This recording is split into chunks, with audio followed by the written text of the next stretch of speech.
Testing. Where's Sylvester? Testing.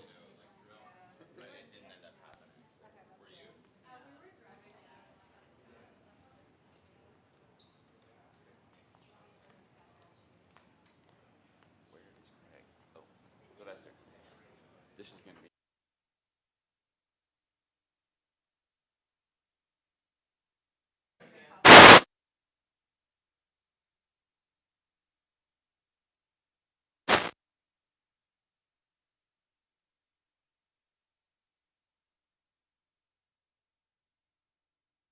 In which I'll be speaking. So this is the volume, and I'm just testing this, so let me know how the level is. How is this? Is good? Okay.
Good morning, everyone, and welcome to our 2024 Tech for Humanities Summit. I'm Sylvester Johnson. I'm really delighted that you're here. I serve as the Associate Vice Provost for Public Interest Technology at Virginia Tech and also direct our Center for Humanities, which is supporting this event. And the Tech for Humanities Summit is a signature event that seeks to elevate these humanistic, human-centered approaches to technology as our world becomes more shaped by, more invested in the different advances that are happening in technology. We are recognizing the need to understand technology as a very comprehensive phenomenon. It's not just a technical thing, it's not just a policy thing, it incorporates many different aspects of our lives. And we want to emphasize what it means to take a human-centered approach, and that's the focus of this event, so we're really glad that you're here. New America is a co-sponsor of this event, and they are administering the Public Interest Technology University Network that is also having a really significant impact on our ability to create new talent, change how we teach and conduct research in technology, as well as do some of the public engagement. So we're really delighted to be able to partner with them to support this event. We want to recognize the Henry Luce Foundation. The Henry Luce Foundation has provided generous support to make it possible for a variety of programming that has happened over the past 3 years with a grant that they made to the Center for Humanities at Virginia Tech. And we have been delighted to make this summit one of the events that is a way of convening in order to engage with some of these important issues. So we want to give thanks to the Henry Luce Foundation as well. Also the College of Liberal Arts and Human Sciences at Virginia Tech. Thanks to that college, the Center for Humanities is based in the College for Liberal Arts and Human Sciences, and very exciting things happening there with the Dean Laura Belmonte, who is leading that college. I want to recognize Kip Dooley, particularly of New America. When you checked in at the table, you met Kip, and he'll be joining us in here as well. Kip Dooley works with New America and has been very integral to helping to prepare a lot of the work in advance of this event. So we want to thank him as well.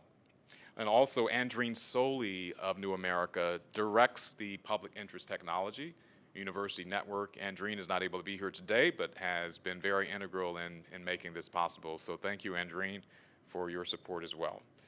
And many others have been involved in helping to bring about this event. We also have a delegation from South Africa who are here, and some really amazing members of Central University of Technology, as well as their community partners. So we want to thank them for being willing to come so far and join us in some very important conversations and developments. And again, just thanks to all of you for convening with us. It's going to be a day of very important conversations, of exchanges. We, as you know, will have our keynote in just a few moments, followed by a panel that will be examining some of these issues related to data and human dignity. We'll have a break for our lunch, which should be catered here. So we'll just step right outside for that lunch, and that will allow us also to be able to continue some of those conversations. And then following the lunch, we'll have opportunity to recognize the recipient of the Tech for Humanity Prize, Deborah Raji, for her work. She will join us remotely. She was not able to come in person, but she will be here, in digital personage, to be able to reflect on some of the work that she's been doing, followed by an afternoon panel that's examining human values in a data-fied world and human experience. We'll end with a room-sized conversation because we really want to draw on the insights and the expertise of all of you who are here. This type of event is not one of experts talking to random people. It's people, all of whom are bringing expertise in different areas related to these topics, and that room-sized conversation that we want to end with later this afternoon is an opportunity for all of us to benefit from the insights that each of you brings. So thank you again. Without further ado, I want to invite our keynote to first introduce our keynote speaker, who has come to be with us today. So we are honored and delighted to have with us Dr. Pamela Dube, the Central University of Technology, to deliver our keynote address. She is the Vice Chancellor and Principal of the Central University of Technology in the Free State. in Bloemfontein, South Africa. This is one of South Africa's historically black universities, and it has been a leader in bringing together some of the most important work that has sustained innovation and the livelihood of communities. Dr. Dube herself is an accomplished international leader in academia, and she's attained numerous qualifications from various national and international universities. She's also the first woman to hold the position of Vice Chancellor at the Central University of Technology and the first woman to serve as Vice Chancellor in the Free State. Now, before joining the Central University of Technology, Professor Dube held the executive leadership role of Deputy Vice Chancellor, also for student development and support at the University of the Western Cape, where she was responsible for transformative student experiences, student well-being, and academic success. And she's had a versatile career stretching from being a lecturer and researcher at the University of Siegen in Germany to working at the University of KwaZulu-Natal, Pietermaritzburg, as a guest lecturer at Kathmandu University in Nepal, where she was Dean of Student Affairs at the University of Witwatersrand, to being the director and acting chief director at the National Department of Education and head of Human Resources Development and International Relations at the South African Nuclear Energy Corporation. She was also the special advisor to the Vice Chancellor and Principal of the University of Johannesburg. Today, in her work as Vice Chancellor of the Central University of Technology, Dr. Dube is leading that university to establish cutting-edge developments in the comprehensive leadership of innovation and technology, of new collaborations with community partners, several of whom are with us today, and to create bold and imaginative implementation of the Africa First paradigm to position the many communities and peoples of Africa to be able to thrive and flourish amidst the coming decades of rapid change. So we are so delighted that you are willing to come and join us and to be our keynote speaker for today. Please join me in welcoming Dr. Pamela Dube.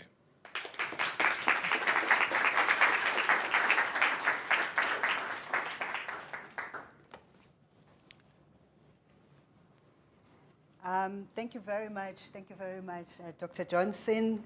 And good morning to all the guests in the room and online.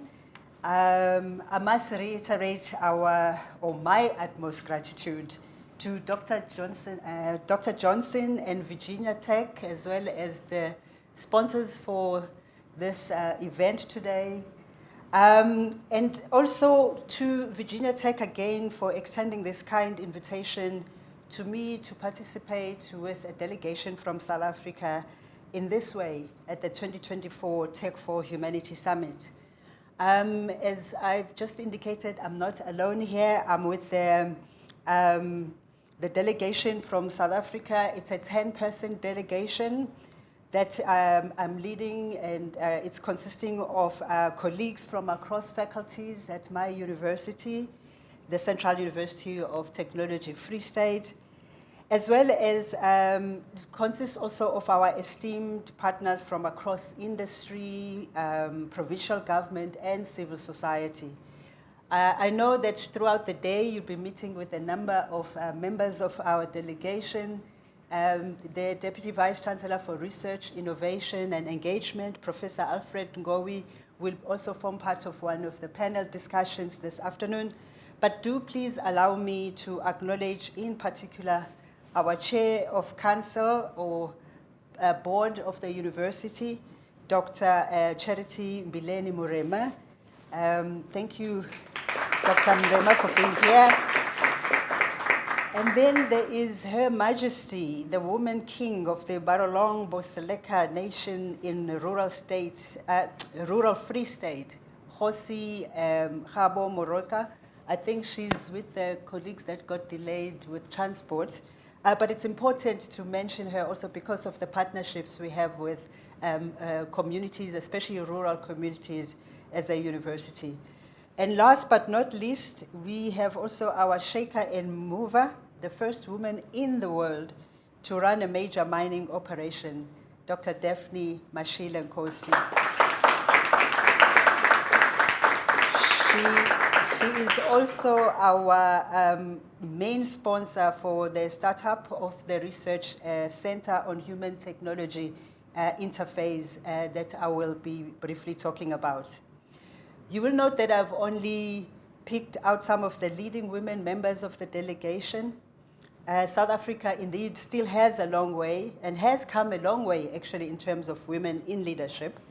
And, but for the purposes of this session, I just wanted to also share my gratitude, my own gratitude as the first women leader at the Central University of Technology, Free State. Actually since January 2023, almost 18 months ago. And to record my fortune to being surrounded by such a powerhouse of remarkable women determined to effect change in our communities and through meaningful partnerships in higher education. I can assure you that since the beginning of this week, we have had such robust engagements and deep introspections about human futures and future humans in relation to where we are, who we are now, and the contributions we could make through our roles in shaping the future. Virginia Tech has indeed, in the person of Dr. Johnson's remarkable facilitation skills, unearthed some firebrands I didn't know we had in our delegation.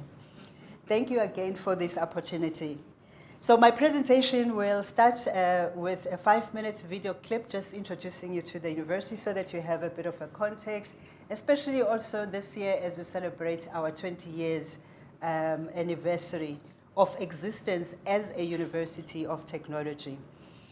Then I will take you through some salient background information on the university before I end with some thoughts on what informs our commitment to the Tech for Humanity movement and on our establishment of a research center addressing the human technology interface.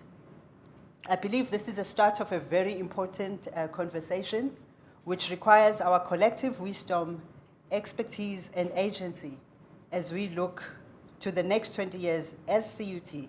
And there is no better time than now to reflect on the future of higher education and the impact of the fast-paced advent of technological innovations, artificial intelligence, and so on our traditional ways of teaching, learning, and research methods.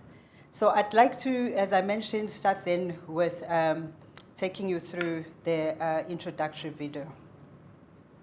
Just give me a second, please.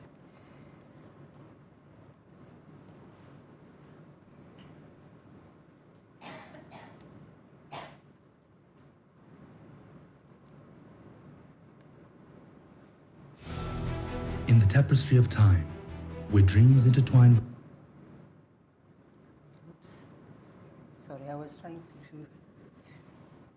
Okay, let's hope that works now. In the tapestry of time, where dreams intertwine with destiny, there emerges a sanctuary of knowledge, a beacon of innovation. Welcome to the Central University of Technology, Free State, CUT, where 20 years of vision and dedication have forged a path of inspiration and brilliance. As the sun rises on this auspicious year of 2024, we stand at the threshold of possibility, gazing back at our journey and looking forward to the horizons yet to be explored. With hearts ablaze and minds alight, we celebrate 20 years of excellence and innovation since we became a University of Technology in 2004. We have achieved numerous social and technological innovations and developed 66,616 graduates into competent, responsible, and productive citizens. Together with our staff and partners, these graduates have been the backbone of many innovations at CUT. We continue to empower current students through entrepreneurship education to think creatively and approach challenges with innovation. This effort has proven successful, and we are proud of this new spirit of entrepreneurship.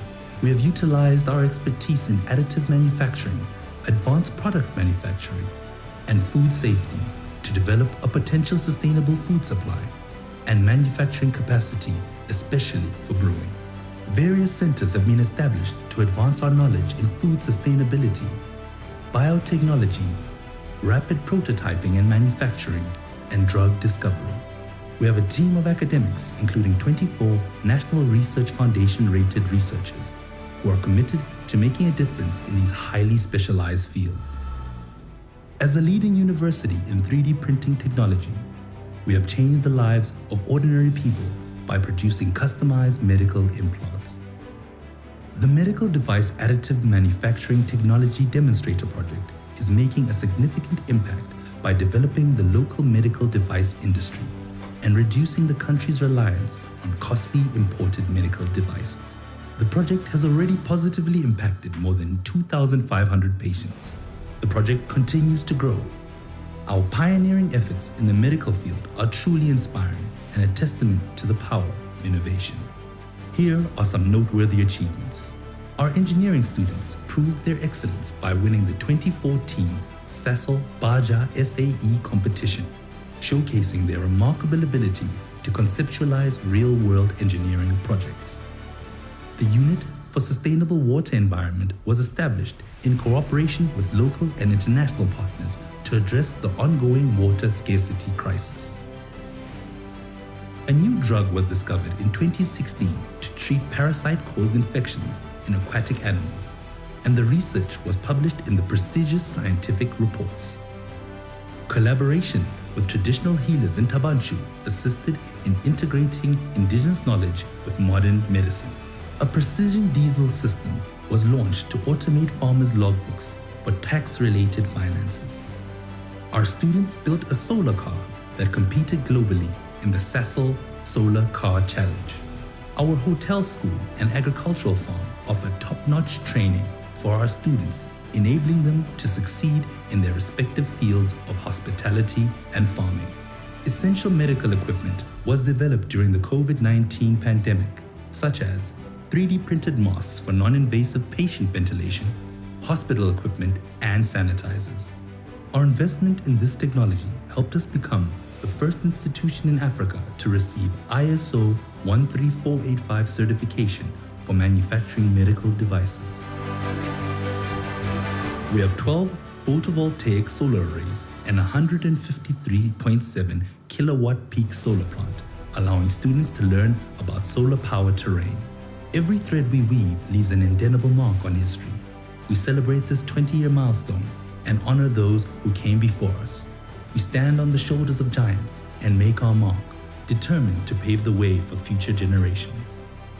For 20 years, we have been thinking beyond, shaping the future and inspiring greatness. Our story is a testament to the power of perseverance, the beauty of innovation, and the boundless potential of the human spirit.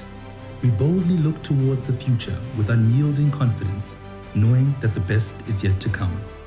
We march forward with determination, knowing that together we are beginning a new chapter of CUT's journey. CUT, 20 years of thinking beyond.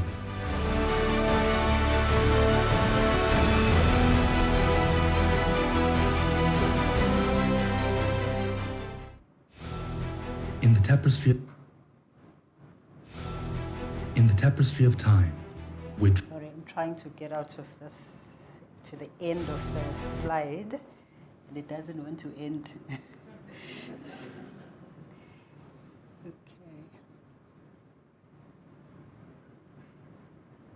So I do hope that you've enjoyed that brief introduction to the university, the Central University of Technology, Free State. As I mentioned, I'm going to just provide some other key information that I thought would be important as we set the scene for our discussions around especially the center that we wish to establish or have already started the work around establishing. So the Central University of Technology, as mentioned, is situated in Bloemfontein, and Bloemfontein is the heartland of South Africa. Actually, the Free State is the heartland of South Africa. It's central. It's a central province, and it's also a judicial capital. Bloemfontein, the city itself, is a judicial capital of South Africa. And we also have a capital in the same province in Welkom. And both campuses, so the whole university offers then education opportunities in science, technology, engineering, and mathematics, or the STEM subjects, as well as in management sciences, humanities, and education.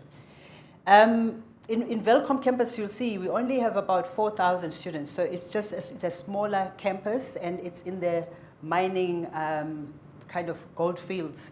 There are a number of abandoned mines around the area. And the roots of the institution, as briefly mentioned also in the video, came as a merger, basically, of two, what we used to call technicons or polytechs, which had been both actually founded in 1981. And one was only for white students, and the other, which is a Vista, a university, a distance university, was only for black students. Then government in 2004 went on to this project of mergers and acquisitions of universities, really to address the issues of racial fragmentation, duplication of programs. Some universities were just a stone throw across each other. So we have now 3 types of universities in South Africa. Sorry, I don't have a pointer, so I'll keep starting to the left and go to the right. So the 3 types of universities are traditional universities, or conventional universities, which are strong on academic and research focus, and then UOTs, which is ourselves, the universities of technologies, which are more career focused, and also which address work on applied research. And then we have comprehensive universities, which are mergers between universities of technology or technicons with traditional or conventional universities. The CET's vision, this might be like a busy slide, but I'll just look at the middle parts, from the vision to the values to why we do this. So as a context, that's our vision, that by 2030, we want to be a leading African university of technology, shaping the future through innovation.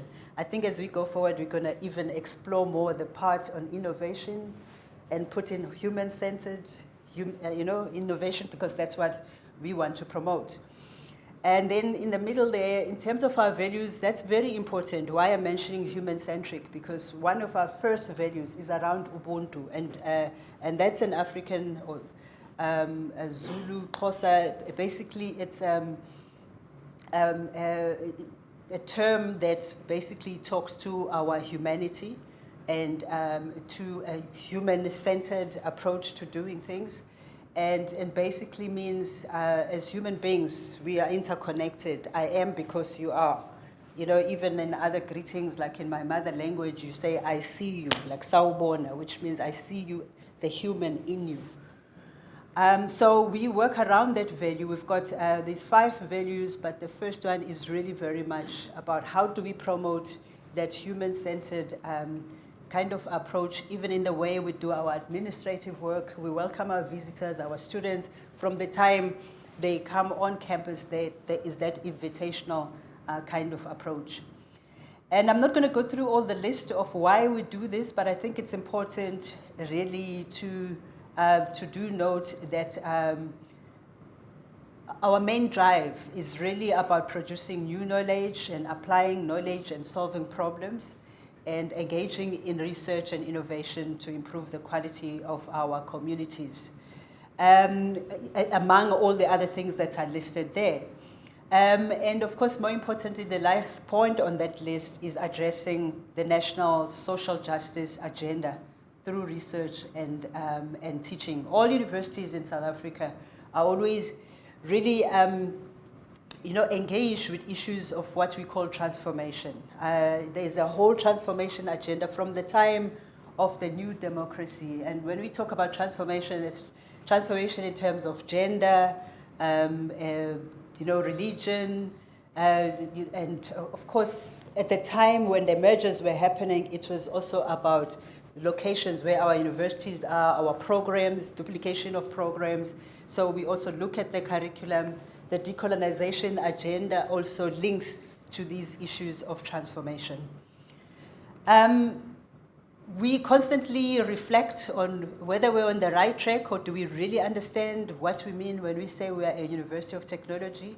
And this 20 years of existence as a university of technology this year is giving us also that opportunity to reflect also as a collective, because there are 6 universities of technology actually in South Africa.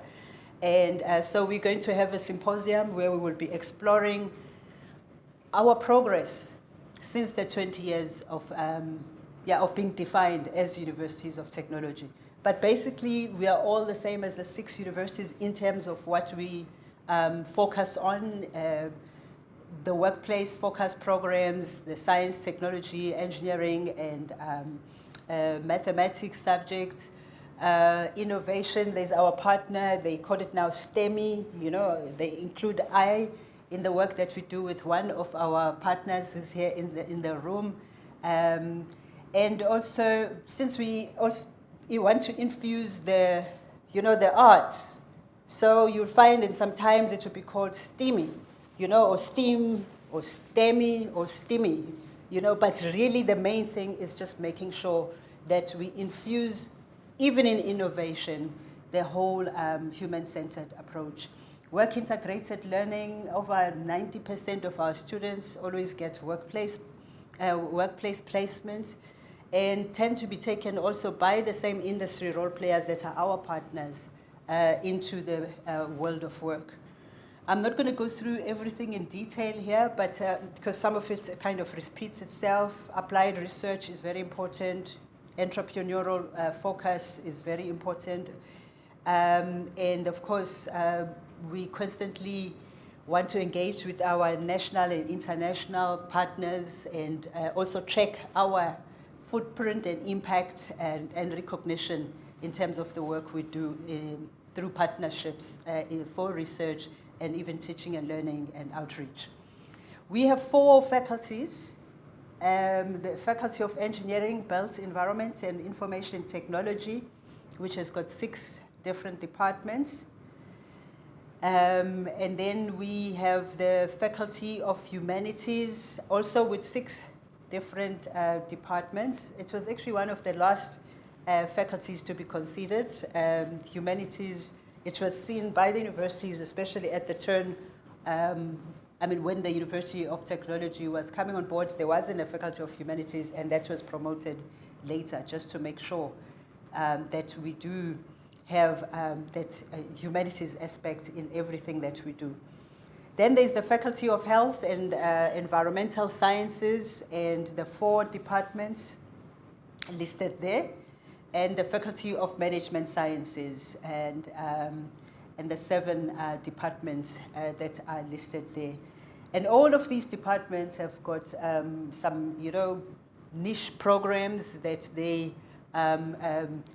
foreground in their work, especially when it comes to partnerships. So the snapshot statistics, just quickly, we have around 2014 total number of employees, and you can see the academic administrative support staff ratio. We have more support services and administrative professional services than academic, and that's one of the ongoing debates, especially with labor, in terms of really that ratio, and even also with our board of the institution or council. We've got 132 academic employees out of those 617 that have doctorates. So we're still behind, but actually when you look at this South African average, we are just on the average of about, it's 54% in terms of staff with doctoral degrees that we have in the country. So it's still a lot of work in terms of growing our professoriate pipeline, and especially in the universities of technology. So there are national programs from government that help with improving the qualifications of our academics, but also just making sure that they are given space to study, to be able to at least also enter that professoriate pipeline. The other information is really about our drive towards research as a country, the fact that we've got 272 research chairs as a country, and 19 of them are across all the universities of technology, so we also have one. But we are also making efforts ourselves as a university to create our own research chairs and raise funding to be able to increase that number. But we do have 25 rated researchers at our university out of really that huge number of 4,212 rated researchers across the country. Then in terms of our students, we've got undergraduate students, 20,000, just over 20,900 students at undergraduate level. And about 70% of those students are rely on funding from government, the National Student Financial Aid Scheme. And that says a lot about the ability for our students to be able to, to pay themselves. And besides National Student Financial Student Scheme, there are also bursaries from industry that support students, and just a handful of students whose parents are able to, to afford to pay right through. So we've got a huge, student debt kind of challenge. We are still struggling to get more numbers of international students to join us. A number of international students, or what we call international, is really students from the borders of South Africa. So they're still within the African continent. And a number of other international students then are students that come through our research exchange programs from as far as the US, Germany, Europe, Belgium, the Scandinavian countries. We get a number of exchange students who come through these, sandwich programs because of the, the partnerships that we have. So it's just that they don't stay very long. They come there as part of the program. And that's why you have the lesser number, for instance, in the postgraduate component in terms of our international postgraduate students. A number of them come for a short period. I've talked about the rated researchers. And this is just a sense of the kind of graduation numbers we have every year. And last year, we managed to graduate about 4,042 students. And then the next slide really talks about our drive for entrepreneurial education at CUT, and how really the efforts that we make to make sure that every student that leaves CUT has got some entrepreneurial skills, that we promote more students who are going to be themselves employees rather than job seekers, but also be in a position to themselves offer jobs. Our unemployment rate in South Africa is quite embarrassing, and especially for unemployed graduates. So we make every effort within the university to at least make sure that they are equipped with entrepreneurial skills. And this business slide, basically, if you start right in the center, it's about really the role players that we work with in terms of an interconnected approach to growing entrepreneurs.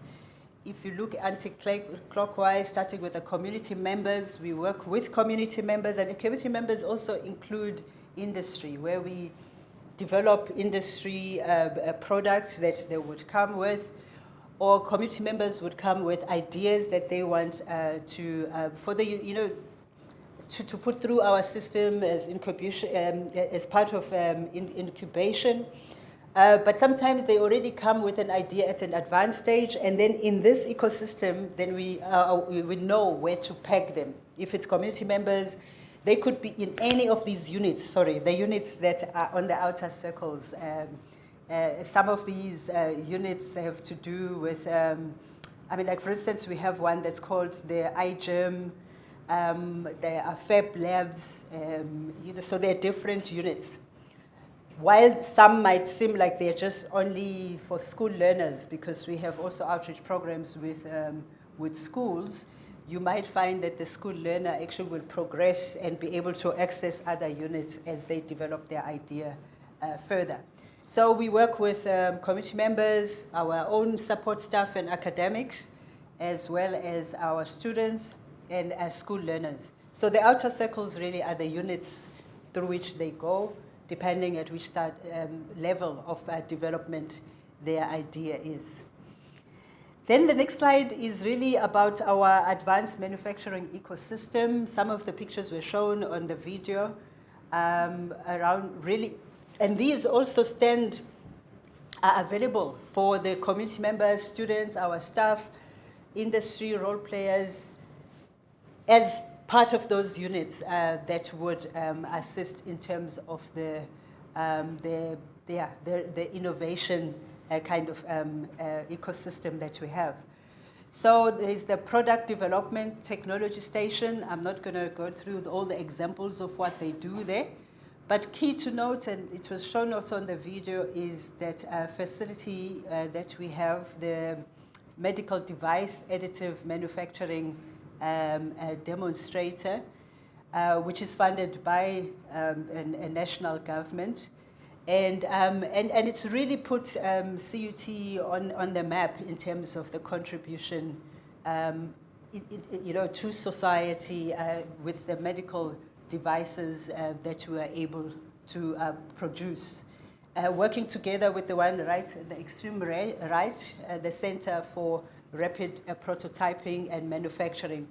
The work there, for instance, around prosthesis and new product development, and the CRPM, or Center for Rapid Prototyping and Manufacturing, for instance, gets about 750 commercial clients sometimes that they have to deal with in terms of the demands of the products that they have within the center. So that's just giving a glimpse in terms of some of the, the key, the niche areas that advance or puts the university on the map, and where mainly engineering, and we've got one of the colleagues who comes from the Faculty of Engineering, who's also very involved in this area. So then we have these six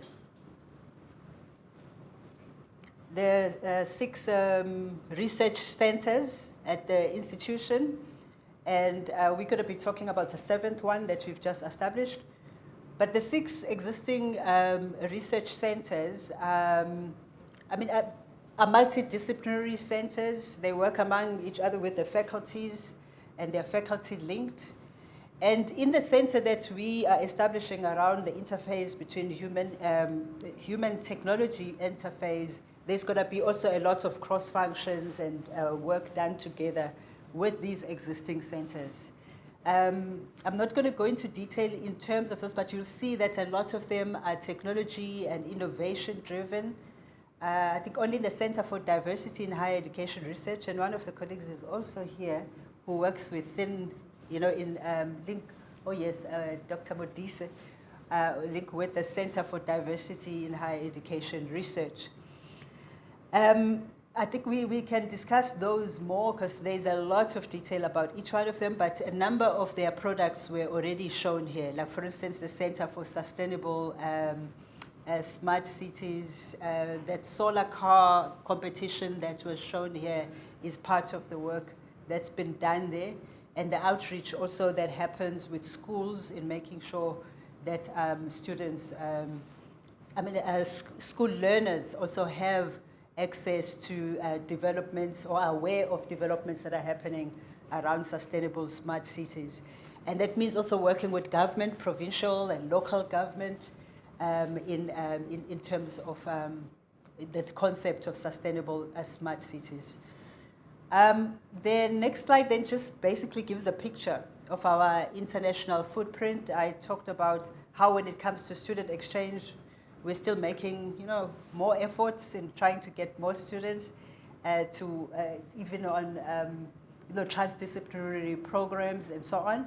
But we have presence in 35 countries. In terms of our strategy, we also really categorize which ones are strategic partners, which ones are, nice to have, which ones are active. So we've got 35 in 35 countries, we have very active partnerships. But the number of partnerships in total, there are 84. That's number 4 here. And so we have presence in 4 continents, in Asia, Europe, Africa, and then the Americas, North and South. The next one, number 3, just talks to some projects we have in each one of the key projects that we have in each one of the continents, and especially those that talk to, the SDGs and our efforts are really also in realizing the African Union, prerogatives, and there is that whole plan of the African Union 2063 plan about the Africa we want. So, and then the last part just really talks to the different knowledge fields of the collaborations, and a lot of them happen to be within engineering, built environment and IT, and then in health sciences and environmental sciences. So now starting what informs basically our wanting to put a lot of efforts on this new research center. It's not just in isolation, but we have other developments within the university that we know can be linked within this research center on tech-humanity interface. This year we had just recently a launch of the AI Hub, and this is work that's connected to a national department or government department of communications and digital technology. It's got an institution or an institute that's called Artificial Intelligence Institute of South Africa, and there are 3 of these hubs, and then CUT was then chosen as one of the recipients of, in a way, given the support to establish its own hub. I will talk more about really what will be happening within this AI hub. We also have plans to expand, especially in the Welkom campus, which I mentioned has got about 4,000 students. There's a lot of land, there are possibilities, there's a lot of potential to expand also in terms of our programs there, because we only have management sciences and education programs there. So we see potential, especially because we have a hospital just right across, across the gate, actually, the entrance of the university. And that hospital is a public hospital, which has got a lot of challenges, and we think working together would also really bring some development in terms of our experience and our expertise within our health sciences, and also, to help the community also see beyond just seeing the university as a place where only teacher education is done. So nuclear medicine, radiation science and technology is what we are also exploring, working in, especially because we already have some fundamental kind of programs around radiography and around food safety applications that we know we could expand. We have applied for funding to support us, for instance, to have a cyclotron, which possibly would also be placed in that on that campus, so that we can have the radioisotopes that could help in terms of cancer diagnosis and radiotherapy. So, and then the third one on the bottom on the left is then the research center. I'll talk more about it. I'm not going to go into detail in terms of also the thematic areas that are going to be addressed there. And the right at the bottom is then the Technopark also that we are working on making sure that we put together, we construct at the Welcome campus. Again, it's about dreaming big and making sure that we dream beyond basically what the community, one would expect would happen within the community. But it starts there, what the community needs. And the main thing is around teacher education, but we also want to offer more than that. I talked about the mining, the abandoned mines around the area. The Technopark is also looking at just making sure that we work together with those mining industries. And the Technopark would be, in a way, would be a pathway towards making sure that we work in those partnerships with industry. There's a picture here that talks really to the launch of the Artificial Intelligence Hub. A number of the colleagues who are here in the room are also in this picture. But really on the side, it's the thematic areas that are going to be explored within this Artificial Intelligence Hub, and work has already started because some of the projects already exist. It's just how then to infuse the AI technology into them, and what are the possibilities also for transdisciplinary kind of projects with the other faculties. The same thing with the research center to promote human-centered approaches to the societal impact of technological innovations. Those are the thematic areas that have been discussed, which are based on existing research projects and where there already have been efforts made to see then how much of the human-centered kind of approach is infused in any of them, what are the ethical and governance frameworks, and so on. And then this is also, I think I mentioned it in terms of that capability in nuclear and radiation science and technology, the areas then that we would be looking at as we develop and expand the Welcome campus. So just looking in terms of now really the conceptual framework for us for what informs why we want to be going this way. Besides the fact that there is a growing movement across the world in terms of, promoting tech for humanity. It's really that awareness, and it's some of, of the facts that I mentioned in my inaugural lecture last year, around the fact that, technology is with us to stay. We need to embrace it, but we need to also work with it to be able to see how we make it meaningful for our communities and that it makes an impact. Being aware that in terms of our history as humans, over thousands of years, we've always co-evolved in tandem with every stage of our development has been in tandem with technological innovation. So the tools that we would produce, it's always been signs of the technological innovations, and that's what tends to differentiate us from the animal world, as we know. But there's also the matter of principles and values, and I know there'll be a lot of discussions also this afternoon. We've had lots of discussions about whose values then go into what we call human-centered innovation, and who promotes those values and for what.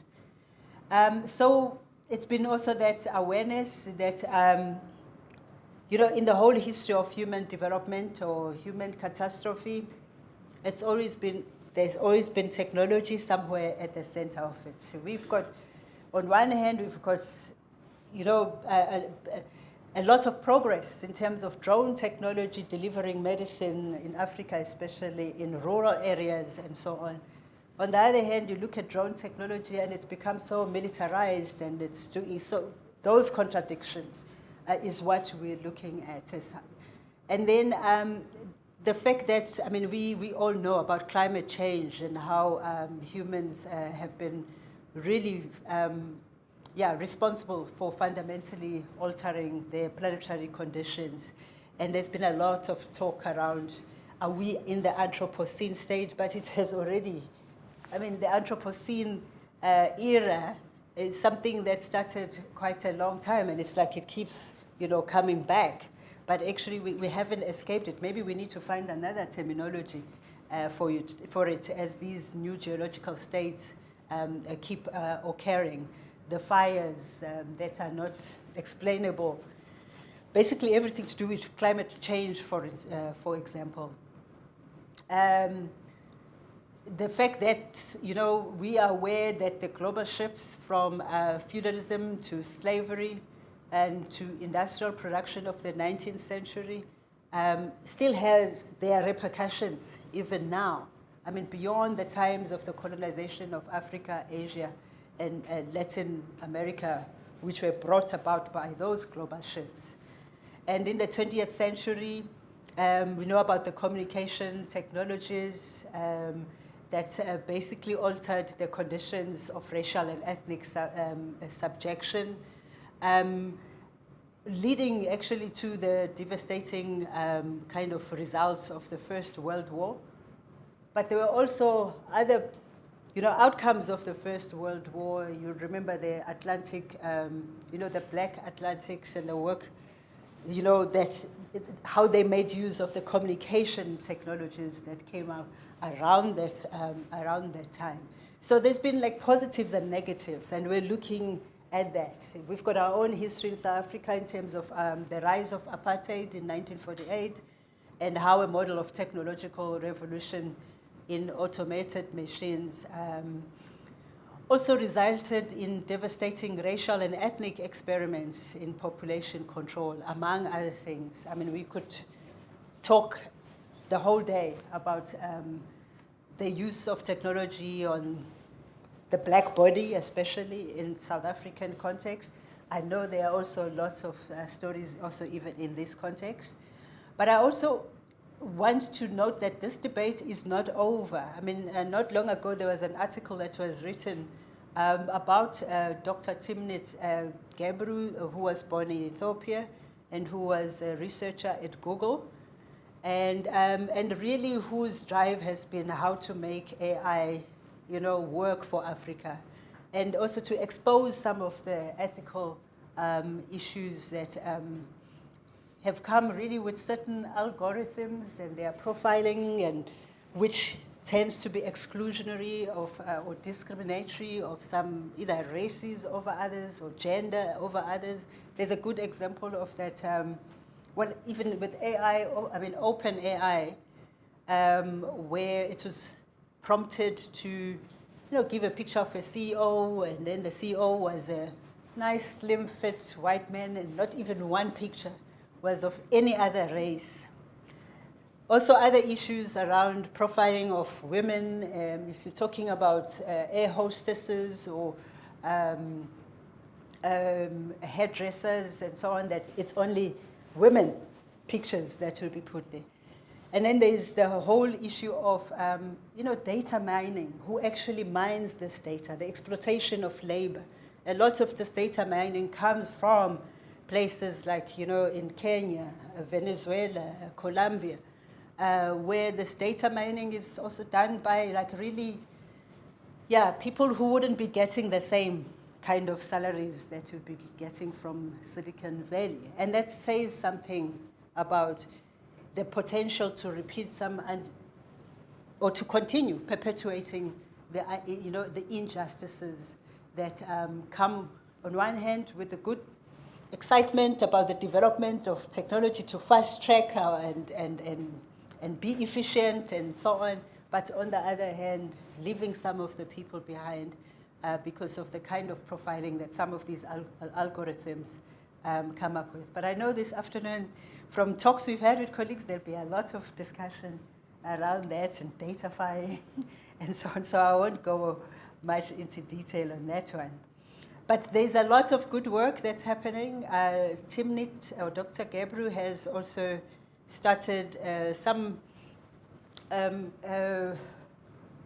of labs. There's one also even in Johannesburg, where really there is more introspection around this. I mean, of course, she lost her job at Google, and there's uncertainty whether she resigned or was fired, but there was a lot of unhappiness with some of the work in her research that she produced. So I thought I would mention that because there's a lot written nowadays basically about the dangers of some of the profiling that comes with generative AI, which we are facing in another way. I know Prof. Ngowi at some point will talk about ChatGPT and what we're doing also as a university to get our students ready and in terms of responsible computing and responsible use of innovation and AI. So sometimes then this is part of the work and the themes that we want to look at in terms of why innovate and how do we find harmony between the advancements of technology and the betterment of the human condition. That's the work we're looking at making sure is addressed in the center, because we want to start on the premise that, technology should be invented in order to better the human condition. And that the universities really should be drivers of innovation and voices that defend our fate and livelihood in this era. So these are the kind of principles guiding the work that will be done, and the activities. It's not just the principles, it's also the activities that we're looking at making sure happen within the center. The ethical framework, I've already mentioned it, and producing a kind of a governance framework that incorporates ethical standards, around transparency, privacy, and fairness. Interdisciplinary research, I've mentioned that, just to foster a holistic understanding of the societal implications of technological innovation. The education and training, not just workshops for our students, but also programs, qualifications, mix that we want to promote, master's program, transdisciplinary kind of master's programs, and even a diploma is part of what we are looking at exploring, as a certificate, just a startup certificate. But so that's ongoing work in terms of getting the center ready around education and training and research and the ethical considerations. And then wanting to make sure also that all the work that is done within the center is empathy-driven in terms of the design, and that in terms of the social impact, it is measurable because of the feedback that we would be getting with the partners and especially community partners that we would be working with, that our work would look beyond just financial gains and constantly really reflect about how the work that we do addresses societal challenges. And then sustainability, of course, is very important for us. Again, thinking about future generations. There's been a lot of talk during the week under the theme of future humans and human futures, future humans, and how would we know where to go if we are not going to be part of that future, and where do we start? Because from where we were previously, things have changed exponentially. But I think in our discussions, we also came to a conclusion that at least we've got the past also to use as a resource to shape whatever we can. But the younger generations need to be involved in terms of all of these discussions and the work that would be happening even at this center. So already adopting sustainable practices in tech development right up front, and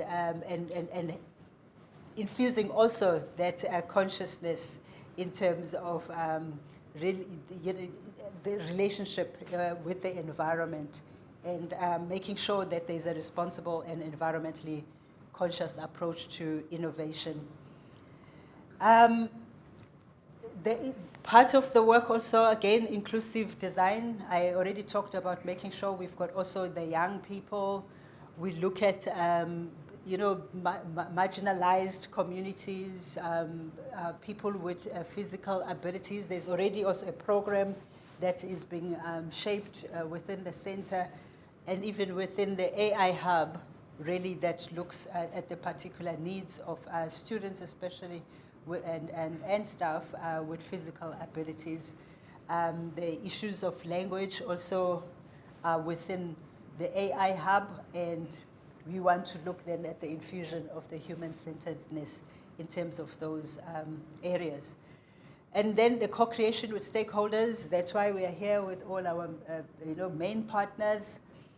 We want to continue this work and making sure that the end users of what we do are always involved, and that we are always open to listen to their insights and their needs, and to their feedback, really, as we co-create solutions to address the real-world problems.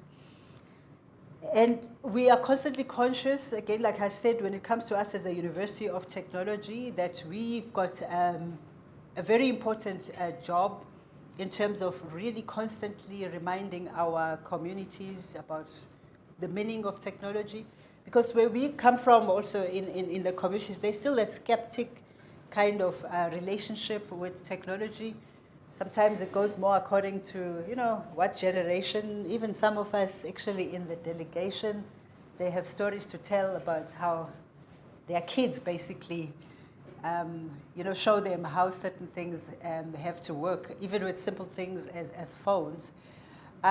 So our work really as a university is then to constantly, remind our broader population about the meaning of technology and how it can be used as an extension to themselves to make also their work efficient or easier. I think you saw in the video, for instance, how some of the wheelchairs that look like kind of half bicycles, that was one of the innovations within the institution that helps people who are handicapped to live in the rural areas to be able to maneuver in the rough terrains, because there are there's no, the roads can be, tricky in terms of the infrastructure, so that they're also independent and they're able to. So it might look like it's some kind of a toy. It is not. It's really something that's answering or responding to the needs of people who with disabilities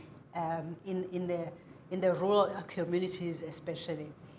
So our job is also really creating those, access to technology and addressing those barriers.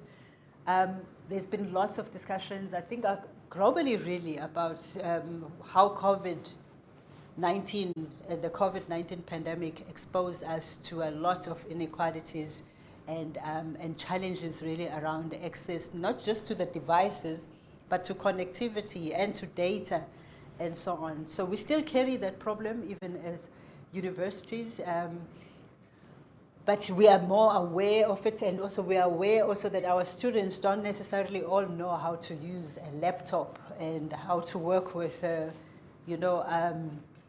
actually how to type on a laptop. But you'll find that a number of them know how to use smartphones. So South Africa and Africa actually in general, there's been this leapfrogging into using more mobile phones for everything than being able to actually use laptops or computers. So there's lots of work in terms of then really breaking those barriers with our students, but also our staff members, and upskilling them, because even with them there is sometimes some reluctance to have to be exposed to these new technologies.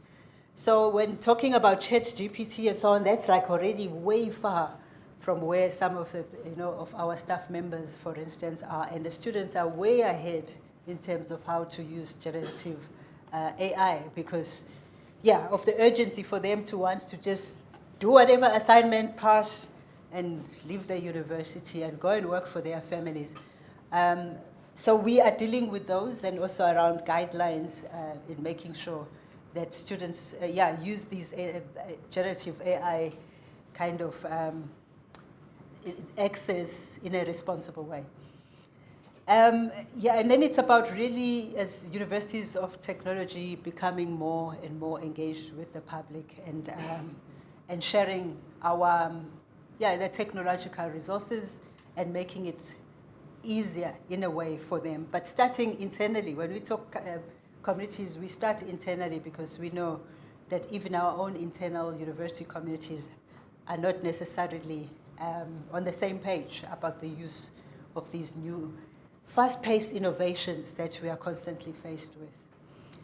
And then again, in talking about our students becoming employers through the entrepreneurial ecosystem offers that we have, we infuse as part of that really that value of being a social entrepreneur and making sure that even in terms of, as I was saying, students hurry to want to go and work because they come from poverty-stricken backgrounds, the majority of them, but also to just get to appreciate that, the market value of technology may be important, but more importantly, make sure that there is that element of becoming more humane as they develop these new innovations.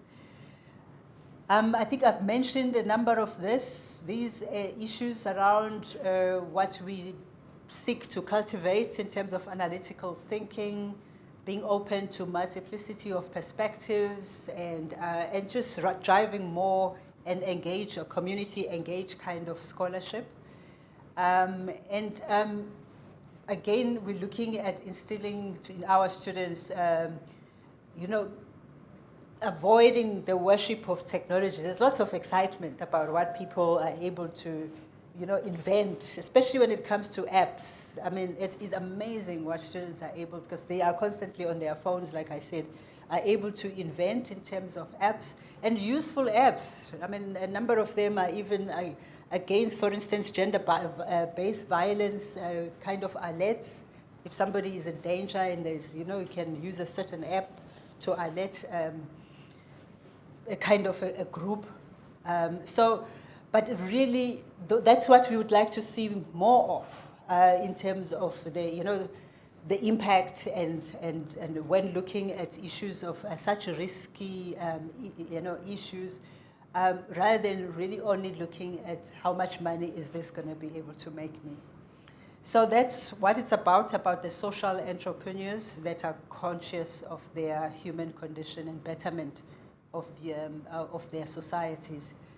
So just briefly, the CUT philosophical approach then to this is about co-creating with our partners the platforms and opportunities to explore the human-technology interface, and then contributing innovative ideas and exploiting the new wave of technological advancements while taking care and protecting the environment. Then in conclusion, when we really, again, the key things that come out of this presentation is, as I started, really that technology is upon us, whether we like it or not. It's about embracing it, or AI, I mean, the different types of technological innovations, I'm not going to count them, but it's really about the fact that we need to have a responsibility towards how we make use of it or promote it. And really fostering that deep connection between humanity and technology. We are very clear that we can create a future where innovation is not just about fulfillment and advancement, but about empowerment, inclusion, and ethical impact. And those are just the last words in terms of how we want to work towards making tech for humanity, by humanity, and with humanity at the core of it all. And we do recognize the strides and the journey that Virginia Tech has traveled on this, even before the Tech for Humanity hub was created. it was created on the basis of some of the other existing work across faculties. So we're very mindful of this, and we are aware that there are also other institutions and partners of Virginia Tech that are here, that that are on this journey. And we just want to say we would like you to join us in advancing our responsive and responsible innovation journey, or let us join you in your continued promotion of the Tech for Humanity initiative. So I just wanted to end with what is alleged to be an African proverb. I know there's been lots of arguments even about that. Very soon, it will be AI generated and probably written in another form than this. But if you want to go fast, go alone. If you want to go far, go together. And we are here to establish genuine ways, and I emphasize genuine ways to go far together. So thank you very much. I hope I have met the time.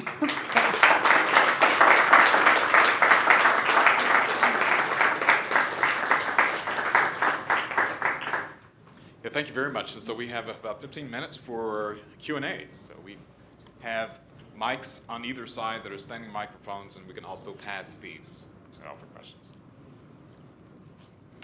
So may I also suggest that our members of the delegation, if they would like to input, if they can be also allowed, because I know the wealth of their contributions will also help.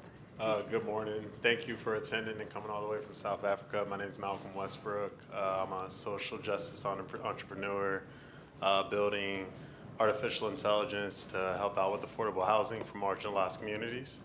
My question was, I read on the slide, I wanted to try to figure out, where does artificial intelligence and computer science fall? I saw information technology up there, but I wasn't able to really see where exactly, computer science and I guess, artificial intelligence will fall from like a departmental standpoint. Seems like the colleges and departments are a little different in South Africa versus the US, so wanted to try to get some clarity on that. Okay, thank you very much.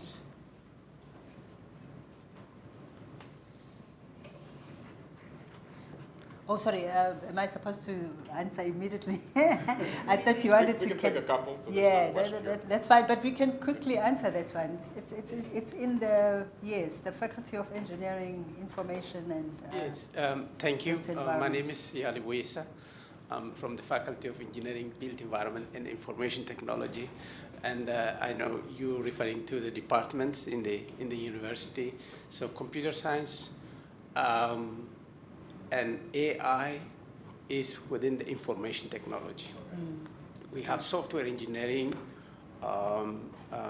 network engineering, a number of sub-programs within the information technology department. I know the definition, people differently understand computer science and information technology.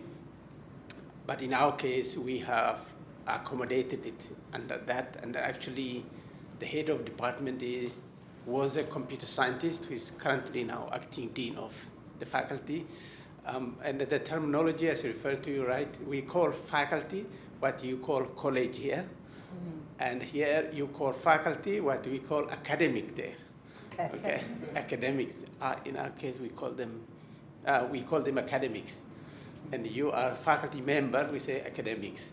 So there is that terminology difference. Thank you. Thank you very much. Thank you for that question. It's an interesting area that you mentioned that you're doing. So maybe there might be a potential to explore further really how you do that, especially with the built environment area and the work that you're doing with communities. There's lots of different initiatives in the U.S. with building 3D printed housing and a lot of different things because of the cost of production. So we'd love to talk to the university about, additional things. Yes, thank you. We'll follow up. Thank you. Another question here. Hi, my name is Deb Donig. I'm the founder for a Center on Ethics and Technology, and I'm at California Polytechnic University. I also teach ethics and human rights in the context of the School of Information at Berkeley. And I'm really interested in the ethics slide that you had up there and the kind of vision for an ethical approach to technological production as you outlined. And I'm wondering how you institute that curricularly. For example, there are a lot of debates in the United States about how one embeds ethics in the context of a technical education. So for example, at Harvard, you have the embedded ethics program headed up by James Mickens.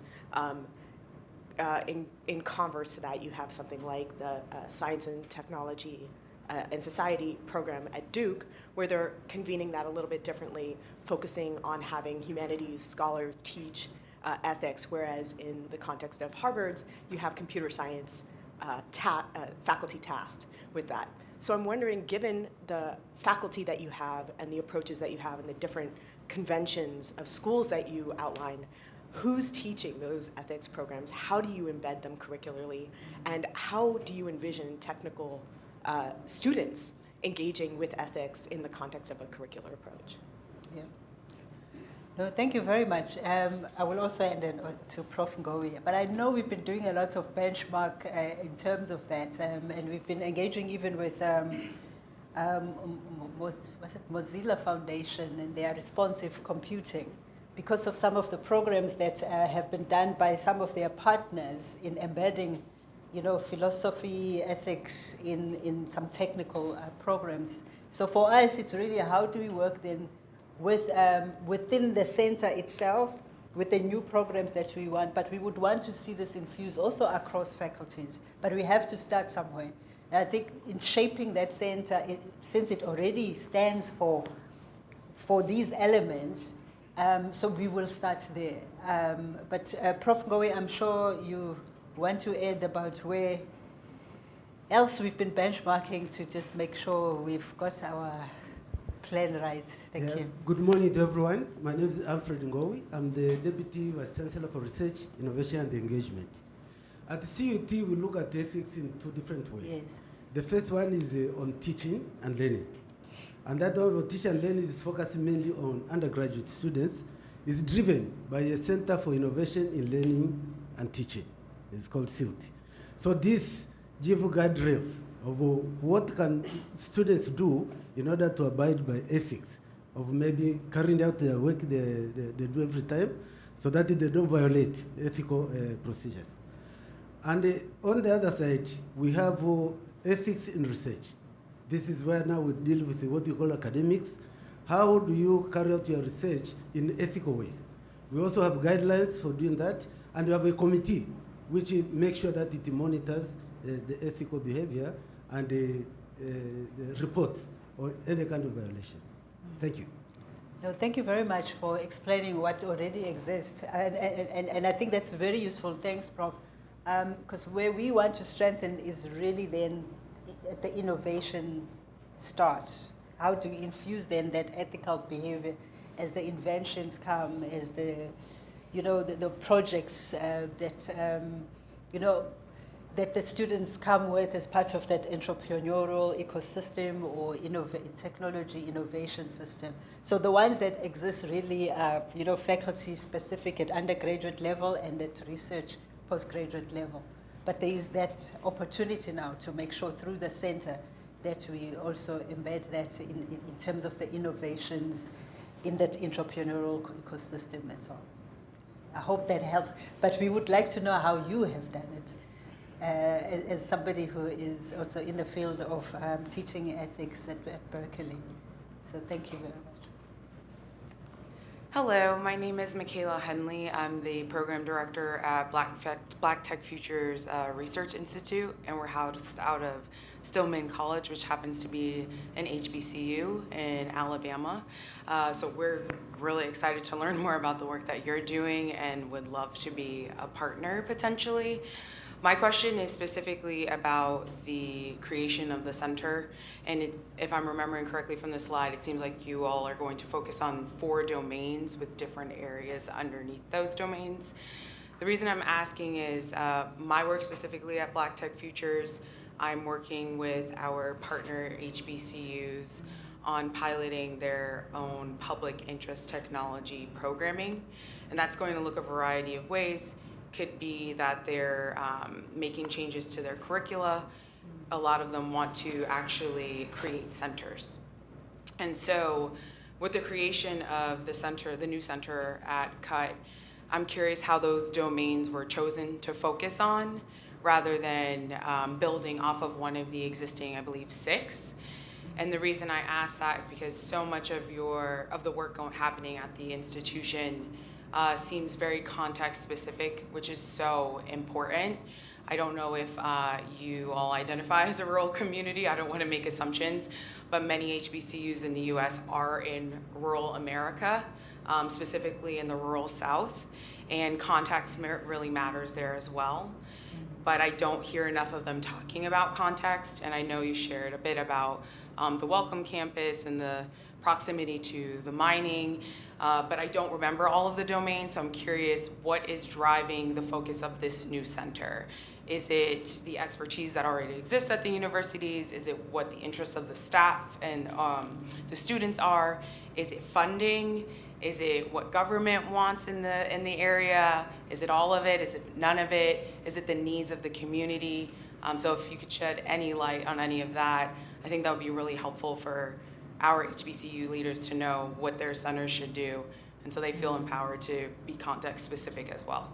Yeah. And thank you. No, thank you very much. Thank you for everything. It was great. For your question. I know the interim directors of the centers will also have something to say. Yeah. But for the center, really, I mean, I'm reluctant to say it's all of everything that you said because it's not government. So let's eliminate it's not government driven. But government would also like to see, universities doing something towards really AI. That's why we've got the AI hub. But they don't go as far as, the human-centered approach and all of that. So we will consider where we are getting support, but money is not the drive. It's really the societal impact that we would like to drive as a center. And so that's why we're starting with the existing multidisciplinary kind of centers that are there and what's happening in faculty, but definitely we are looking at partners. That's why we are here. We want to look beyond, as I said, even for Welcome Campus, that we are really looking at expanding and going beyond the confines of what the community, tends to expect. There's a university, we need more teachers in the community, and that's it. We will do that. We will work on teachers, management sciences, and so on, but we want to also have them dream bigger in a way that they never thought they would see themselves in. So for that, we need more partnerships. So the money, yes, at the end of the day is also gonna, is part of the journey, but our drive is really societal impact and basically that ethical kind of drive to make sure that whatever we do in terms of innovation and technology has got that element. So, Prof? Doc? I don't have much to add, but I think you've seen the different centers in the university, and those centers do not address what we intend to address in this new center. The drive in those different centers is to mostly on innovation, technology development. So that the human side is lacking. That is what we want to bridge the gap. Whatever we develop as a solution for societal problems, we would like to make sure that it is in the interest of the community and that the communities are also part of it and it doesn't harm the society. So that this center will play a role in bridging that gap. Thank you. No, thank you very much. But we really would like to hear more also about what you're doing with the collective of the HSPU. Because really, like you're saying, they are also rural, and we've got both urban and rural, and really, as much as you say that our drive is very much societal impact, we do also want people to dream big in terms of technological developments. That's why we recognize the existing centers And we want this one to be a template for when they do their projects to also tap on the center to at least start from that position of driving a human-centered approach into their own research.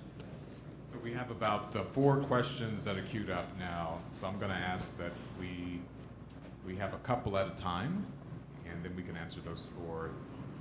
There are 2 over there, and there are 2 over here. So let's take a couple of questions from that side, and then we'll get the 2 from this side.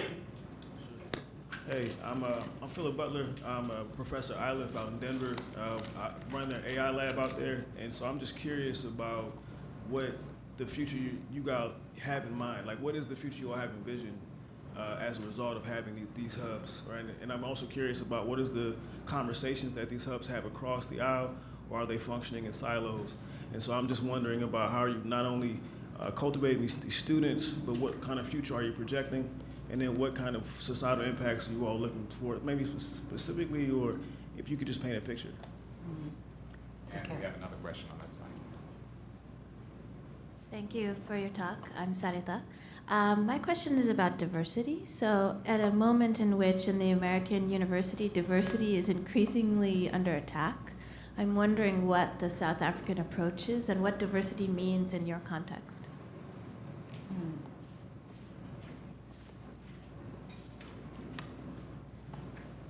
Do you want the other 2 questions, or do you want to answer? No, I was looking at you. I wasn't sure whether you'd like to have more. I was just looking Let's go ahead at and the get time. the other 2 for time's sake. So Hi, it's a pleasure to meet you, and had a pleasure of listening to your talk before I came in the room. I was wondering the extent to which your graduates will be working in public service. So as I'm thinking, and by the way, Jasmine Thomas, Microsoft, as we fund and support programs that are focused on responsible AI, we know that students want public sector jobs. And so just curious the extent to which your new center or your current center will be focused in that area. Thank you. And also, can I have one last question? Collaboration. We're also seeing universities that are collaborating to learn from each other, doing exchanges of both students and faculty. I think the woman talked about the Responsible Computing Network, proud partner of that work, also with Mozilla Foundation. Just curious to know that the collaboration that you see on the continent or elsewhere. Hi, my name is Vina Kalambor. Thank you so much for your talk. I'm both a Workday Responsible AI as well as a PhD student at Drexel. So speaking on my Drexel side, a lot of my work is in community and health informatics. So I'd love to dive into like your process for sustaining co-development and research with local communities to really make sure that all of the research work and all the innovation that's happening can actually continue to thrive within the communities that are adopting them. Thanks. Thank you very much. So that's 4. Okay, thank you so much. Oh yeah, I had actually wanted to also include Hosi with the work that happens with the health sector, because I wanted to start with the last question, but I just realized it looks like she's just moved out. Is Jane here? Is she also? Okay. So I'm just looking for colleagues that are doing work very closely with the community when it comes to health development issues and the kind of commitments and the kind of successes actually that have come out of that work between, especially in the rural health development side and the partnerships that are happening within the university. It's unfortunate that the people that are working there who could give you very good examples are not in here.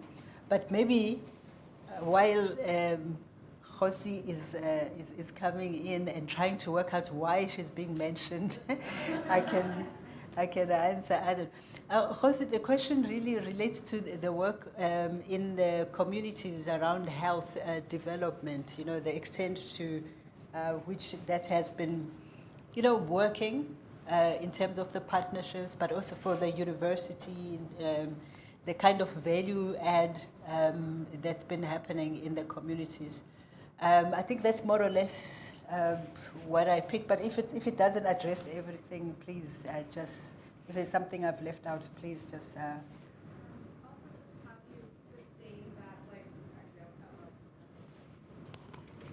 Also, like, how do you sustain the work between the university and community collaboration, right? So once the research project is done, like, how do communities continue to adopt and sustain the work that's been done?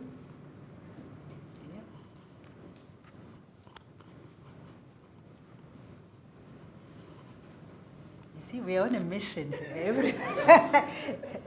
There are multiple voices at present.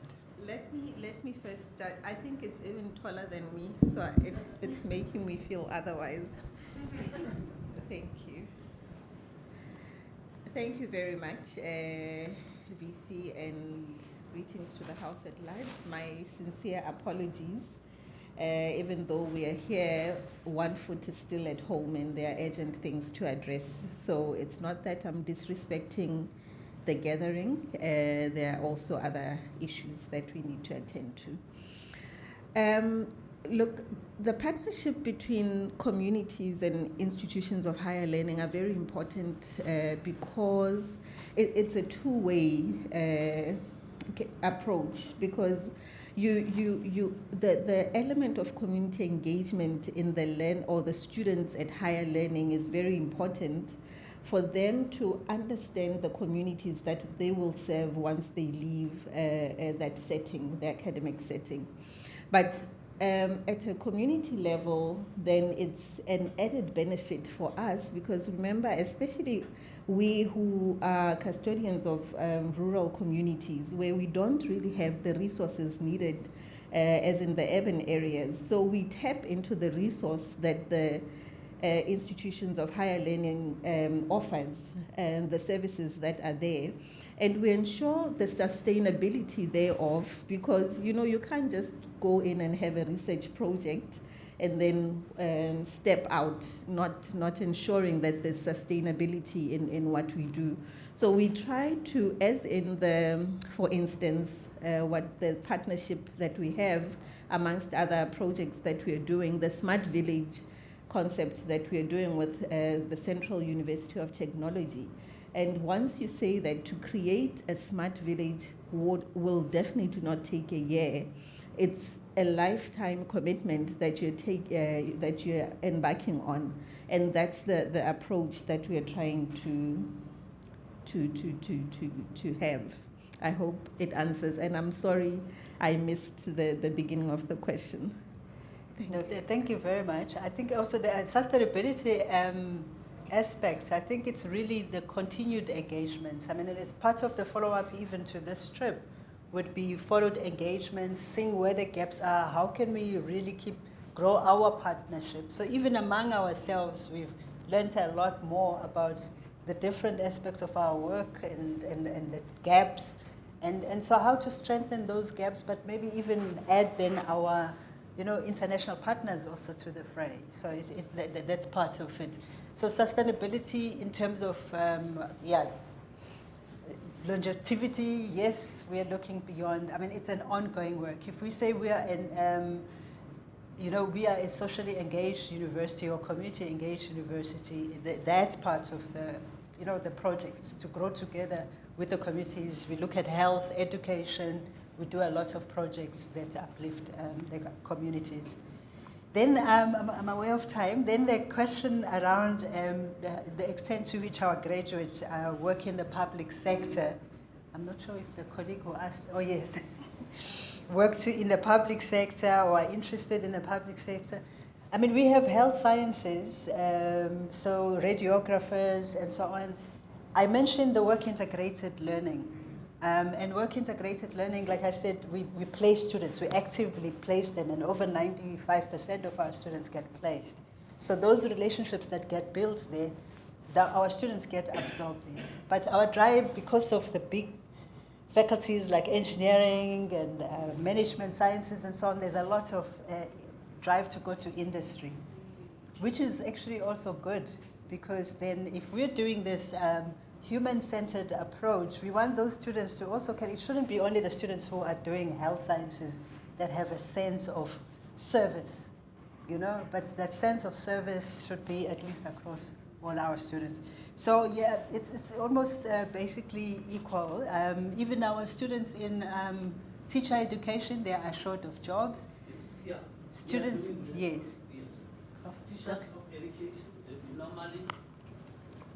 we normally place them in schools to do some practice teaching in schools for a certain period of time, from the beginning of the year until the end of the year, maybe 3 weeks, 2 weeks. They are playing a very critical role.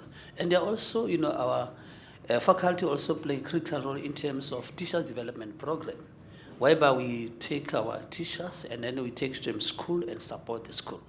And in our province, the whole South Africa, our province is always #1 in the province with metric results because of the support that we get from the Faculty of Humanities and the Central University of Technology. Thank you. Okay. No, thank you very much. And then just quickly on diversity. South Africa is all about transformation, I think, as I mentioned. From really the dawn of democracy, it was all about how do we transform this country, promote inclusivity, and, you know, access with success, especially when it comes to higher education, making sure that our students feel, you know, the sense of belonging. I think that was part of what was in my slide. So it's an ongoing kind of project. I don't think it's going to be over soon, but they are track records in terms of how well each institution is doing. At the Vice-Chancellor level, there's even a strategy group of Vice-Chancellors across different universities also looking at transformation in, you know, in higher education. And each and every university has got a transformation office. I think what mostly you call here diversity, inclusion, and I think there's another term, offices. So we all have those, and we track progress. It's discussed at a Vice-Chancellor level, because even at the crack of really dawn of democracy, like I said, even the policy regulatory framework, the white paper on higher education, in the title even has as a subtitle the transformation of the South African higher education sector. And like I said, it's not just around curriculum, but the main thing is about really people, inclusivity, people feeling they belong, students, staff with disabilities, students, even among black students themselves, because this is not about a black and white thing only, but even among black students themselves, or the white students, or Indian, or so-called colored, there are also divisions, whether people come from the urban center or rural areas, how we make sure that they all feel included. Language barriers sometimes, if you're in a province that doesn't speak your mother tongue. So those are some of the dynamics that's what I'm saying. It's a long, ongoing project for South Africa, but it's really actively being addressed. I know the chairperson of council is very passionate also about transformation. She will want to know what's our, how far are we in terms of some of the commitments we've made to address transformation-related issues at our institution. Then briefly, in terms of the vision, really what we would like to see, especially with this center and what it's supposed to achieve, maybe might not have been clear enough in the presentation, but really, basically, it's really about every student that leaves our institution having that sense of responsibility, because they come from a university of technology. They need to have that sense of responsibility towards the community, towards the innovative work that they'll be doing in terms of technological innovations, even if they're not dealing with technology directly, if they are, I'm just trying to, students in hospitality who really working more in hotels and serving. It's really about that human-centric approach to service, because a lot of them are expected to be also giving, really serving the communities and in different ways, even in industry, going with that sense of responsibility. So our vision in terms of our graduate attributes is to produce or co-create, because produce sounds more like factory work, but really co-create with our students, the kind of students that,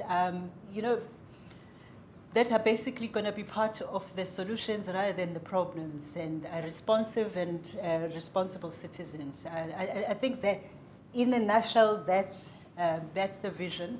And the work that we're going to be doing in that center is just really drawing that together. As Prof. Yali said, the existing centers do not have these aspects embedded in them. The drive is very much about technology production, innovation, impressive kind of work really around that, but without really engaging and debating and embedding in the curriculum that sense of service with a human-centered approach in their innovations and so on. So I hope that helps, but we can always talk, because once you start talking about vision, it never ends. There are also multi-visions, Yes. sub-visions. Thank you very much. Please join me in thanking Dr. Dube.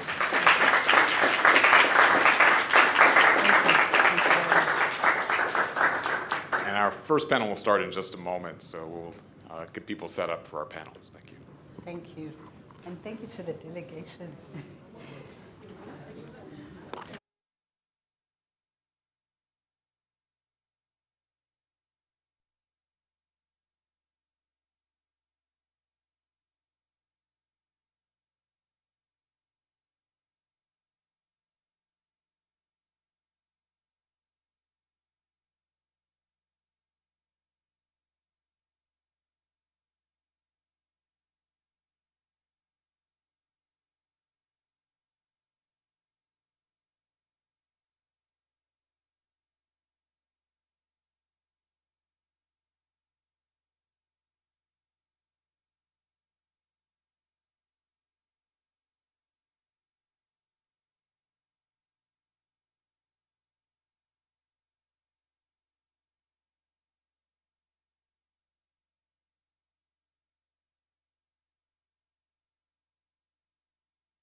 Thank you very much, everyone. So we are resuming with our morning panel. So we will start in 30 seconds. Thank you.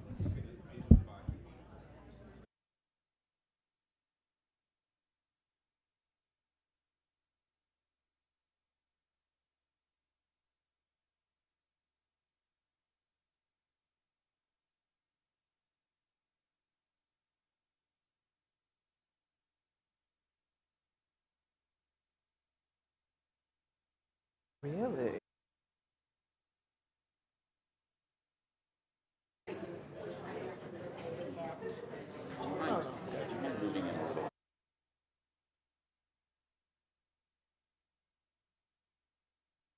Good morning, everyone. Good morning. So this is our first panel for today. This panel is how data impacts human rights and dignity. So there'll be a healthy time for Q&A, so please tee up your questions. But I also want to point you to the 3 o'clock session, which is a facilitated discussion. So please also, as we're talking up here, as you're formulating questions, as you're hearing questions, take some of those themes, those questions also to the 3 p.m. session as well. And here's the thing. I'm up here, I'm the moderator, I am on stage with 4 really dope people up here, and I will not be able to do them justice in introducing them. So I'm gonna ask them to introduce themselves, but also to tell us, just to set it off, what are those concerns, those major concerns, in 2 minutes, of course, is your elevator pitch, right? Those major concerns with regard to data and human rights or human dignity. So I'm going to start to my right with Mimi Styles. Oh, awesome. Thank you for selecting me to kick such a great question off. Hey, everyone. My name is Mimi Styles. Yes, that is my name. That is why I married him for his last name. I was 14 when I met my husband, and I told him I was going to marry him for his last name, and I did exactly that. So anyway, I am the president and founder of a research and data activism organization. It's called Measure. We're located in Austin, Texas, but have offices in Dallas and also in Houston. And essentially, we provide free data and evaluation services to powerful Black, Brown, and Indigenous-led organizations. However, we do our work with everyone else as well. And you know, gosh, that question is so good. I think what's been keeping me up at night is really thinking about the inability to engage for my community, and being in a community where you're seeing technological advances and so forth, and not having the resources or the means to lean in and to be a part of the creation of it. And for me, that's why I do the work that I do. Hi everyone, I'm Rashida Richardson. I'm a person who perpetually has 2 hats. So I'm both an assistant professor of law and political science at Northeastern University, and I'm also a senior counsel in artificial intelligence at Mastercard. So I'm a lawyer who's both been a practitioner and scholar at the intersection of technology, policy, and sort of social implications in civil rights for quite some time. And to the tough question, I think for me, even though human rights is like a legal framework, it's very much understood and practiced as more of a normative values sort of framework. And I think the challenge with data is we all have different understandings of what human rights and human dignity even mean. And therefore, as it's practiced or applied in data science, we see the variation in that play out. And it often tends to align with those who are dominant in a society, have sort of controlling how that is applied. And I guess I just wonder how we shift that, or even how to develop practices to have more frank conversations around the disparities and how we understand those normative values and shift towards something where there's more common understanding, or at least are able to have more realistic practices that understand the variance. Hi, everybody. My name is Sareeta Amrute. I'm an associate professor at the New School in New York, and also I, until recently, was the director of research for the Data and Society Research Institute, where I also helped found the Trustworthy Infrastructures Initiative. I am a scholar who works on labor and race in the tech diaspora. And increasingly, I have been very concerned about hidden forms of discrimination that are global that we don't often bring to the table. So in addition to thinking about things like race, gender, and ability, I've also been turning to trying to understand caste as a global form of dehumanization that needs to be brought increasingly into our discourses around technology. The second major theme that I worry about or think through is what might be called a kind of archive fever when it comes to data in the AI era, this increasingly and everywhere justified need to collect more and more information without pausing to ask who is benefiting from that collection. I'm totally stealing archive fever. Thank you. I'm Cordelia. I am the Director of Experience Design and the Acting Director of Systems Design in a relatively new government office called the Office of Regulatory and Oversight Systems. I will really quickly note that I am here on my personal time, so I do not speak for the federal government. It lets me be a little more spicy. It's fine. And so, like, when I think about like data, I sort of think about it in two ways. One is already, even in the language that we're using, it's about it's the new oil, it's the new whatever, right? It's very extractive when a lot of people think about data, and to me that is incredibly problematic, because at the end of the day, I come to technology through a bit of a decolonial lens. I think about it as three core questions: by whom, for what purpose? And too often it's about extracting from communities, especially extracting from historically marginalized communities, to benefit the institutions and the people who already have resources and power. So the other side of that is there's so much potential value. And so the question for me is what does equitable data practices look like? And I note that I say equitable and not equal. And so for that, I often think about how do we make sure it benefits the people who historically have it? How do we make sure it benefits the people who need it the most, not the ones who have the resources to get it or who already have the most? Great, thank you all. So one of the key themes in all of your opening salvos relates to definitions, and I think definitions are really important. So I want to get you all talking about what do these key definitions mean as it relates to data, number one, but also community was another key definition I think we need to lay a foundation for in the beginning so that we can have these conversations and we can engage all people. So what do we mean when we say data? Yeah, I'd love to start that. Yes. So that's absolutely a question that we ask our community at every point. So we have what's called the CARE model at Measure. It is a framework that has been developed for us and by us. It's a framework for evaluation.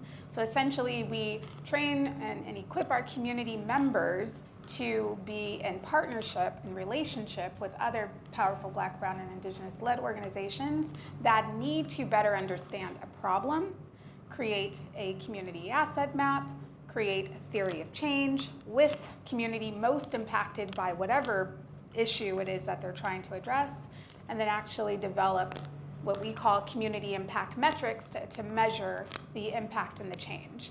And so as a part of that, we better understand and unpack language and data. And for us, data is not constricted to, quantitative and qualitative, right? These boxes. It's more so, data is music, data is song, data is food, data is relationships, data is are the opportunities that humans have to connect to one another. Lived experience is data. And so having a clearer understanding when we're partnering with our communities is actually where we gather these definitions. We don't know, right? We don't know what a community believes is data for them until we actually sit in relationship and community with them. Are we each answering? Sure, okay. Oh, okay. I was kind of like culling my mind because there's academic definitions, Sure. and then I feel like I've even written my own definition. But for now, I would say data is a subjective snapshot of something observed, and I think subjective does a lot of work there because we could all take a snapshot of even this panel, our intro statements, and each have a very different input for what we observed and what we said, and I feel like that part is always lost. It's always I think data is presented as this objective fact, or an objective artifact of reality, when a lot of the times it's very much a distorted representation. And I'll stop there so I'm not rambling and other people can give their definition. I really like that definition. I don't have much more to add there, but maybe I can just add two pieces of context that I've been thinking about lately. One are the ways in which data can be part of a long-standing colonial process, to what Dr. Dube was saying, in which archives of information about populations were developed in order to govern and control them and coerce them. But on the other side, there can be counter-data practices, like the ones that Mimi is talking about, that actually try to do a different kind of work. And both of those, we need to be able to understand both of those. The other thing I've been thinking about is, what is our relationship as human subjects to this thing that we call data, and how has it changed over time? What are the lacunae or gaps in that change? So one thing I've noticed is maybe there's a shift from thinking about data as something out there, external to us, towards something that we could potentially own, that it becomes our data. That is a really interesting shift. In some ways, it could be very empowering. It leads to very interesting discussions around privacy, for instance, which I'm sure we'll get to. But it's also still highly individualized. It's still about a person acting as an individual and controlling a certain set of externalizable or commodifiable resources. And so the missing piece there is maybe other ideas of data that are grounded in different sorts of community practices and different ideas of the human itself. I don't know that I have a lot to add, except one thing, I think I'm going to double down on what you said of it's so subjective, right? So often, especially institutions of power, talk about how data is true, it is objective, it is a fact in of itself, but Wittgenstein has already told us that it is inseparable from what we have decided is important to observe, right? And so often what is lost is data is fundamentally opinionated by virtue of deciding to put resources. So I was just on a jury, so this is in my mind. By fundamentally deciding to put more resources into cameras and surveilling, we have decided that the data around keeping crime down is more important than the data around how do we uplift communities, right? And yet we sort of come to it and go, oh, that's what the data is. We have cameras. That is what we're going to base how we make societal decisions, rather than what if we decided actually like uplifting communities is more important? So we'll put more resources into schools. We'll put more resources into community development. We'll put more resources into that, and measuring that, and like, I don't know. I'm trying not to go on to a rant too quickly, so I will pause there. No. We're having a discussion. Go ahead. So if I can just kind of mention, sometimes I know that for myself, to define data is almost problematic. Because when we begin to define data, then we begin to create barriers and guardrails around who can participate. And so when I think about data and not trying to define it, but instead maybe kind of taking from what my sister just said about it's more so a reflection of the human experience where it knows who we are and it is who we are, right? So it's almost like when we begin to regulate, air and natural utilities. And if we begin to do that and begin to define it in ways in which others feel like they cannot participate or lean in, or when we begin to put in, guardrails around quantitative and qualitative and so forth, again, we leave out an entire people that it also reflects. So yeah, it's just a hard thing to sit with sometimes when we try to begin to define what data is. Can I add something? Absolutely. And transition us to the other word, which is community, because I felt like I was struggling with us answering that, because I feel like inherently trying to define a community is setting up guardrails and parameters around who's included and who's not.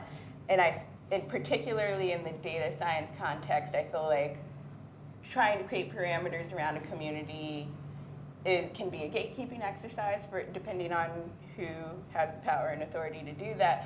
But I feel like what I've hated the most is it creates monoliths rather than understanding the diversity within communities, or at least appreciating it. So I really appreciated your comments in the keynote, Dr. Dube, where you noted like it's not black or white because there's even schisms between these individual groups.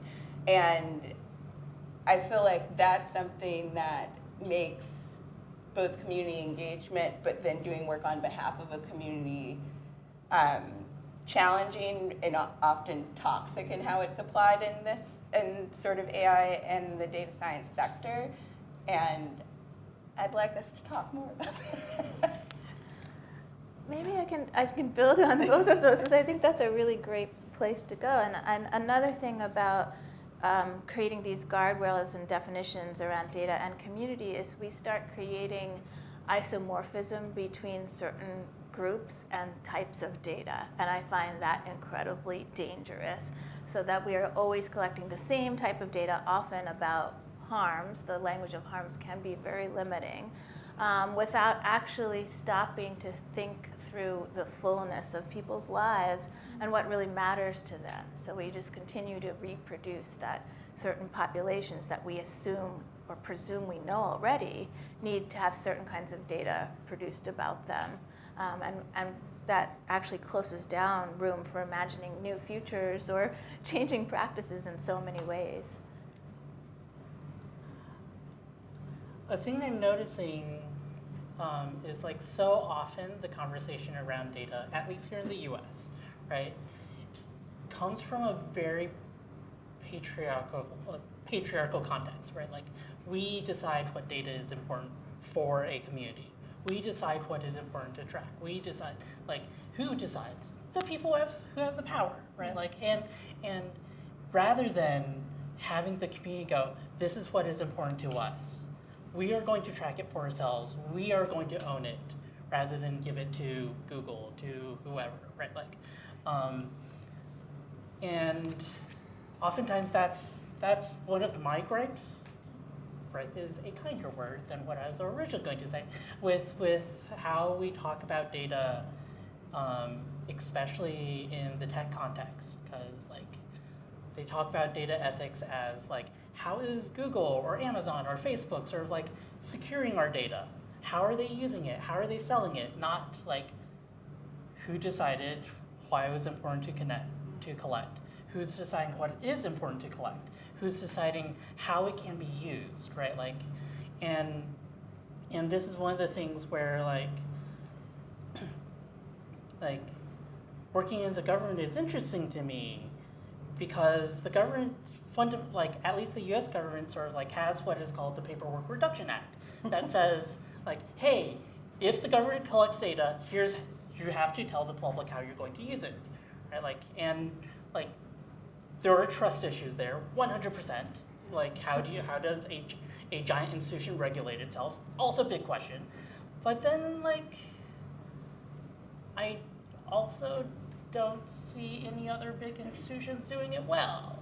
So, like, I always wonder, like, what does community governance look like? And how can we make that equitable? How can we make that accessible? And like, how do we make it so the people who are most affected and most impacted by data, what is collected, what is being used, how can they sort of like have agency in not just what's collected, but like how it's used, right? Like how do we make it so, like, especially around AI, where so much of it is extractive, it is exploitive, especially how AI is actually trained, which is not computers, but actually people who are being paid not nearly enough.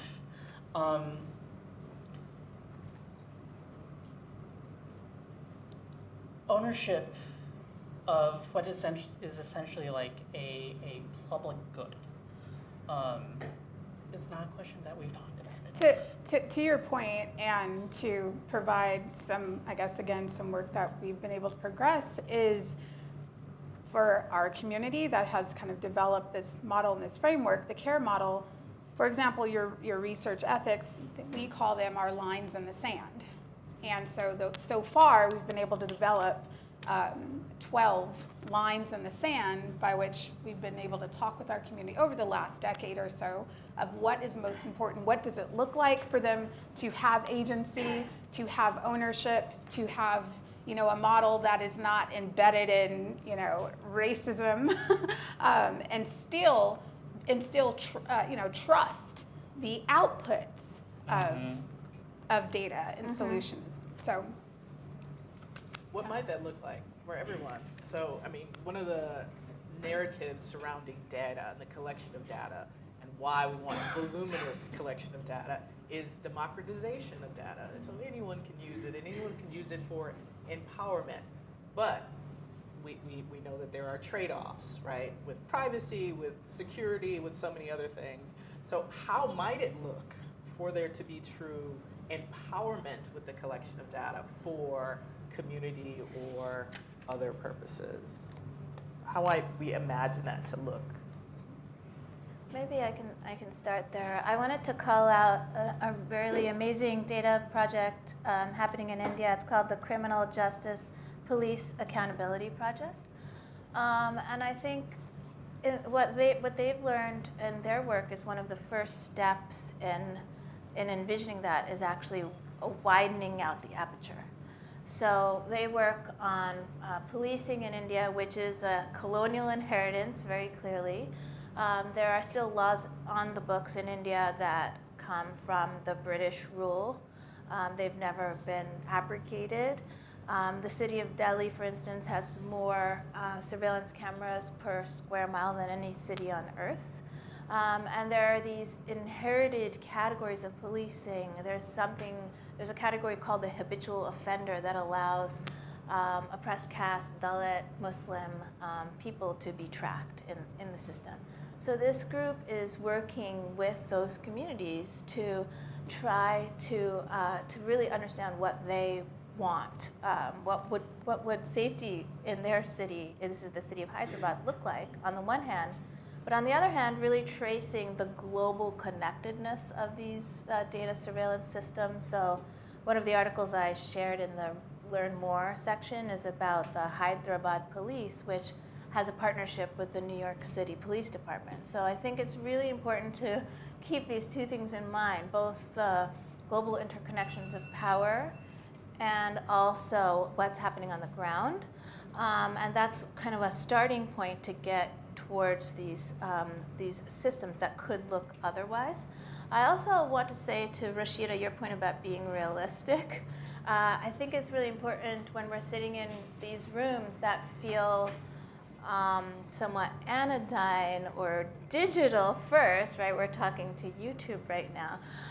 To remember that there's a real extant place in which all of this happens. So for some of their projects, they found that community members wanted to have cameras because they wanted a trusted data record of violence against community members. But what happened when some cameras were installed was that they were broken immediately by those who don't want their actions recorded. So I think that's, I'm not trying to be pessimistic, but I think it's important to keep in mind that all of these data projects are happening in very, very tangible contexts that impinge upon what they can do. I think I also want to raise up something Cordelia said in the opening remarks of, I think for any of this to come to fruition and work, we need to understand the difference between equality and equity because I think they're conflated so much, and that's where you get sort of misguided appeals for equality under the banner of equity. And just to unpack what I'm saying is, and often a problem when we're talking about bias issues with AI systems, we're talking about issues within the data sets that are used to train the underlying model. And one common problem is representation within data sets. So I know there's been a lot of media coverage and more, I guess, popular understanding of the use of facial recognition technologies and the fact that they don't work for people like us on this panel. And part of that issue is the underlying data sets that are used to train the technology, but then, you know, some researchers will call for technologies to be more equitable, and what that means is having more representative training data sets.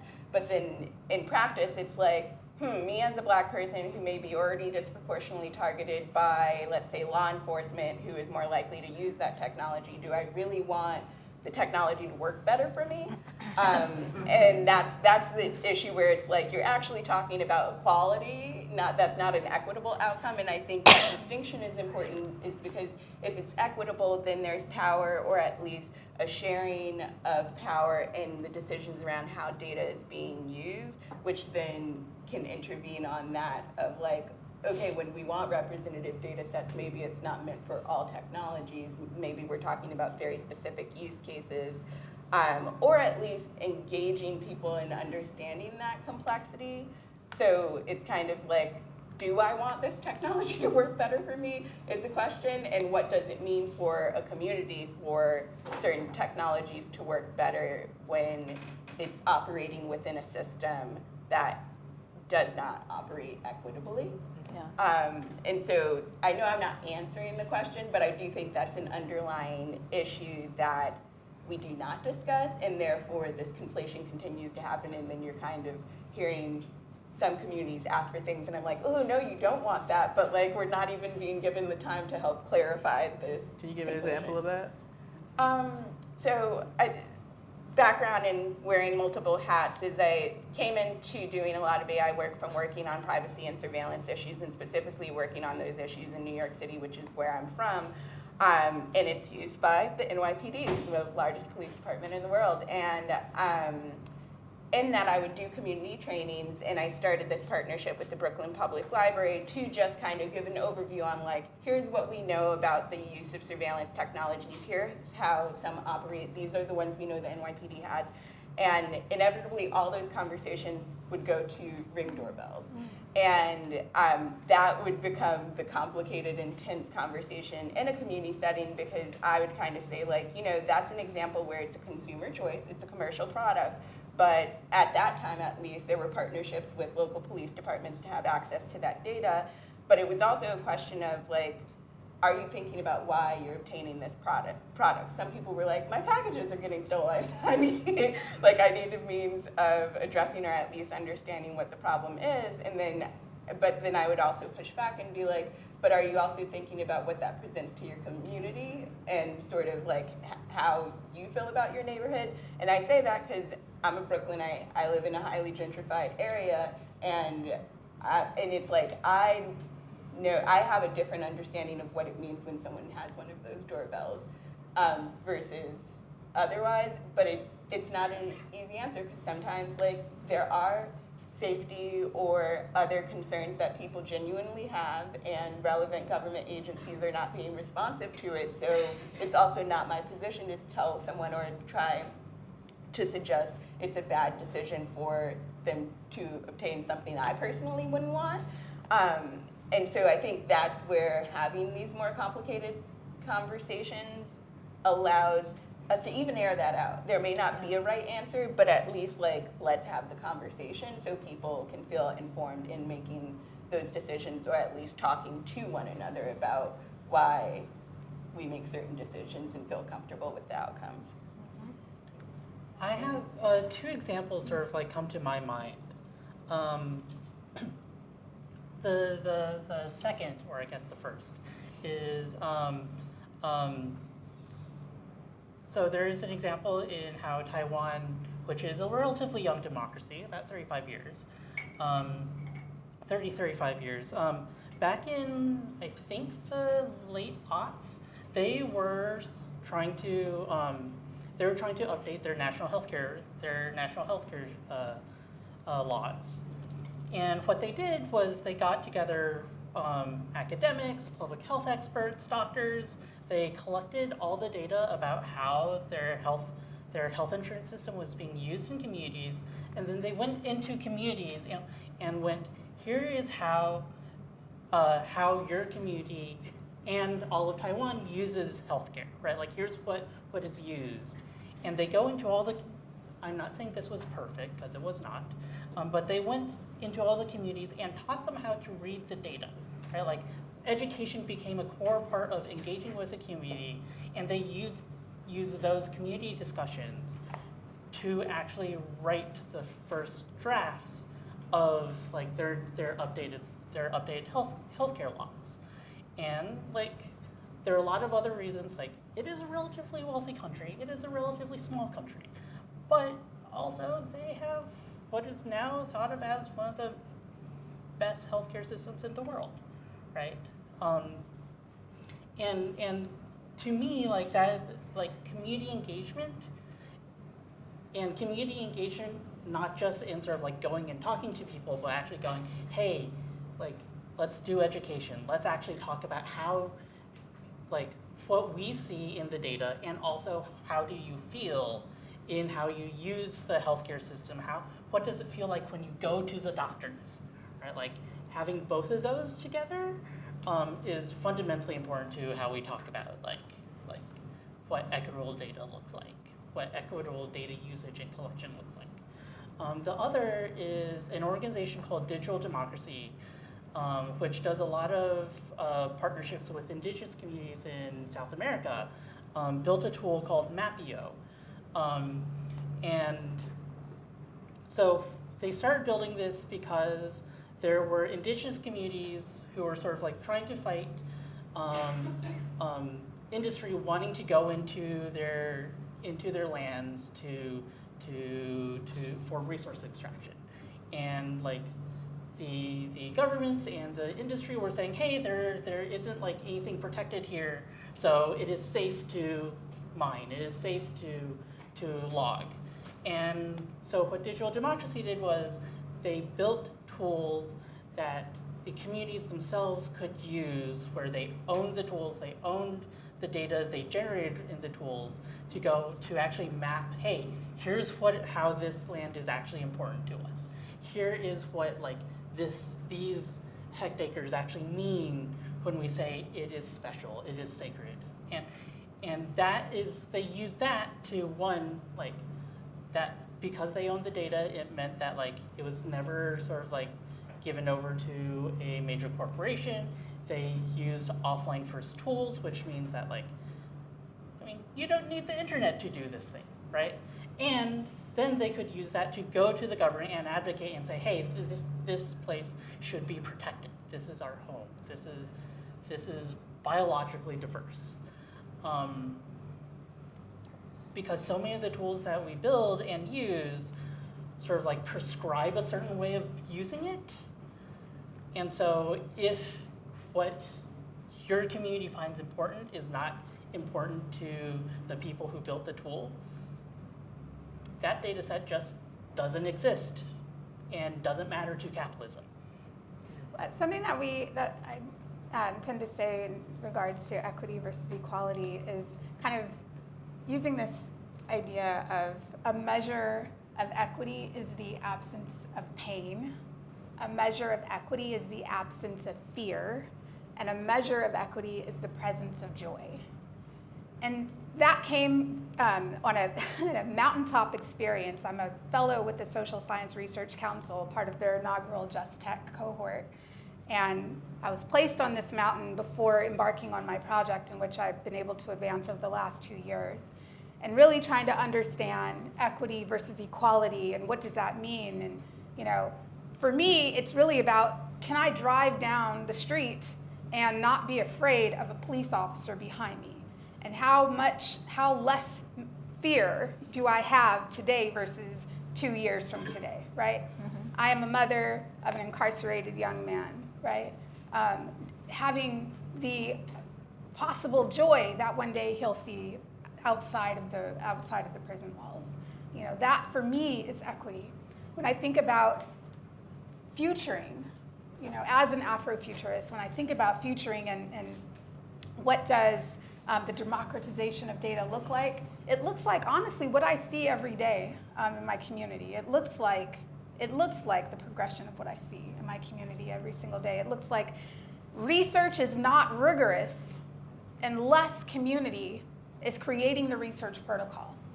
The community that is most impacted by the output or the solutions that are developed, unless they are the ones creating the research protocol, unless they are the ones creating the questions, right? It is not considered rigorous research. Sometimes it baffles me to think, and to be honest with you, we've been lied to for so long, to the point of seriously like creating made up scenarios of who we are as a people. And so it's really about communities, again, most impacted by problems and most impacted by disparities, being the ones to create the solutions, to develop the research protocol, and that is our responsibility. We have to lean in at now in terms of being in the community, as you said, and giving the opportunities for them to co-create. So I want to admonish you, we're going to 2 minutes, we're going to have Q&A, so if you are chomping at the bit, please, we're gonna ask for you to ask questions. But just one last question. So connecting with all of what you all have been saying, Vice Chancellor Dube earlier said that there's never been an instance of human development or human catastrophe that has not been affected by technological invention. I want to turn that over to you all to think about, but what might the human side do in the face of invention, innovation, the ubiquity of systems, and how might the human part, so we're at the Tech for Humanity Summit, where does humanity need to be to combat, counteract, and or harness the power of these innovations, these inventions for good, for non-harmful use, for impact that is positive, or at least positively framed, right? So I wonder where you all stand on that, those thoughts. Anyone can start. My first thought is leaving the trees was a bad idea.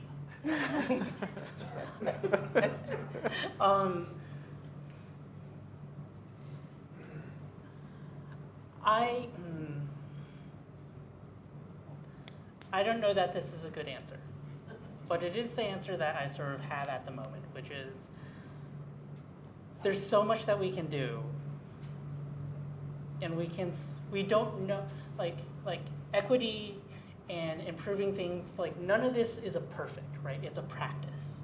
And so I don't know what it looks like in 50, 100, 1,000 years, but I know what improving it for tomorrow looks like. And so as long as I can see the next step, and maybe the next 5 steps, like there's hope. It's not enough, but maybe we can figure out what enough looks like. I know. I try to be pragmatic because otherwise I'd be pessimistic.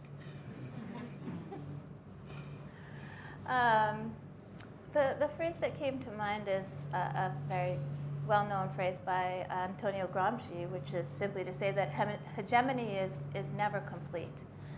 If we look at the long durée of history, and I'll take caste, for instance, there has been anti-caste philosophy, practice, song, dance, philosophizing, everything for millennia. And so again, to the point that Mimi was raising about the lies we've been told, we're always told a vision of who we are that's been narrowed down. And there are always constructs that we are told to believe in as real. That could be the nation state. It could be Gen AI. It could be data itself in certain instantiations of it. It's races, it's genders, it's castes, and so on. But if we poke a little beneath that, there's always been people who have been thinking otherwise.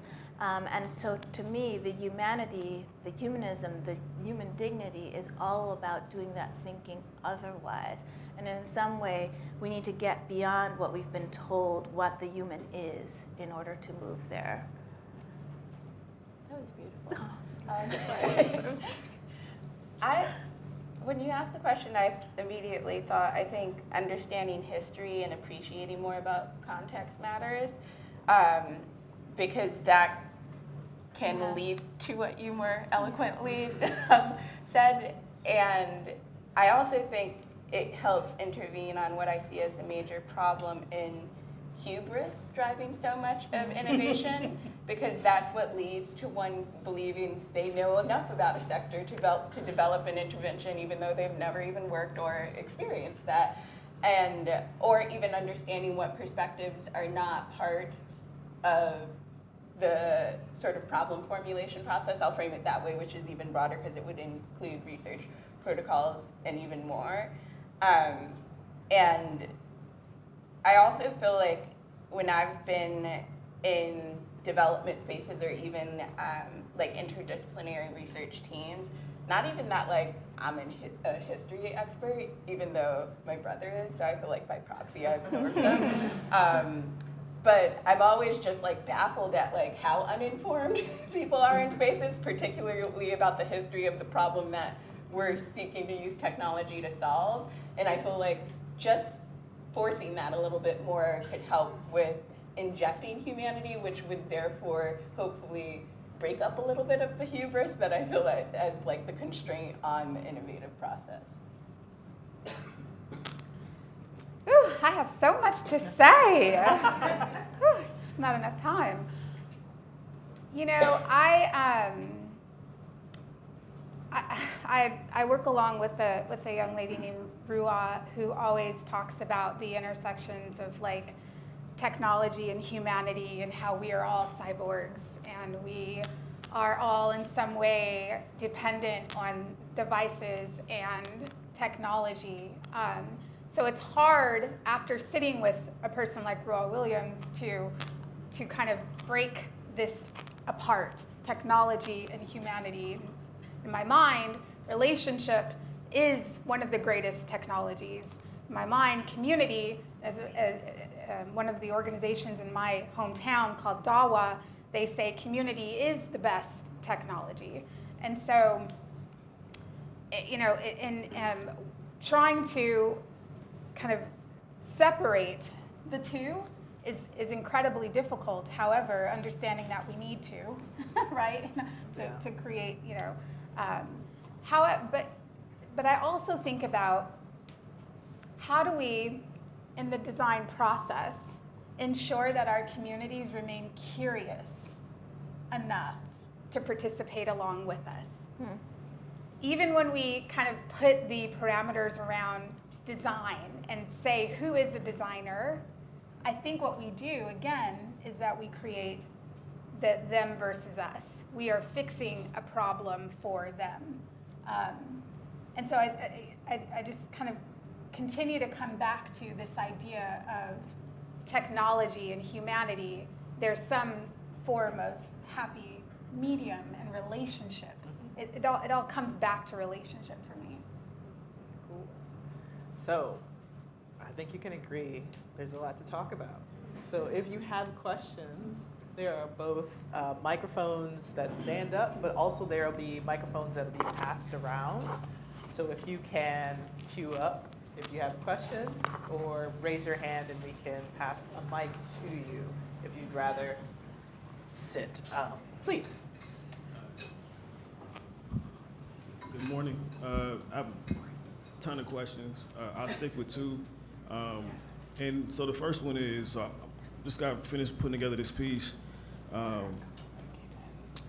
that talks about data ownership, combination between Web3 technology in terms of blockchain and its potential for data ownership. I'm curious, the framework we used was around whether or not we could classify data as an extension of the body, so that anything that happens to the data can be treated as anything that happens to a physical body. And so I wanted to first put that out there as a potential to see what you all thought about it, given this is the topic of the panel. The second one is one of the projects we're working on at the Institute is around consent-based data collection for the construction of a type of data set that will allow people to own their data, but also work around creating sub-economies based upon revenue sharing because of the ways that data has been used in the excavator process.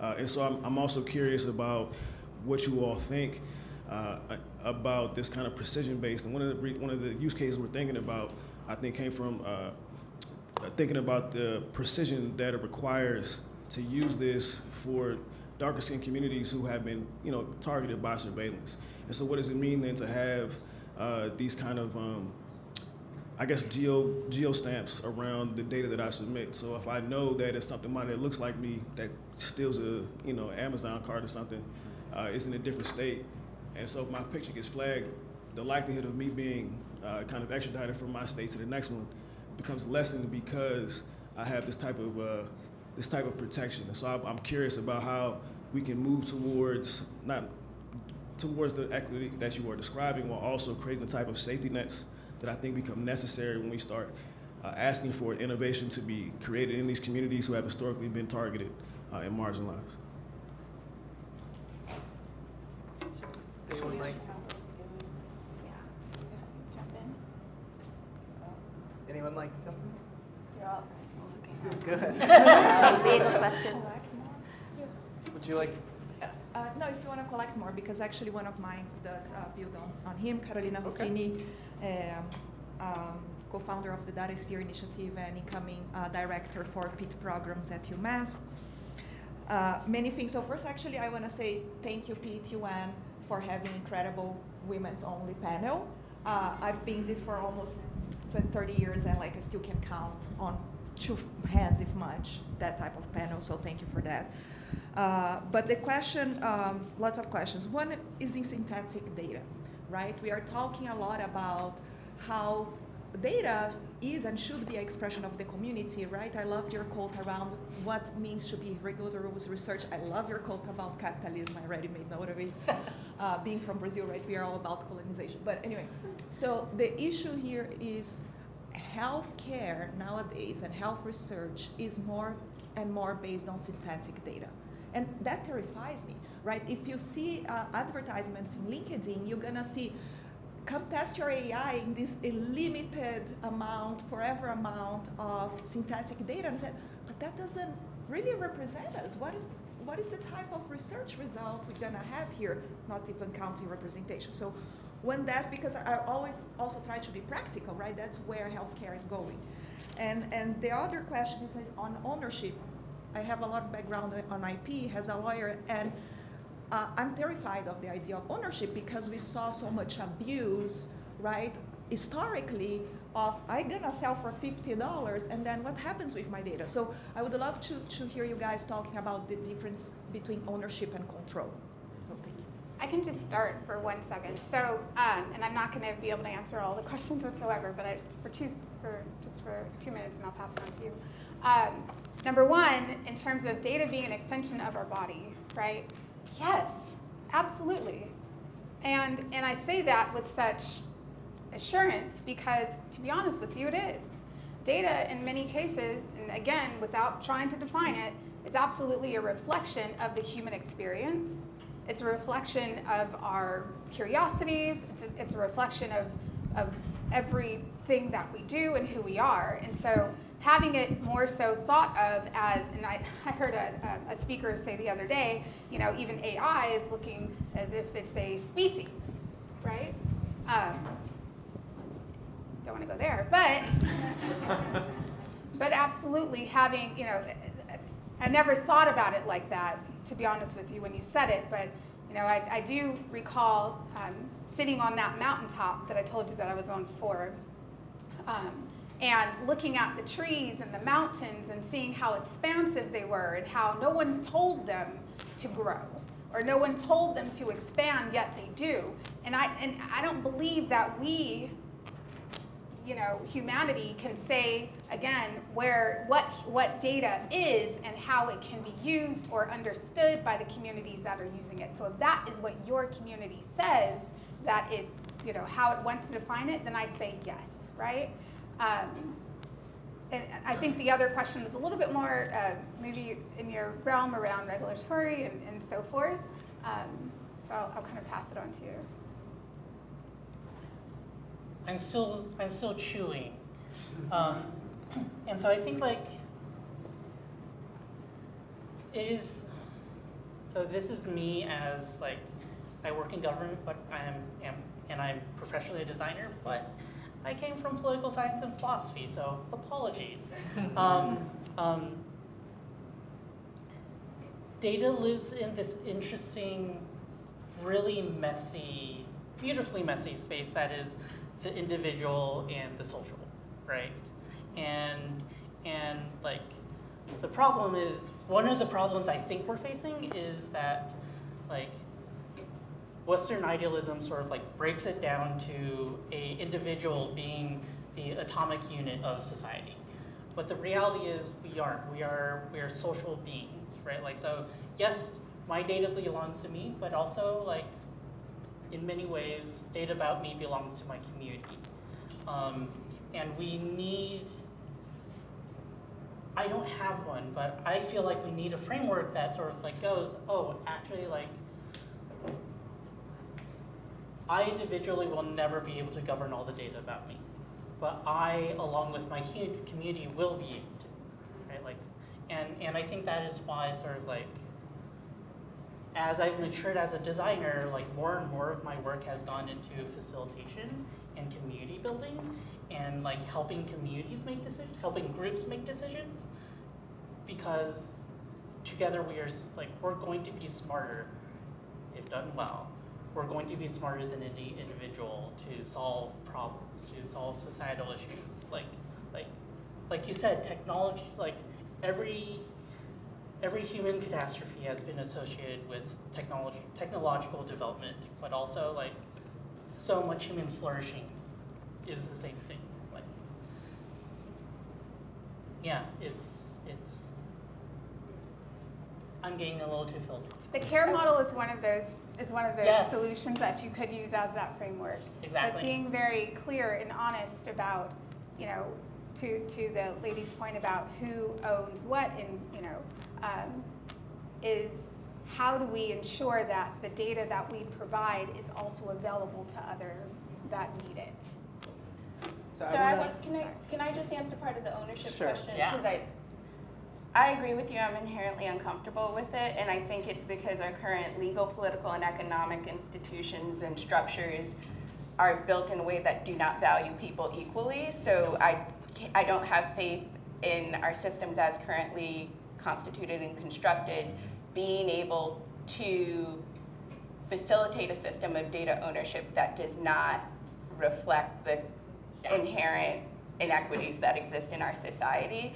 And that's why I've always felt uncomfortable, like I engage in, but I always feel uncomfortable with the idea of like data trust and a lot of other types of, or ideas that are trying to facilitate that model, because it's kind of like we can't get to that ideal until we deal with the mess that is on top or built all around constraining the outcome. And it's not to say we can't get there, but I do think it requires a more realistic and grounded conversation about the reality that we actually live in and the limitations of our current institutions and systems. So that way we could figure out, like, is there a way to thread the needle to some form of that ideal? So I think in some ways I identify as a realist, which comes across as a pessimist or a cynicism. But I think, so it's like, I want us to have those conversations about ownership, but I do think like it needs to be grounded in that in order for us to like have concrete ideas about what is possible. So I'm going to take all three of the questions and then we'll. Thank you. And my question actually is going to build on exactly where you were just taking us, Rashida. I think I'm not alone. I can't stop nodding. This conversation has been so riveting and important. I thank you all for your contributions. I'm Matthew Kressler. I'm the Chief of Staff for the Corporation for Public Interest Technology, which is a startup company that's looking to, among other things, connect diverse stakeholders in the social justice tech ecosystem. I was really struck by how all of you were emphasizing the limits, constraints, tensions within which this work is happening. To that point you were just making, Rashida, about trying to engage in equitable data practices on a landscape in which, as the conversation began, kind of data itself has been kind of conceived of and continues to be conceived of as this extractive colonial enterprise. And then kind of adding on to that, thinking about all of us in the room being situated in different sorts of institutions that have their own logics, whether they be the university or a company that on some level is looking to generate revenue within a capitalist structure, or just on the global landscape. Vice Chancellor Dube was talking about the ways in which kind of data mining and extraction is happening in the global south that defines the way that people are consuming and engaging with technology across the world. So whether it's kind of freedom dreaming or hopefully some kind of specific kind of, or building on some of the specific examples that were already talked about that Measures are already doing, I'd love to hear a little bit about how you all, either yourselves or see other people engaging in kind of concrete, whether it be commercial, nonprofit, examples of equitable data practices in that context, which, as you were just saying, is problematic. We'll use that word for it. So thank you.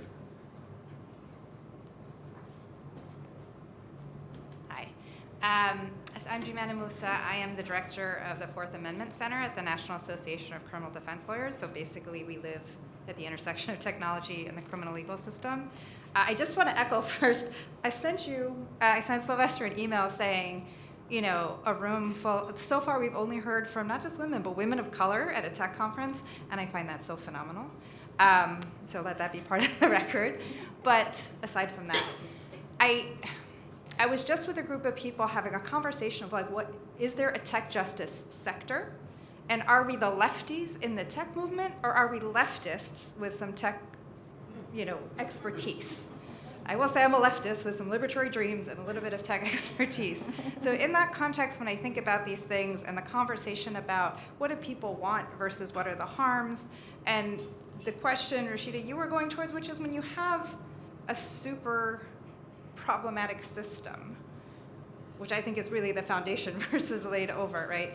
Then how do you get the people developing the tech who are not grounded in that to take that into account? So just two very quick examples, and I'll leave the question with that. One is, you're talking about Ring cameras. We're about almost 10 years from when Mike Brown was shot dead in the streets by police, right, in St. Louis. And at the time, there was this huge outcry for, we need body cameras on police officers. And there were some of us who were saying this is actually a bad idea. And so now we have body cameras on police officers all over the country. The police are killing at least as many, if not more, people and black and brown people and storming campuses and doing all the things with their body cameras on. And now the manufacturer of the body camera just acquired Fusus, which is a real-time crime center, which is saying you can bring together your body camera footage, your dash cam footage, your drone footage, or all into this one place. So it's really become a tool weaponized against communities instead of this sort of salve it was supposed to be towards police violence. But like I said, there was an outcry into thinking that this tech solution was going to somehow fix the structural problem of racist policing.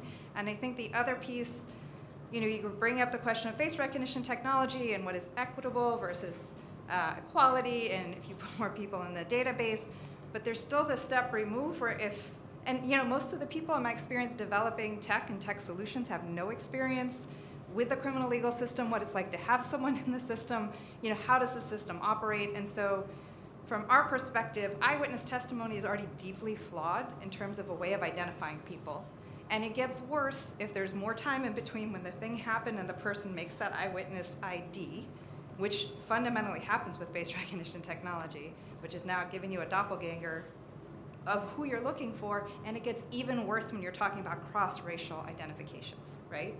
And so we already had all those problems with eyewitness ID, and then we put technology in it, right? And so part of my question is, again, I'm not a tech person, I'm a liberation person, and so when I think about this, how do we get some of these thoughts about, I love just the idea that research is not research if it's not rigorous, if it's not developed, with community inputs and community direction. So how do we, I don't know what to say, because wrest the tech sector away from sort of capitalist interests that say, look, we developed all these shiny tools and we'll help you write grants to buy our tools, to a place where you're solving problems rather than exacerbating them. I don't know if that was clear, so apologies for the lengthy.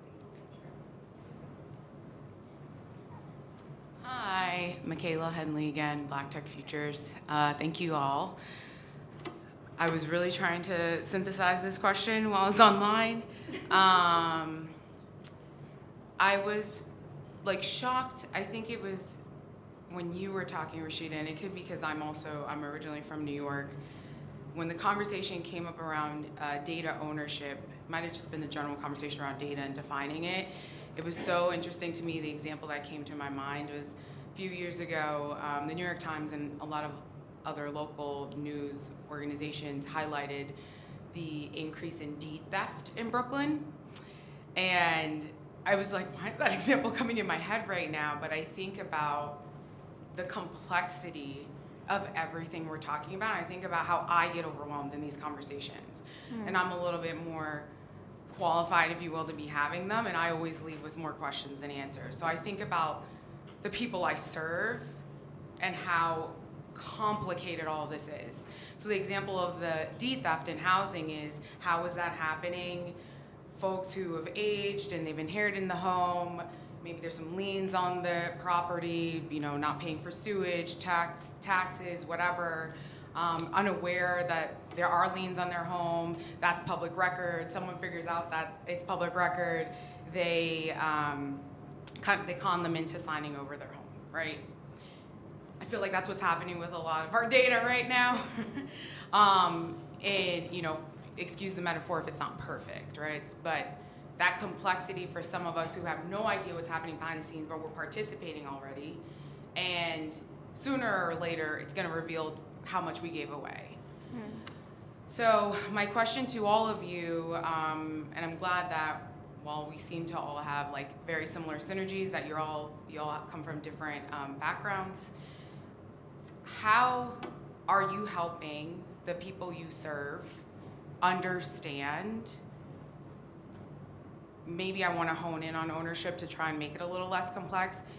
They're what they own. And I'm hoping that the community organization, Ms. Mimi, isn't the only person who is thinking about this, because more and more of what it sounds like to me is that no matter what we're specializing in, whether it's healthcare, whether it's education, whether it's ag, whether it's AI specifically, whether it's privacy, cybersecurity, is that we need to be bringing our communities along with us because they're disappearing.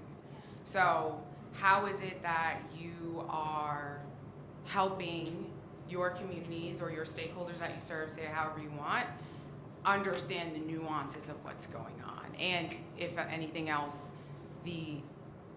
what they own, right? Some of them don't even know what they own. Some of them don't know they're owners, and they should be empowered. Thank you. So we have three really great questions that anyone up here can take. So we have requests for like examples of contextualized uses. We have questions about what are we like having this discussion within the context of text, but also we have questions about how are we serving people and explaining what they have, but what they are, perhaps, is a way to think about that. So go ahead. Go ahead, Rashida. You sure? Yeah. Okay. I'm going to start with the first two questions and then come back to yours because I don't want to get on a soapbox. So, but okay. So, with how do we think about these issues given the broken structural foundation? I think it depends on the context. So one that we've worked on together, Joanna, is I think like on the local level in cities and municipalities, it's having conversations about resource allocation, because buying technologies that are then used for oppression is a choice, and it's a choice of community resources. And they're often presented as silver bullet solutions without the fact that there is no way to evaluate. It's one of many interventions being applied for one or a myriad of type of problems, and then we're being told like, oh, this technology helped reduce burglary, and it's like, yeah, but how can you actually isolate it to that one technology? But also, we're not even having a conversation about what other alternatives were not even looked at or not invested in, and therefore not pursued, which could have had a better outcome or even this same type of outcome. And I hate to do this, but I have a little plug for a law review because I get at this issue, and then that way I won't ramble. But it's at the Berkeley Law and Tech Review.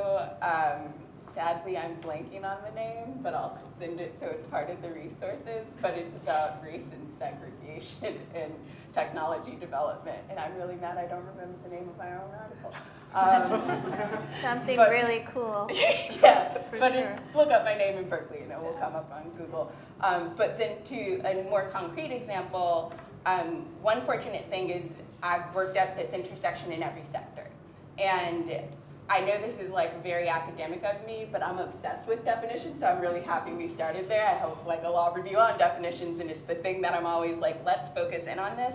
And one specific example is particularly around like AI policy right now. It's a lot of terms that are just thrown out as if we all understand what they mean or that we have a shared understanding. So one thing that I've been doing in my work at Mastercard, and I've also done in my academic capacity with interdisciplinary research teams, is honing in on definitions. I have your title. Oh, what's the title? Racial segregation and the data-driven society, how our failure to reckon with root causes perpetuates separate and unequal realities. Mic drop. We'll put that out on the YouTube, but I'll put that in the But I give that example because especially when working with data science and engineering teams, it really helps you focus in when you're like, actually, can we define what this means?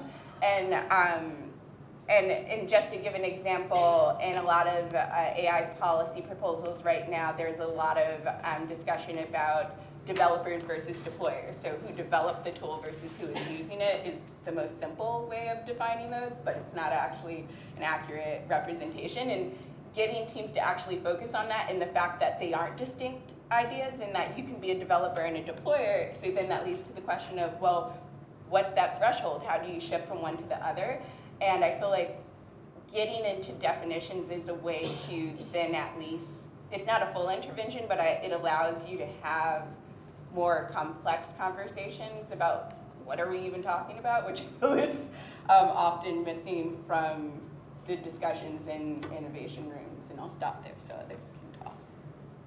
Maybe I can jump in. I really like this last round of questions. I'm going to address the communities and also how do we wrest power away from techno-capitalism. So on the latter question, I think one thing that's always top of mind for me is that the United States is just one place in a huge global tech economy. We heard a lot about South Africa this morning, and I think it's really important when we're sitting in the US and thinking about the US that we also keep in mind that there are other examples out there. And there are other examples in which power is consolidating, but also other examples that have different models of thinking about what we want and what we want to envision in the future. The second way I'll answer that question is the way I answered a little while ago, which is in every place you look, even Silicon Valley, there is a long history of mobilization. And that mobilization and its histories is just constantly put under erasure. So if you think about the microelectronics industry, that was done by women. There were unionization efforts. All of those are histories that we don't know enough about. Or if you look at the anti-apartheid struggle in the United States, I think that's a really important one for the current moment. The way that was involved in technological apparatus, and it actually was a workers' movement. Which leads me to this great question that I love about the communities we serve. And so for my work, I can only ever answer this question in terms of my own work. I serve workers in the tech industry who are racialized and discriminated against because they are from oppressed caste communities. Very clear. And so thinking about this question of what they have or what they own, the work has actually been to collect stories that simply say, we are here. We are in tech jobs. That's a fact that is denied. And so I want to lift up a group called the Ambedkar King Studies Circle in California, who's been doing a couple years long project now called Tell Us Your Stories. And they've collected stories of Dalit and oppressed caste people in the tech industry. And that's part of this larger campaign that's been happening both on the governmental level but also on the corporate level to get caste recognized as a category of discrimination in the tech industry. So that's, I think there's a deeper part of that question that I'm skipping over, unfortunately, but the service really for this particular campaign was to think about what is often a hidden form of discrimination. It's not that racism against Asians doesn't exist in the tech industry, it does. It doesn't mean that sexism or forms of gender discrimination don't exist, but that the fact that there is caste discrimination was just something that had to be established. And this isn't my work alone by any means, it's work that I contributed to along with organizations that are led by Dalit women, Dalit people in general. Go ahead. Oh, yeah, to the gentleman's point, yes, there is a growing movement of social justice tech.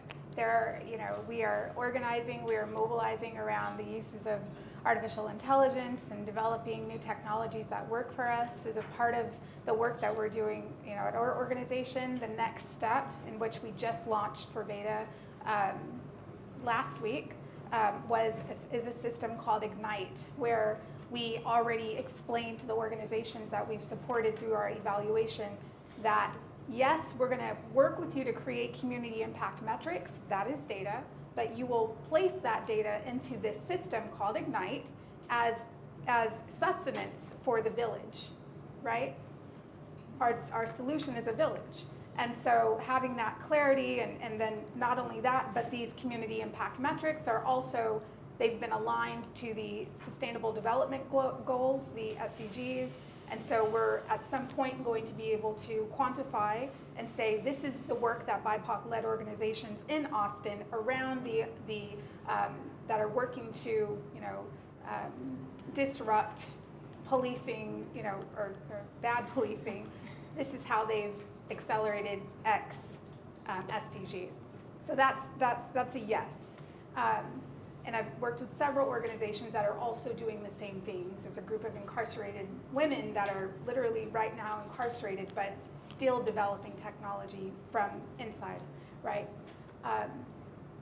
But that all brings me back to some of the other points that were made on the question. and I shared with the group before during our first call, is how do we rest in the data that remembers who we are? And what that means for me is the restorative power of data. What that means for me is taking from the work of our spirit sister, Ida B. Wells, right, who took data, even in the atrocity of what she was documenting and what she was counting. She used that data to liberate our people and to draw a clear understanding of the pain of lynching in America, but at the same time was able to use that data to push forth resolve, not completely, but in a major way. So yes, thinking about the restorative power of technology for our communities when we are included, and how that creates liberation. We're good.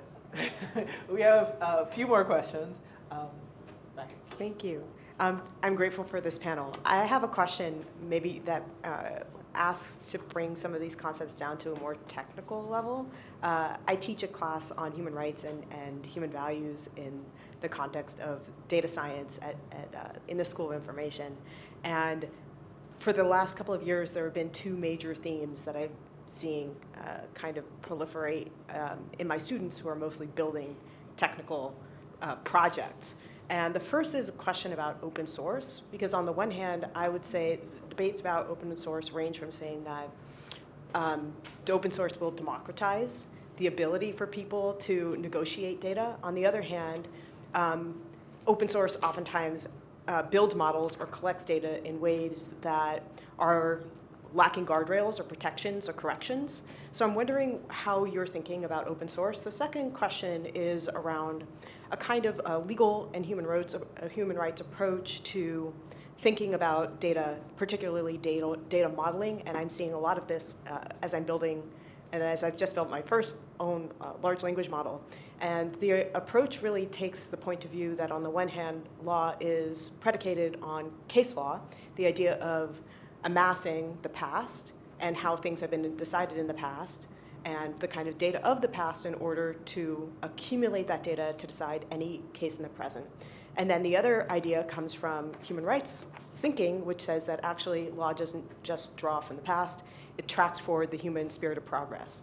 And when we see like the Gemini case in Google, one of the things that comes up is, do we want a model, and as that model becomes more and more anchored and more amplified, to take data from the past and to model things that may be factually correct, but actually further lodge the past in our present and then project it onto the future? Or do we want to think about not just where society has been, but where society ought to go, even if it is an incorrect model that provides maybe distortions of where the present actually is? And what kind of factuality or factual representation is the kind of factual representation we want our models to strive for? I can start off with the open source conversation, I think, which is for when I, like, as a general rule, we like using open source tools because there's a community with it. It is like it's like part of the openness is it is transparent and auditable, right? But the other side of that is open source isn't just a license, it isn't just a way of operating, it's also a social system. And so you also need to analyze the social system that a piece of open source software sort of like is embedded in, right? Like how sustainable is it in terms of, is it one person like doing all the work for the last 10 years, and if that person sort of like goes, oh, I'm tired, like, and does it just disappear? And also like, what does the community management look like? What do the people who manage it, what are their incentives? What are the things that they care about when they decide what to work on next, when they decide what is good enough to deploy, what is good enough to like, especially as we're starting to use like machine learning, right? Like open source is not just a blanket way to go, this is ethical. It still needs to be analyzed and go, hey, what are potential places within this system that create inequalities, and how do we sort of like study and make sure that like we're going, okay, we feel confident enough to prototype with this versus we can feel confident enough to deploy this in production. That is something that, like, at least on my team, that's what we think about, and we're using this for, you know, the regulatory system of the American government. So if we don't do this right, we cause a lot of problems, and so we have made the decision to go, actually, we care. Like, we care, and we're going to take the time to make sure we do this right. But yeah, like, you have to look at it as a social system, not just a technological system. I want to answer part of both, just a little bit on the open source piece. This is not an answer, but more a problem I've been trying to think about, which I think is still relevant since you asked what we're thinking about. And that's the practical impediment to open source, in that its downsides present an issue for its uptake. And particularly with a lot of open source systems, we're talking about uptake in enterprise systems. And the reality is, and I always want to bring this back to thinking about the context, the economic system we're operating in is most businesses aren't interested in open source because of the inherent risk that it would carry to integrating it into an enterprise system. And so that leads me to the question of yes, as an ideal, it's interesting to work through, and I think it is. We're having complementary but different use cases here. Yep.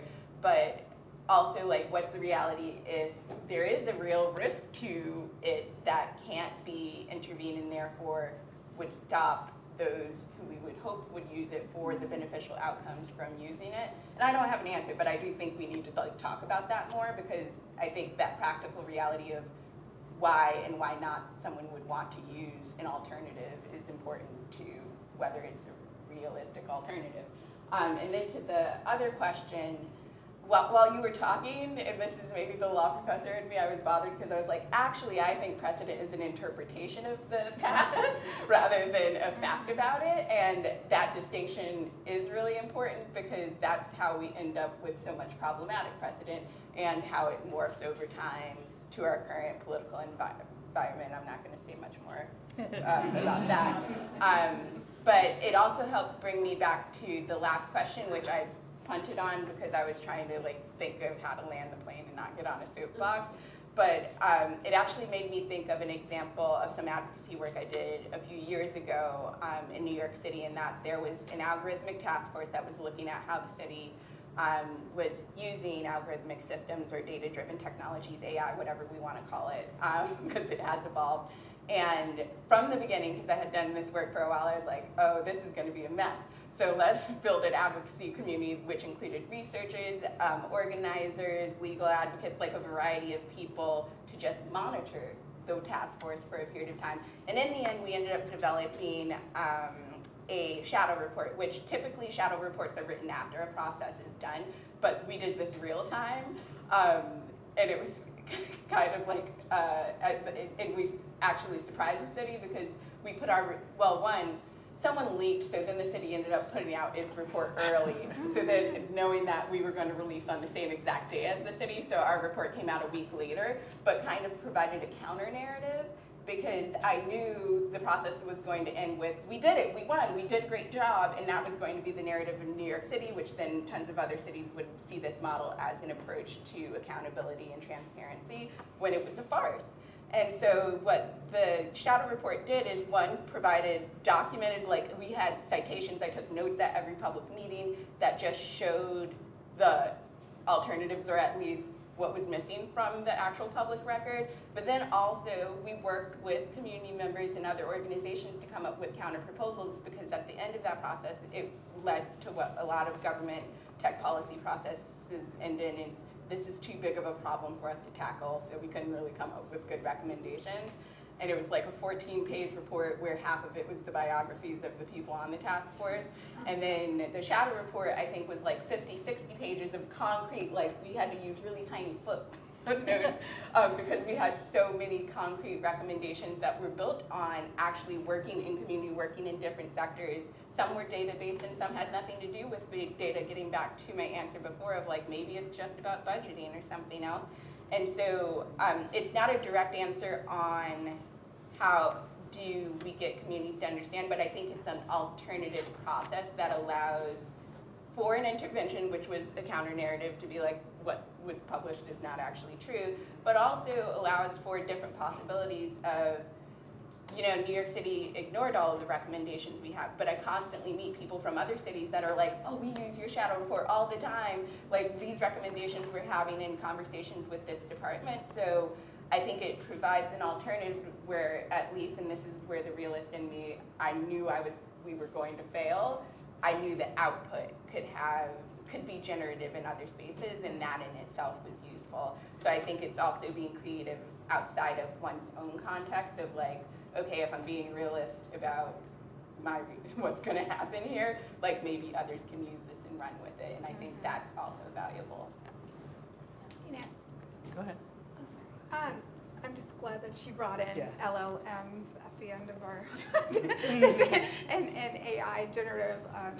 So I would hope that as you're developing that there are spaces in which there are counter bias technologies or algorithms within the development of the LLM, just because, you know, for an example, we were using Claude AI. It's one of these systems, and we had asked the system, you know, can you tell us why adultification bias is, you know, where it came from in this particular community, and it would not talk about, it said it did not feel comfortable addressing the experiences of Black girls in this context. It just did not feel comfortable. So, but it did say that I can give you solutions in order to fix the problem in your community.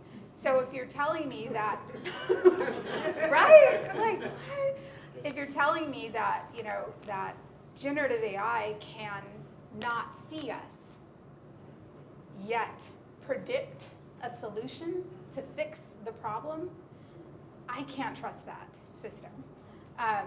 And so what we did in response to that, and it's actually a program that we're trying to right now, you know, tee up for funding, is community auditors coming together, whereas we are looking at these generative AI systems.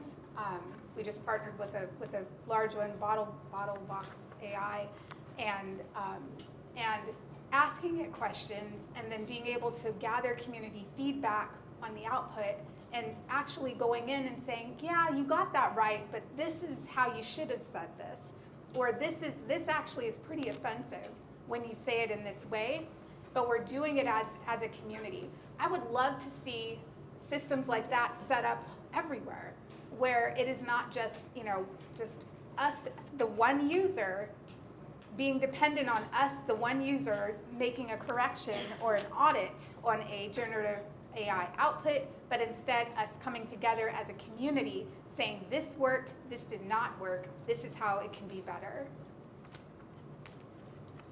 So we've had an awesome panel. I want to admonish you, though, to continue to carry maybe one more question. Yeah. Sure.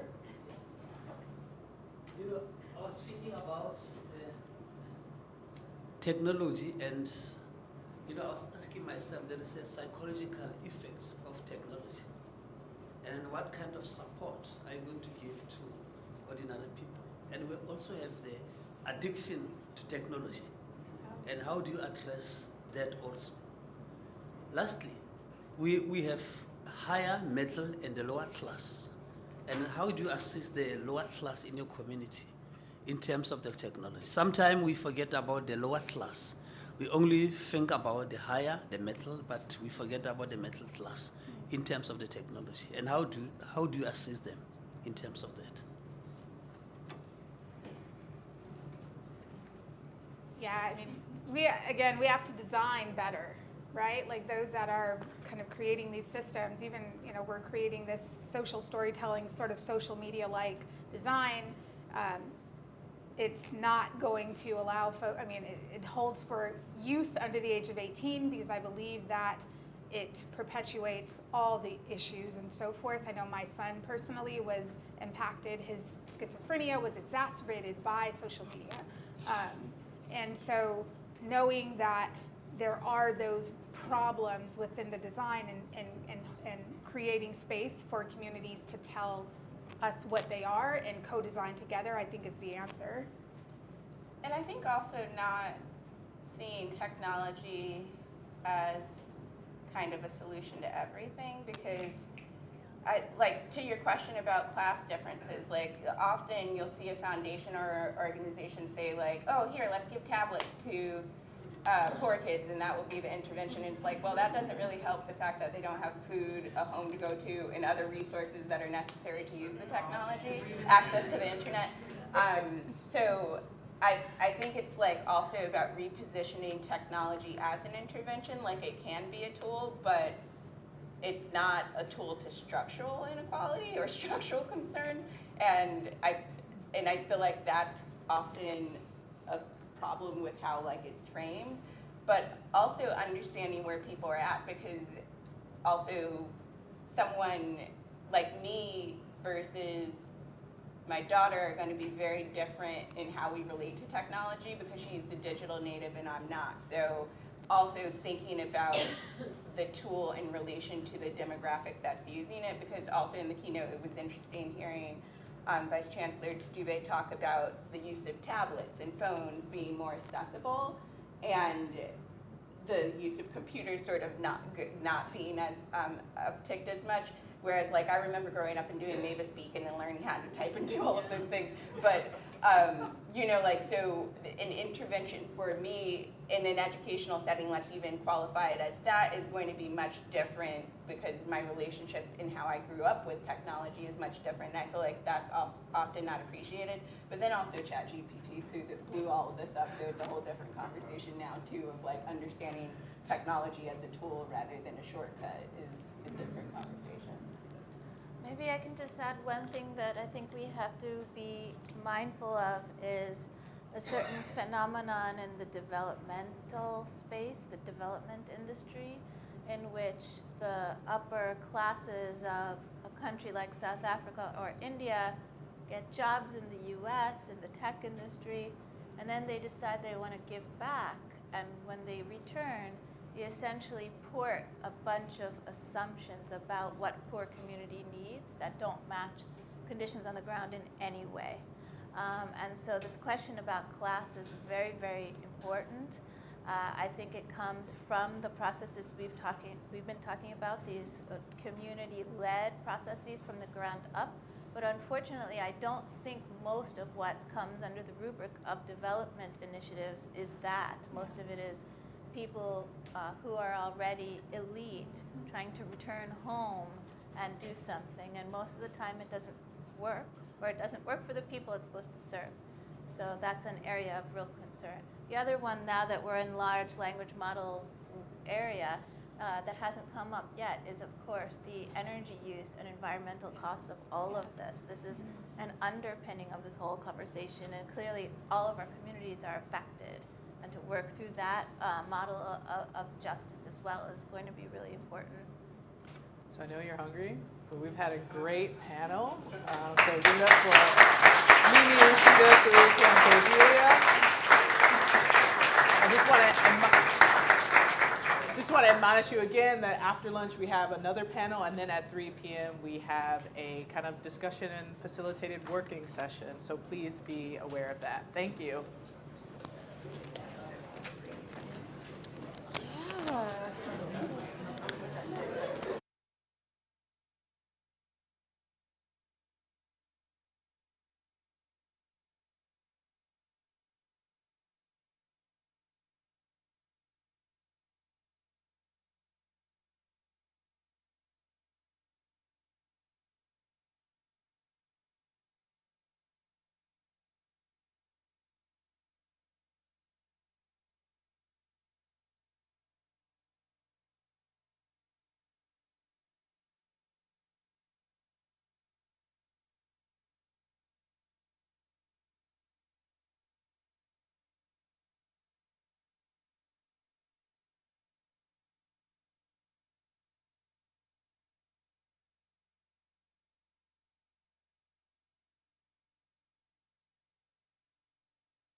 Yeah. Hey, Deb, are you there?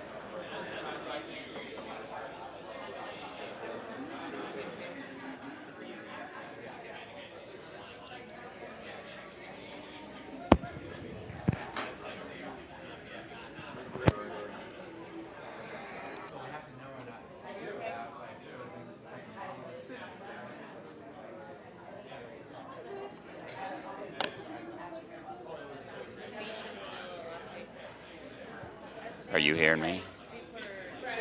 You're hearing me, right? Okay.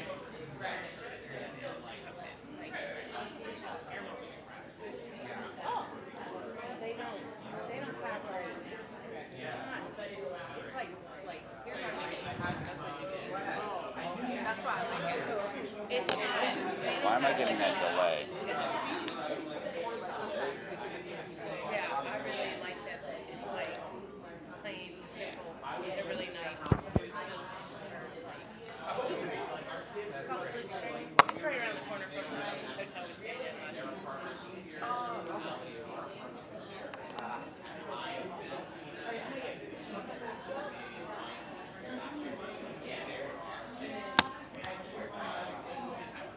I don't understand why I'm hearing a delay.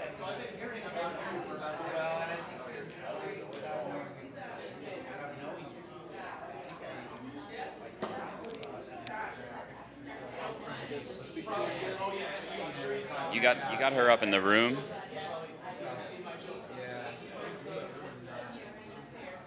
You speaking to that, I hear you at the same rate. All right, you're hearing me in real time. Yeah. All right, you talk into this and talk to Deb. Hello, Deb?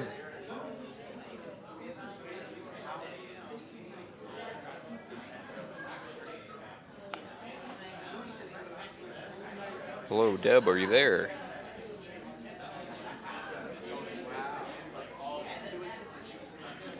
Hello, check, 1, 2.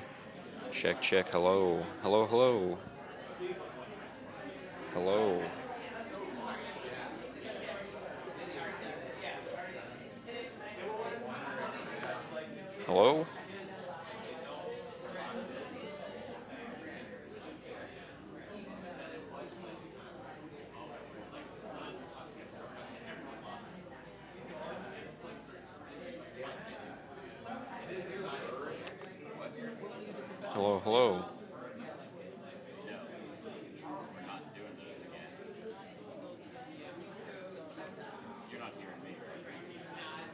No, I hear you.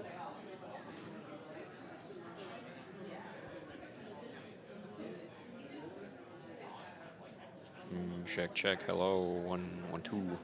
Hello, check. I think the gain staging is okay. I just need to readjust once people start talking into the lavs and the audience microphones. That's what has to happen.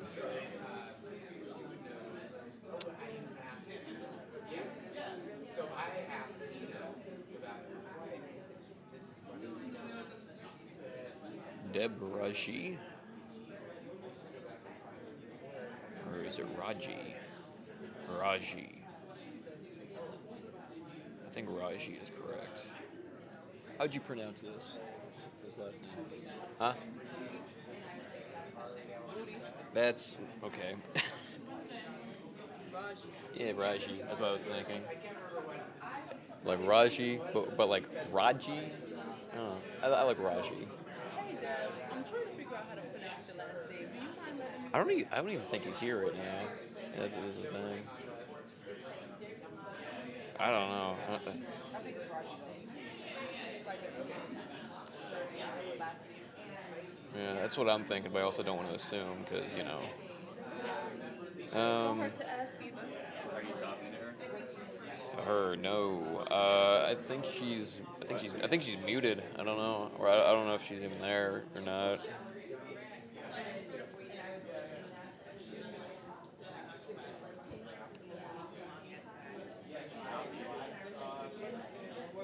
Okay. There she is.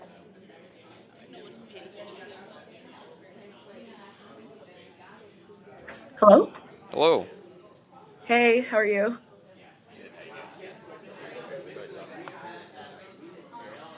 Hi, Det. This is Joe. Okay, good to see you. How are you doing? Could you put her in the room? Oh, can you hear me? She is in the room? Yeah, I'm not hearing her. Oh. Are you sure? Because A's all the way up. That's for the room. Yeah. It's all the way up. And the room is not muted either. She's not muted. How about that? Hello? Yeah, she's talking and we didn't hear her. The weird thing is that I can hear you guys through headphones just fine, but not through the room. I think he might have. He turned it down too much. Yeah, just way too much.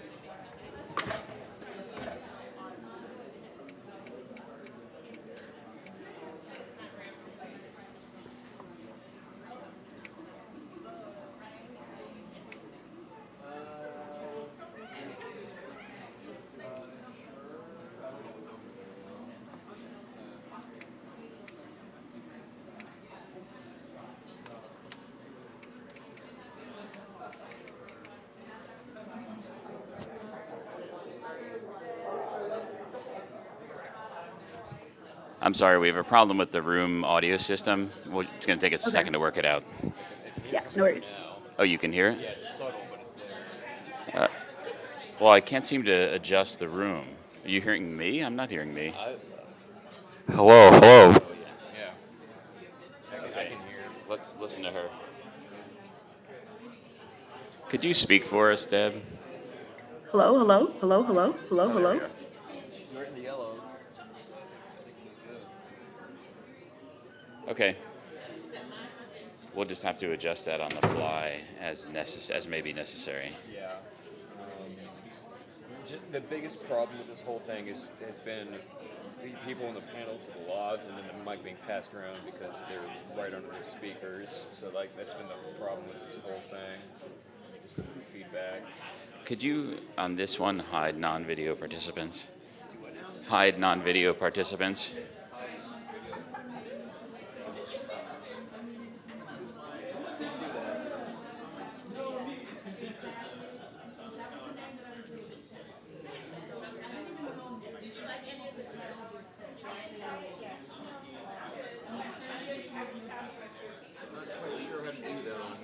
Oh, no worries. It's been a while. So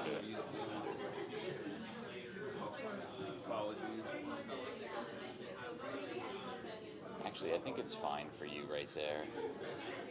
We got her on camera 4.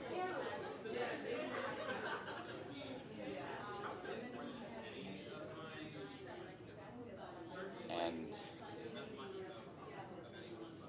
oh, here, let's do this.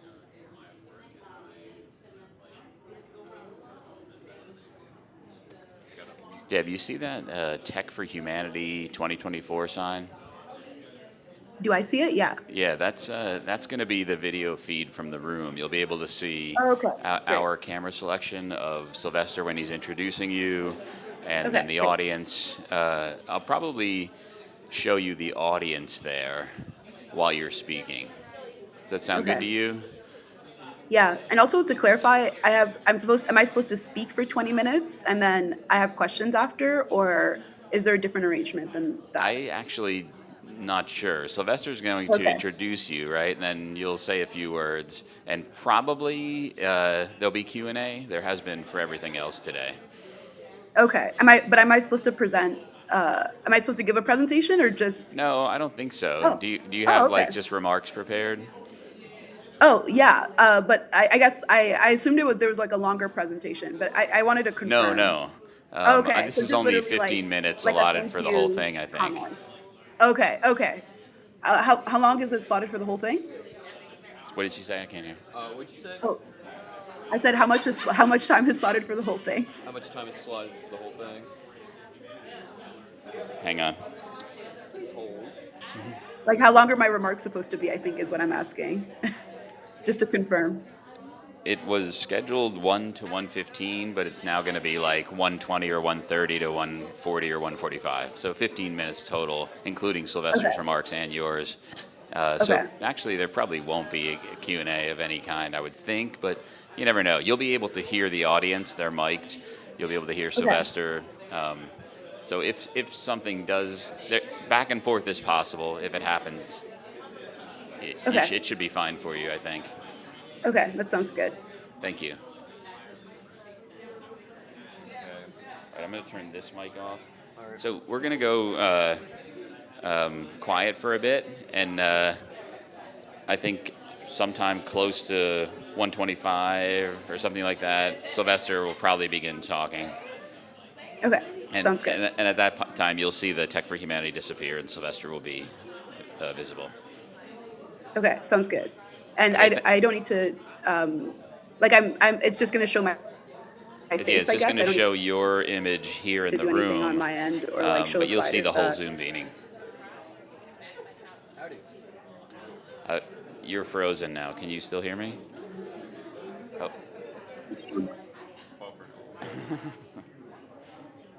Yeah, we've got her, and everything seems fine, except that now the connection looks like it might be. Yeah, I can hear you, but you're a bit choppy. Hello? Oh, yeah, she was just asking about how much time was allotted. Yeah, can you hear us? We're expected to be. You can speak to her in this if you like. Yeah. Here's Sylvester for you. If you need to hear better, you can. I can hear. Okay, thank you. Hello, Deb. This is Sylvester Johnson. Hi. Thanks for joining us, and apologies. We had our catering was delayed, and it pushed back our lunch It's all break. good. So Mandy said you had a question for me about your remarks, and Yeah. one was how much time. So 15 minutes of remarks will actually be terrific. I'll briefly introduce you, and we'll explain your selection as you're being selected to receive the prize, and then I'll move right to you so you can have that 15 minutes. Okay, sounds great. And can I answer any other questions for you? So the nature of the remarks, is it sort of like an acceptance speech so I can like thank those that, that's sort of the format that I assumed, but is that correct, like as an assumption? So actually, there's a lot of conversation in this room. I'm going to ask Okay. Graham. Could you repeat what you said, Graham? Sorry. Could you just repeat what you said real quick?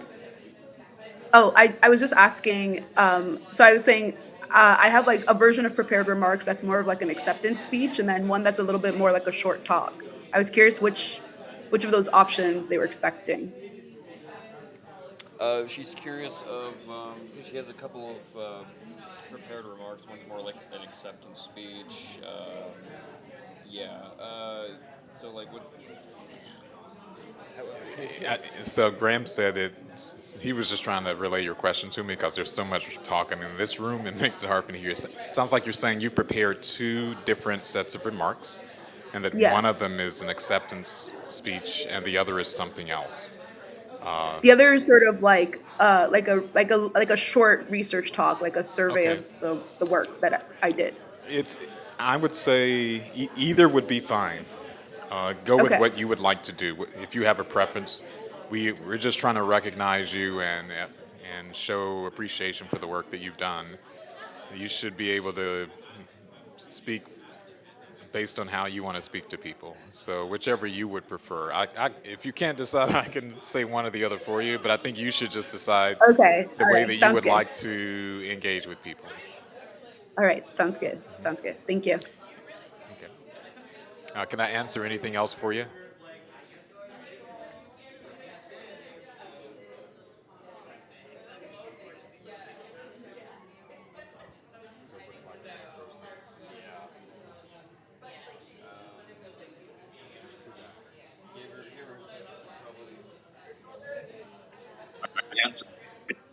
Oh, I asked. I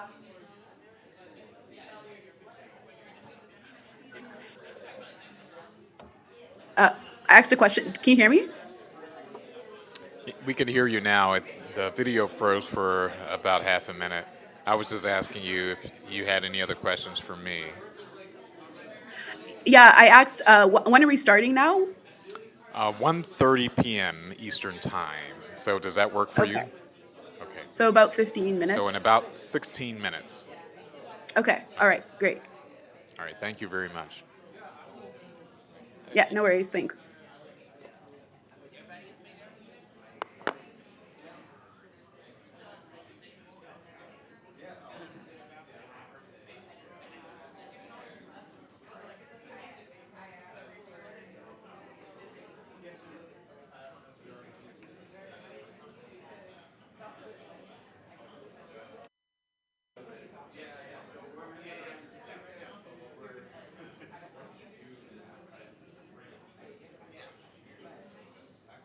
So we're good to go, you think? Yeah, we'll be fine. We're going to be going at 1:30. I'm going to grab something from out there right quick. I decided to take this out of the chain. Like that we have in the doc. For Sylvester? Yeah. And then we switch to put the road go back in. And it's still going to be one further away.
Oh, okay, great. Thank you. Thanks for that. We'll start talking as soon as Okay.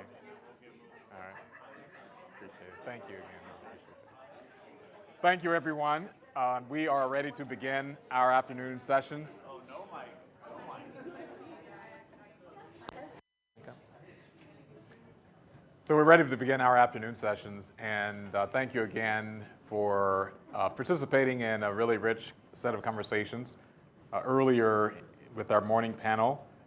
We are now going to recognize the recipient of the Tech for Humanity Prize. We were especially delighted to award this prize to Dr. Inioluwa Deborah Raji. The Tech for Humanity Prize recognizes the work of those who have devoted themselves to advancing humanistic outcomes for technology with a particular attention to matters of social justice, of democratic principles, and so forth. Dr. Raji has specialized in machine learning, auditing algorithms, and the impact of algorithmic systems on society.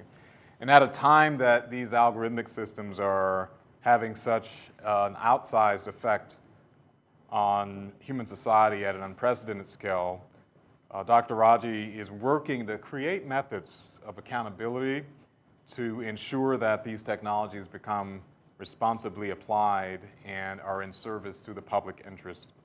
She studied engineering and robotics at the University of Toronto before completing the PhD in computer science at the University of California in Berkeley. Dr. Raji is currently a fellow at the Mozilla Foundation, and she's published numerous articles that have become widely cited for their urgent relevance to some of the most pressing questions that entire global society is facing at this time. We are very delighted to grant her this prize, and she will be joining us remotely to share some reflections on her work. Dr. Raji will send you, there is a actual physical trophy award that we give to this, so we'll be sending that to you. But we're really delighted that you've taken time to join us remotely today, and I ask you to please join me in giving a warm welcome to Dr. Deborah Raji.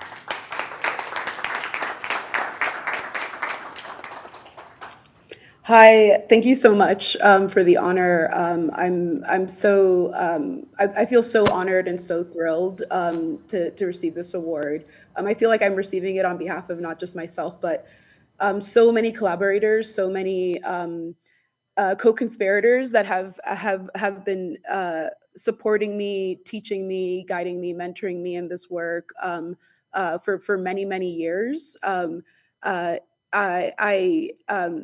first started in this field, in this space, as was mentioned in the bio, as someone on the sort of engineering side of things. And so I had sort of naively exited my undergrad degree in robotics at the time. I was in sort of the computer vision space, and this is the summer of 2017, so it feels like a lifetime ago. But I had started working at a computer vision company, and it was sort of my first real job on an applied machine learning team.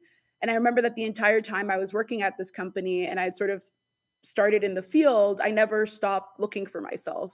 I remember the first time I was given a data set, it was actually a facial recognition data set. And I had spoken to the engineer beside me, and I kind of prompted him and asked, well, do you notice that, the data here doesn't, there's no one in here that looks like me. There's no one that actually has darker skin, and especially as a darker skinned woman in this data set. And I remember the response at the time, which doesn't feel that long ago, it was 2017, but that's eons in sort of the AI timelines. But he had sort of responded with just sort of like, this is the way things are. This is the way things are done in the field. It's hard enough to get data. We can't think about these questions of representation and fairness and diversity. And I'm so glad that, we have moved beyond that. That experience at that company is exactly what led me to reach out to Joy Bulamwini at the MIT Media Lab, and later at the Algorithmic Justice League, and to keep working with Timnit Gebru and Margaret Mitchell at Google at the time. And those were sort of the women that built me. I finally saw folks that were like myself, concerned about these issues of bias and misrepresentation in these models, and more importantly, willing to work with me and guide me in developing the skills and the methodologies to be able to examine these systems once they're out there in the world. since that, summer of 2017, I think now people are much more aware of these issues. The year afterwards was when we audited facial recognition systems for the first time and found that they did not work at all on those darker skinned faces that had been excluded from the data sets, and especially did not work well for darker female faces. But since then, and especially with the support of financial support from Mozilla Foundation and the MacArthur Foundation, I've been very fortunate to participate in various projects auditing the failure of these systems in various high stakes contexts of law and medicine and content moderation, and identifying the ways in which these systems often fail for those that are overlooked, that are at the margins, that are not considered in terms of setting that status quo. I think, something that has been the most rewarding of this entire journey for me has been the exploration of how important it is to keep looking for yourself in these rooms and these spaces. Once I started engaging on the policy front, mostly to address the issues and challenges I had as an auditor dealing with corporate retaliation, I wanted to advocate for, audit access and data protections for those that were doing this kind of third-party investigation work into these systems. That was where I met Elantra Nelson, who has been such an incredible mentor on the policy front. Coincidentally or not coincidentally, another Black woman very concerned about these issues and taking them as seriously as I felt they were warranted to be taken.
So this is a dramatic demonstration of how sometimes we are at the mercy of technology.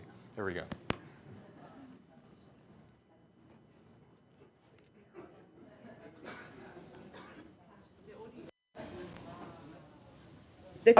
Robert Comstock was, oh, sorry?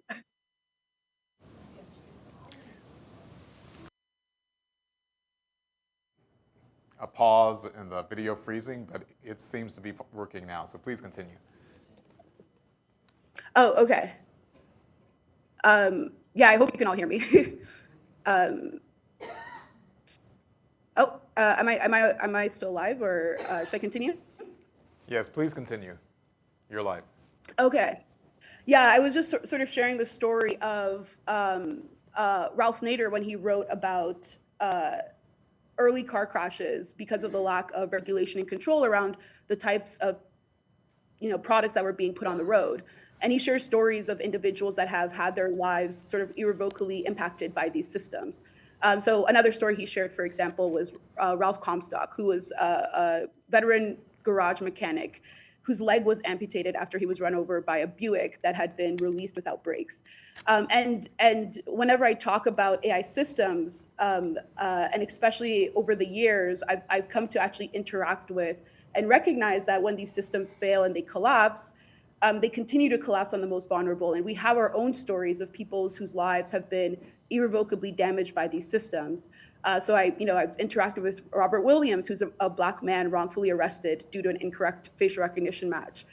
Carmeletta Colvin, who was a woman that was falsely accused of unemployment fraud. Brian Johnson was also falsely accused of unemployment fraud because of an algorithmic failure, and he ended up spending 2 years in appeals and filing for bankruptcy in that process. And then, one of the early stories that I heard, one of the most personally resonant for me was that of Tammy Dobbs, who was a sickly older woman that had lost access to healthcare due to an algorithmic maladjustment, and especially algorithmic failure for her particular demographic and region. And so that for me, these are incredibly serious consequences. These are sort of life-threatening consequences that happen when these systems fail. And so it's my privilege to sort of build out the ecosystem of those that are holding these companies accountable for what they put out and the kind of impact that they have on real people's lives. And so, yeah, I'm incredibly honored to receive this recognition and to sort of accept this award on behalf of so many of the folks that I've been grateful to work with on this work in the algorithmic audit space. So thank you so much.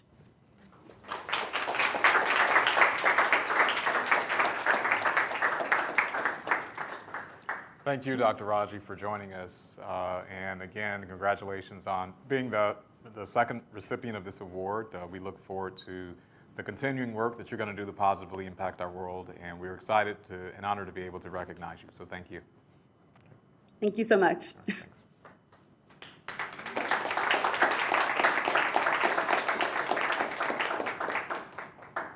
So now we're going to start our second panel of today, the afternoon panel. I'll ask our panelists to come forth, and I will briefly introduce them for our panel on human values and experience in a data-fied world. Dr. Alfred Ngowi and Dr. Abegunde and George Chochos, who's I'll say more about him later. He's soon to be doctor. He's in the PhD program. These three panelists will be speaking with us, reflecting on human values and experience in a data-fied world.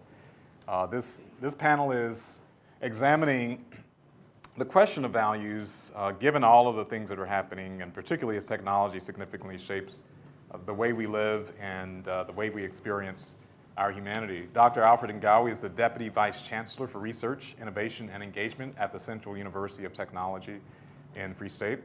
And his office is responsible for several of the areas of innovation that were mentioned in Dr. Dube's talk: the Center for Rapid Prototyping and Manufacturing, the Product Development Technology Station, Community Engagement, Innovation Services, the Center for Global Engagement in Technology and Innovation are among those.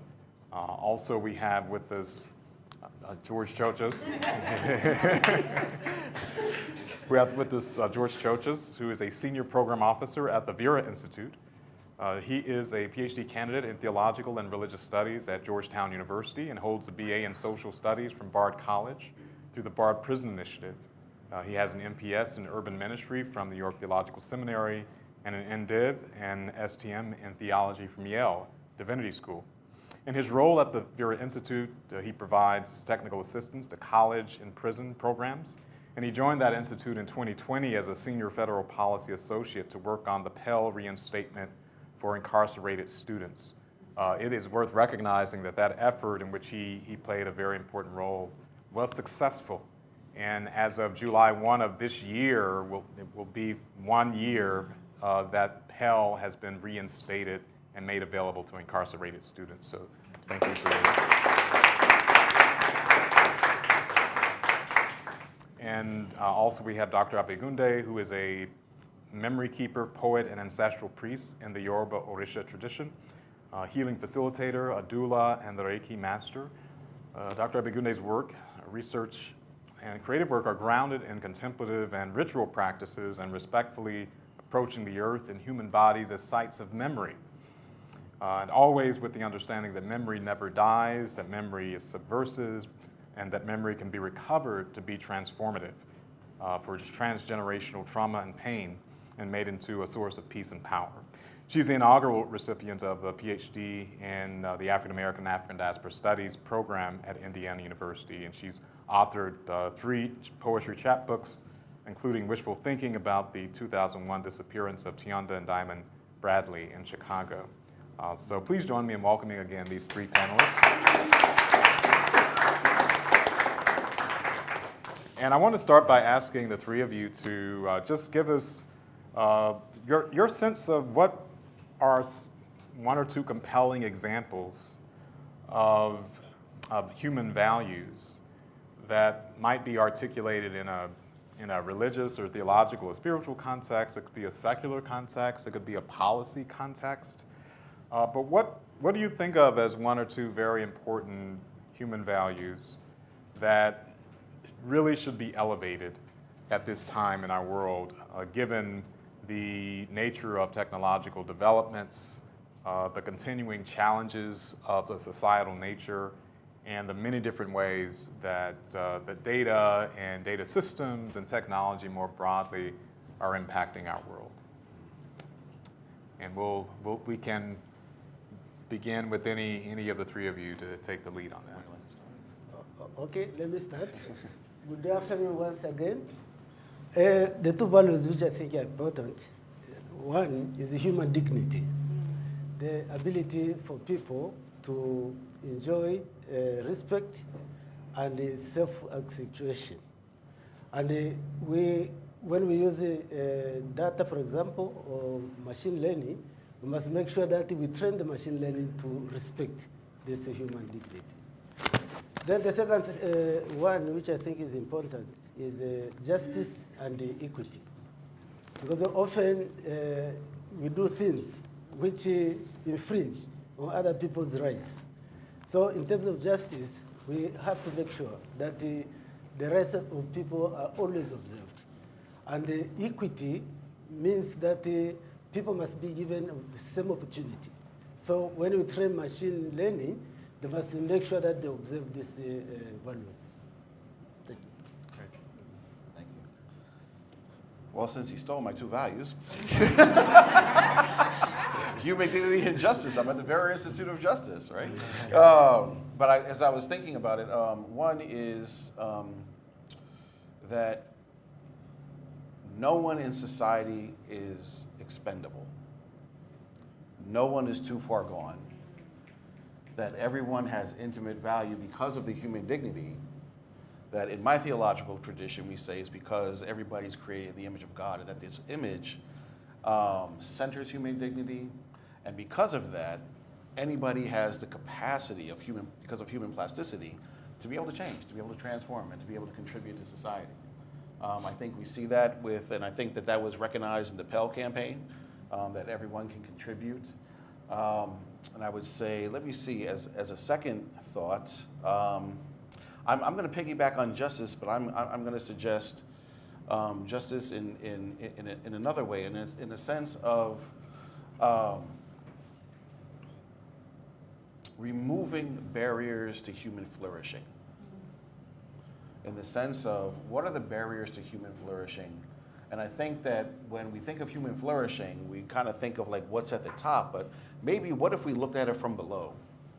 And as a liberation theologian, that's what we kind of do. We kind of look at the margins of society and kind of suggest that tells us something about society, and that it kind of tells us maybe what can be going wrong and make some suggestions of what we can do to rectify that. And so those would be my two values. Thank you. I'm going to combine two. Gratitude and love are the first. And I want to begin there because I want to give thanks to all of you for coming, because to be in community of different sorts is something that is absolutely important in order for us to even consider human values. And I also want to give gratitude.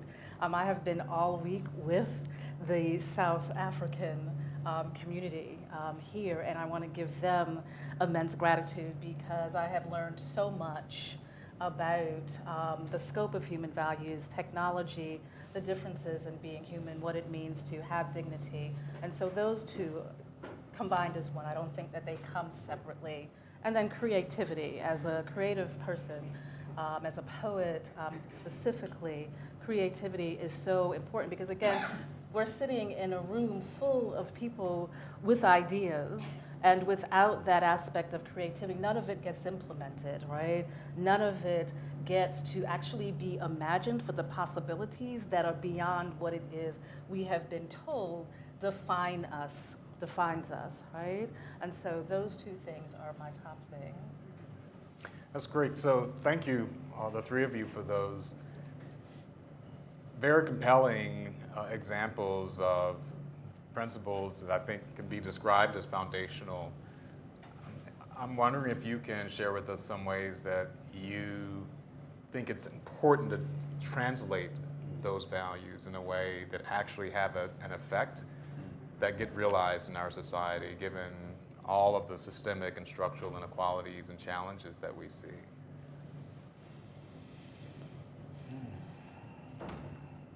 And there's no particular order, but whoever goes.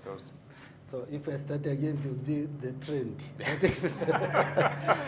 I'll try to avoid that. But particularly where this applies is that in our communities, the people who are no housing, for example, or people who are incarcerated, they are normally abused in the sense that the human dignity looks like doesn't apply to them.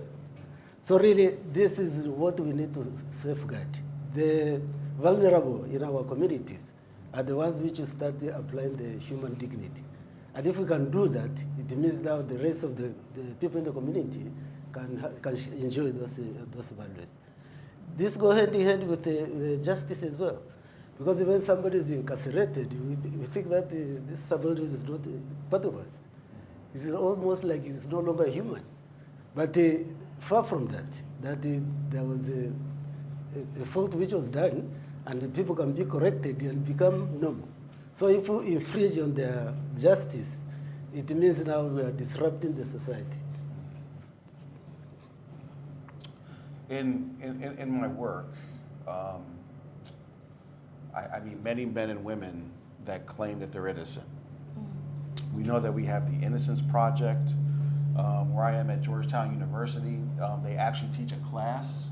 Mark Howard, who's the director of the Prisons and Justice Initiative, he teaches a class called Making an Exoneree, where they go around the country and they meet with people who are claiming innocence, and they collect all of their, say, everything from the courts and what have you, all their materials, and 18, 19, and 20-year-old kids reinvestigate the case, and they've gotten 7 people out.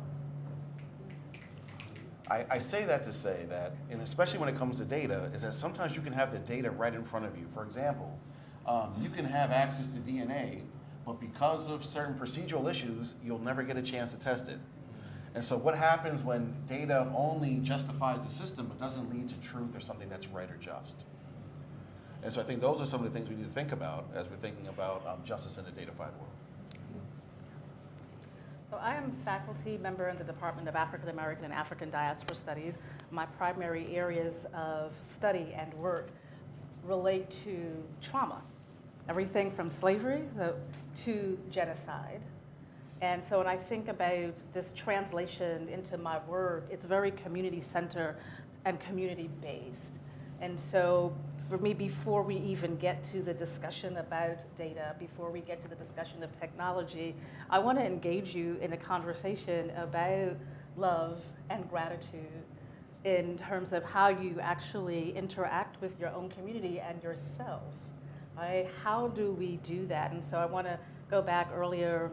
Dr. Dube mentioned and talked about Ubuntu, and I was asked earlier in the week whether or not I include Ubuntu as a framework in my own research and in my own classroom, and I don't because I'm working out of another African framework, but I'm certainly familiar with it and know it, and that idea that I am, right, because you are, before we get there to talking about the data, before we get to talking about AI, what does that mean? It opens up a space for me and the work that I do and in community to actually then think about how do we create and how do we invite creativity into our processes and into our dialogues, again, to reimagine. I like to reimagine worlds. I'm a big sci-fi head. So how do we reimagine the worlds that we want? What is the purpose of actually data collection? What is the purpose of the technology in the first place? And for me, that begins at this very, very basic level of how I'm looking at Michaela, right? I see you, right? That's the other thing. I see you. What does that mean? How do I see you? And what does that mean to us on a daily basis?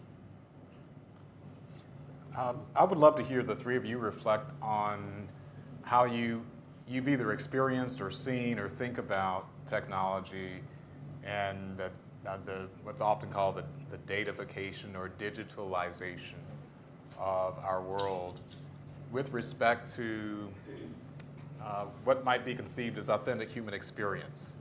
And what I mean by that is some people look at current forms of technology as encroaching on being authentically human or somehow in tension with our humanity. And others have said, well, you know, technology is actually part of being human. It's something that has given rise to agriculture or clothing or making paper. All of those things are technical forms, and they're just part of our humanity. As you have witnessed the effects and expressions of technology, and as you reflect on these different forms of value and their expression in the world, can you tell us how you're thinking about technology with respect to that? Do you think that these digitalization processes have actually had more of a harmful effect for human values? Do you think that it's actually been positive? Do you think of this as very neutral and that it's a matter of how you apply your values to technology? We'd love to hear you reflect on that. And to mix it up a little bit, I'll ask you, George, you want to get us started? Sure, I can start. So prison is a very dehumanizing institution. It's an institution that robs you of your humanity. It reduces your name to a number. Within that system, it's very tech-averse. Because for some reason, somebody thinks that somebody's going to do something crazy with the technology. Interestingly, I was talking with someone from Microsoft. When they introduced Microsoft into the Bar Prison Initiative, all of a sudden, everything opened up. People were being able to do math. People were being able to do other things that they couldn't do beforehand. And interestingly, like the majority of the people, I don't know anybody with a math degree that has actually gone back to prison. And so when we introduce technology into the prison space, we actually see it having exponential effects that actually lead to public safety, not detract from it. So I would suggest that when we're thinking about technology, I'm thinking about it in terms of technology access to technology, and not just what each individual person could be, but who would we be if we unlocked the potential of the 2.1 billion people inside of prison that could actually have access to technology and actually impact society. I'll give one example. We are seeing some progress in certain states, but justice systems and departments of corrections around the state are not a monolithic entity, meaning that what's going on in one state may not be going on in the other. In Maine, they're actually allowed to work remotely using Zoom. There's actually someone making $100,000 a year as a computer software engineer in the Maine system, and now he's able to take care of his family and to be able to do so much more, while also then taking those skills and teaching other people inside of the community, inside of those prisons. And so I'm thinking in terms of technological equity or equality or justice around technological access. And what do we do when we take the technology that we all take for granted, that enhances our lives and gives it to some of our most vulnerable populations, and who they can become, and who would we be as a society if we did so? So I'm thinking what George is thinking, but I'm also thinking always about how this technology is a tool, right? It's a complement to our lives, and it can inform many things for us. There's a meme going around on social media that says, I'd like AI to do my dishes and laundry so I can create, right?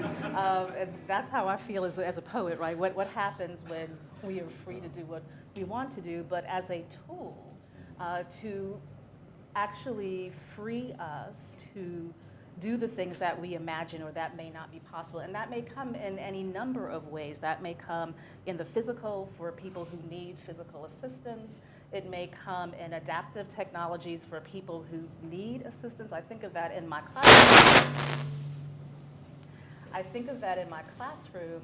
For students who may be struggling with literacy, or they may be struggling with actually how to communicate with their families that they are actually earning a degree and that degree is of some value to them. So often we have been able to use the technology, everything from Zoom, but things that we are creating, websites, adaptations for things, models that they are creating, so that they can then actually share what they are learning, but bring it back to their communities so that it becomes part of their families, part of their communities, and already we have an expansion.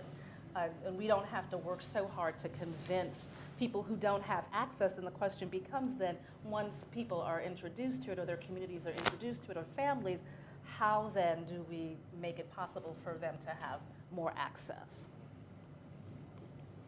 Anything you'd like to Yes, share? I just want to add to what my colleagues have mentioned. Technology generally, it helps us to do things which we will never be able to do properly. However, we are focusing a lot on the technical aspect of the technology.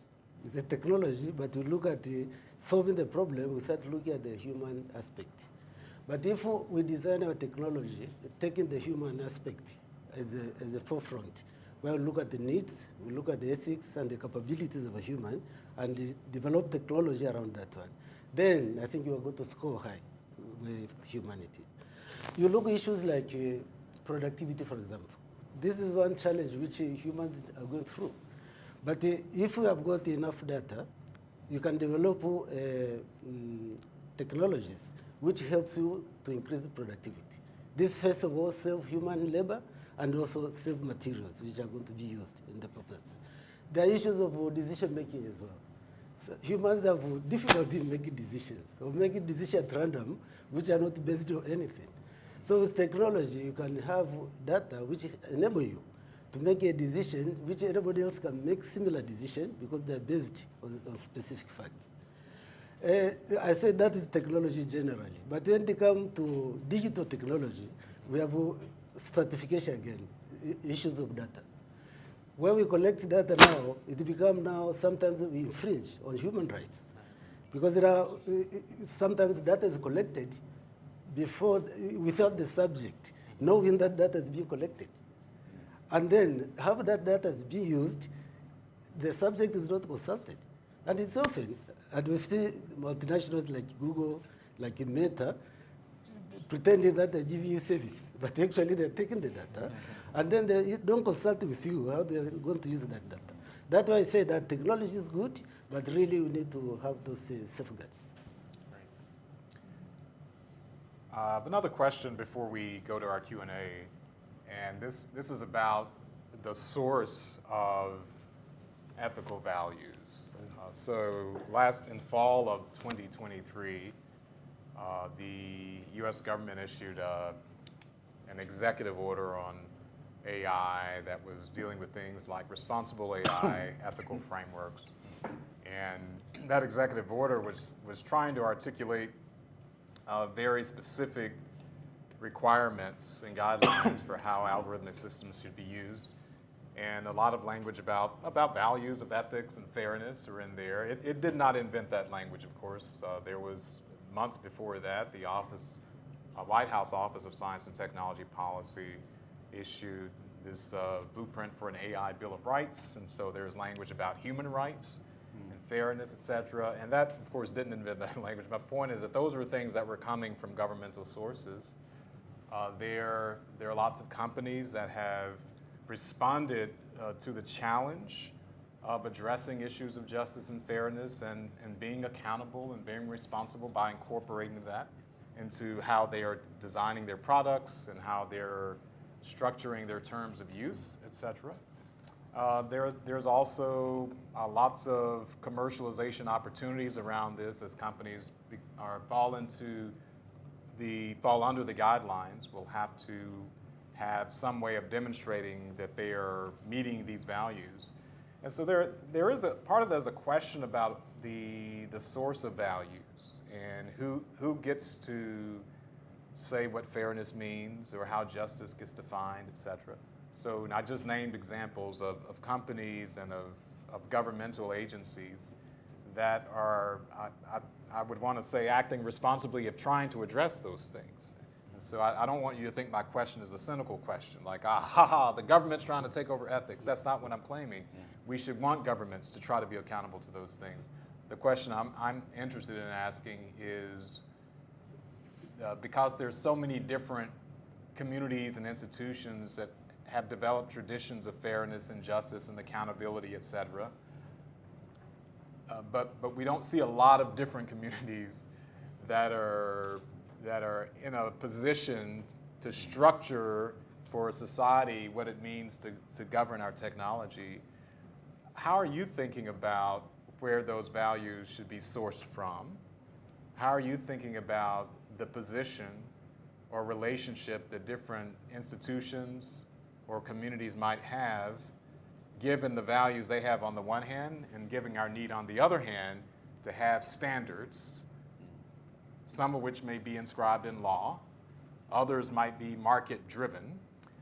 But how are you thinking about that? Should we be looking at more ways to get different institutions to have their values represented in legal requirements or in market-driven expectations of a practice?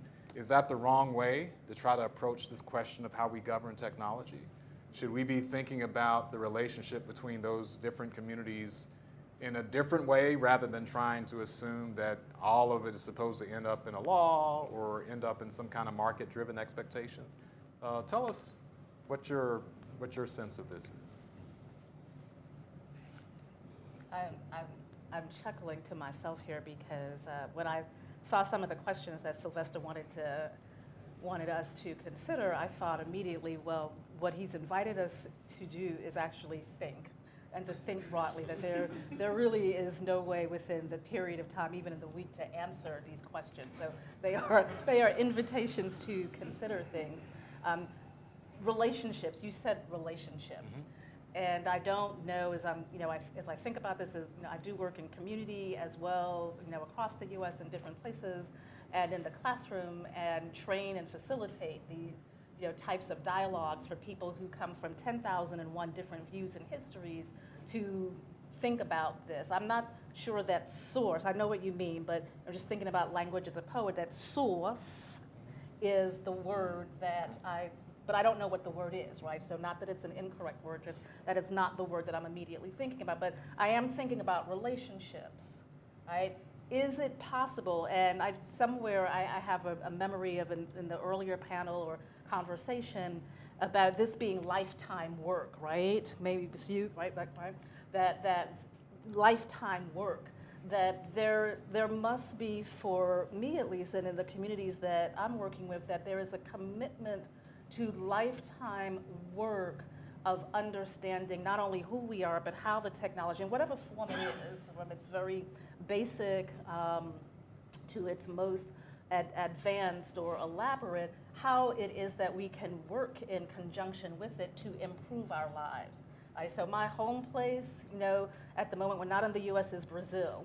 Right? So in Brazil, right, there are still people in the community in which we live who do not have access to water. It's not the only place, right? You have that in the United States, you have that in South Africa, everywhere. So just that's the place that I know, right? How do we, in fact, work with that community to be in relationship with them to create access to water easily? What is the relationship? Is it possible that all of us in this room, right, who come from different places, have different values, to sit down at some point, to be in dialogue? I'm sure someone will fund us to do this on a beach, to be in dialogue, to begin thinking about what are the fundamental beliefs we have about being in relationship with each other. And this idea, Philip Butler in the back there, we were talking about this idea of the human. Is there such a thing? Now we can talk about post-humanism, all of these other things, but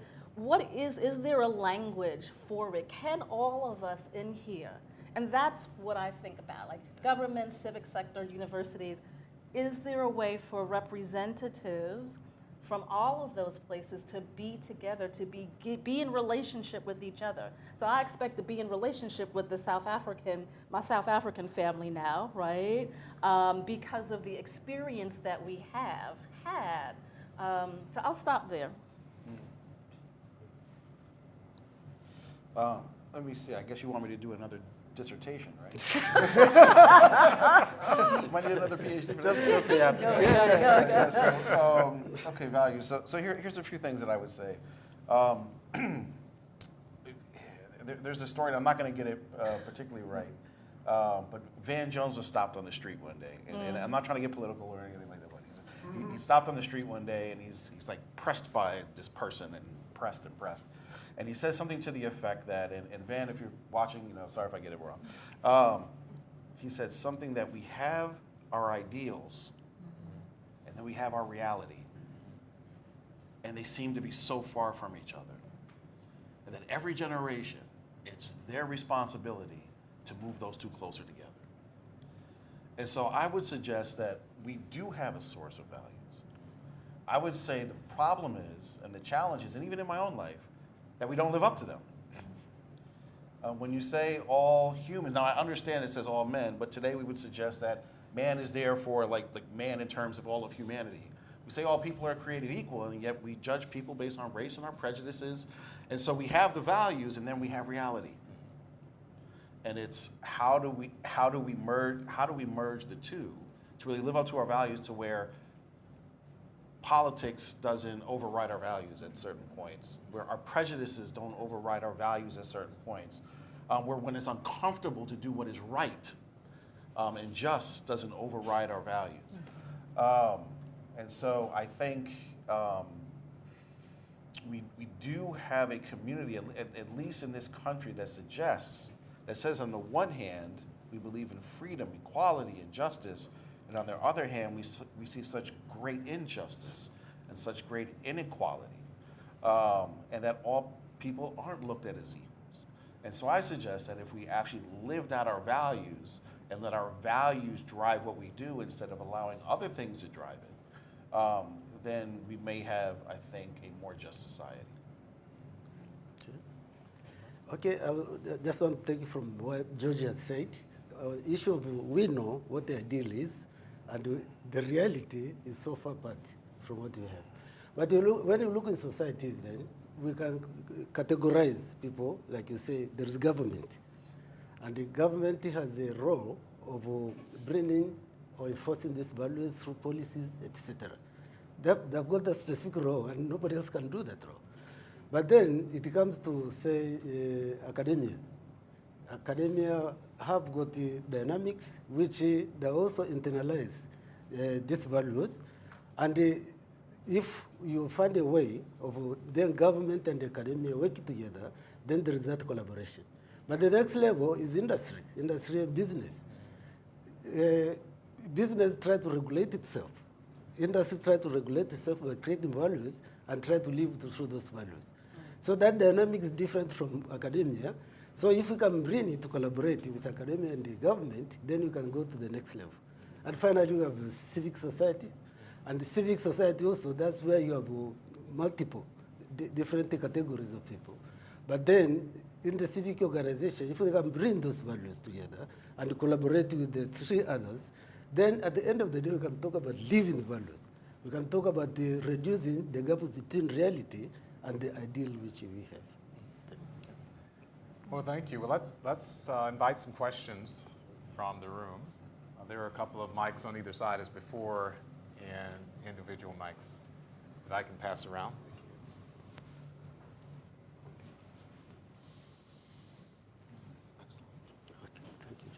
Hi, this is, can you guys hear me? Okay. Hello. I don't know if this is working. Oh, now it is. Okay, perfect. Thank you so much for this panel discussion. You started in the beginning defining your own values, but I'm curious, as different people, different entities, especially from different cultural traditions, value and prioritize different things. So like, for example, at some companies, like in their organizational values, like profitability is one of those values. At multiple companies I've worked at, like they've had that as one of their core values. Whereas even where you kind of can argue the morality of that, when you have some groups of people really value privacy over all things, whereas I do a lot of disparate impact testing for my job. Like I need access to very sensitive data. Like I am told I can't access this for privacy reasons, but I'm trading off on the value of fairness to be able to examine that in our data and our algorithms. So especially from your backgrounds, like how do you think about the trade-offs of values as you are now navigating multiple entities really thinking about this? And We can go ahead, yeah, and ask the other question, and then the panel can take those too. Yeah, I actually have a question about generational trauma for you, right? So you've been working with that, and I'm very curious. We talk about bias in technology, bias here, bias there, and trauma.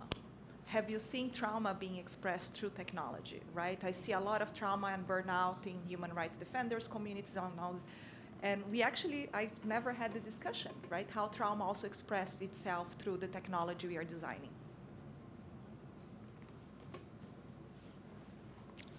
So we'll ask the panel to respond to those two sets of questions. I'm going to leave the expert for the second one, but if I could just mention one thing about profitability. It's interesting. Like when we say profitability, I remember this one story. I can't remember who it was. Who was the richest person in the 1800s? It was. But supposedly that person was asked, "How much is enough money?" Right? So the richest person in the world, and I guess the response was just a little more. And so this desire for more, right? So what is profitability? Is it at $100,000? Is it at $1 million? Is it $100 million? Is it the most we can get at the expense of all these other values that we have? And what does profitability come at the expense of? And this goes back to values. So if justice is your value, well then that's going to drive what you think about profit. That's going to drive how you think about profitability. However, if profitability drives your values, then we're thinking about a completely different world. And I think that decenters our common humanity and then puts up systems and ways of being profitable that we may suggest that may come at the expense of other things, like our common humanity, whether it's people's health, whether it's water in Flint or somewhere else. It's like, what does profitability come at the expense of? So again, it's like, what's driving which? And it seems that when other things outside of the values are what's driving activity and action and decisions, then we start seeing injustices. And it's like, how do we remedy them? I think by getting back to our values. I really like your question, and immediately what I thought was, there is no trade-off for me for love and gratitude. And it's what you're saying, George, that's what is driving the action. There simply cannot be, because that, as foundations, those particular things for me are going to, did you say better design? Or better design, that we need better design. I think maybe Mimi Stiles said that as well too, that we need better design of things. And what happens if profitability is not the primary thing that is guiding our design? And I think, so one of the beautiful things about being in this particular form of beings, as opposed to, say, a rose, which is also just as lovely and beautiful, is that we have higher order thinking skills that allow us to make choices. And so everyone in this room can make a choice in how they go through their life, what they're making. Now, I'm not saying it's easy, nor am I saying that we're all able to make those choices, because there are consequences. But since we are engaged in the discussion, one of the things that we can think about is, what are the choices? And if the choices between love and gratitude and justice and dignity mean less profitability, then that leads to creative options to actually reimagine what it is that we are doing in our communities, in our classrooms, in our businesses. Again, it's not easy, right? There are consequences that come with that, but if we are with other people who feel that they too can consider the consequences, then we have the possibility for doing other things, including how we're going to collect data, what becomes available, who makes those choices for us. And so I'll answer the other question if you go after you. I think the first question was quite interesting, and this brings back to the key players. We have the government, you say, we have industry, business, we have academia, then we have civil society. And all of these one can choose values which are relevant to their context. But there need to be basic values. And these basic values need to be enforced. And here realize that the government is the one which can enforce this one. Others, like you said, business can create additional values for themselves, but they should not infringe the ones which are being set for the whole community. Thank you. The question about trauma and technology. So there something. So this is not my usual way of thinking through data or technology, but I enjoy it very much, and I've had such a wonderful time just considering things. So there are probably some things that I've noted. So trauma and technology, that may come actually in the reluctance to use technology. We began the week by talking about Henrietta Lacks, right, and the use of Henrietta Lacks's cells, right? So there is, as much as wonderful as the technology may be to assist in creating ways to end illnesses and diseases, you may have communities, Black women in particular, who will be reluctant to engage with those technologies because of the histories that are prevalent for us and other women of color and women just overall, depending on where you're living. If you're from Appalachia, that's just part of that, right? So there's that.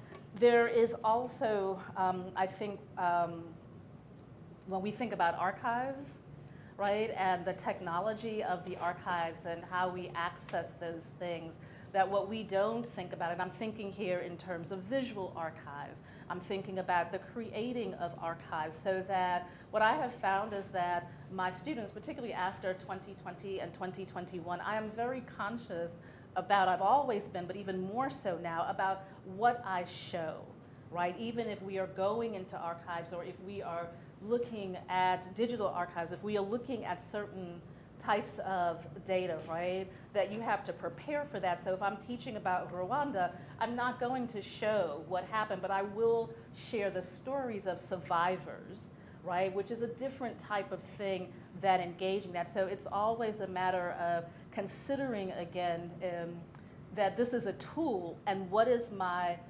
desired outcome for the tool? It is to inform, and it is to teach, and it is to share human experience. I do not need to overload you or overwhelm you with the details all the time with it, but then sometimes the details are extremely important. Thank you. We have another question here and here. One of the key questions that is coming up right now in at least academic, and I believe this is also implied industrial approaches to data science and ethics, is the question of human subjectivity in the context of particular data science research. And the foundations for some of that thinking lie in the 1978 Belmont Report, which has as its three kind of pivots: beneficence, respect for persons, and justice. And a lot of the debate right now is about whether or not those Belmont Report principles and the undergirding questions that emerge after the Nazi experiments and the Tuskegee experiments, again, emergent out of bioscience and bioethical concerns, are applicable to data science, given that the subjects of data science and the human subjects in data science are not reducible to individuals who can consent, individuals who have autonomy over their own bodies, but people who might be subject to the consequences of a body of data that is then used on them or at times against them. So I'm wondering how you're thinking about human subjectivity in the context of data science, and whether or not those principles, which are derived out of bioethical approaches, are really amenable to thinking about how we treat human subjectivity and the protection of human values in the context of data science. And we have another question here. Yes, just piggybacking off the great question that someone else asked. Use your mic for the people sorry. who are remote. Just to piggyback off the question that someone asked regarding trauma for all the participants, panelists, I mean, do you think there's a correlation between technological innovation and trauma? I mention this because typically innovation comes from as a result of personal experiences related to a problem that created pain.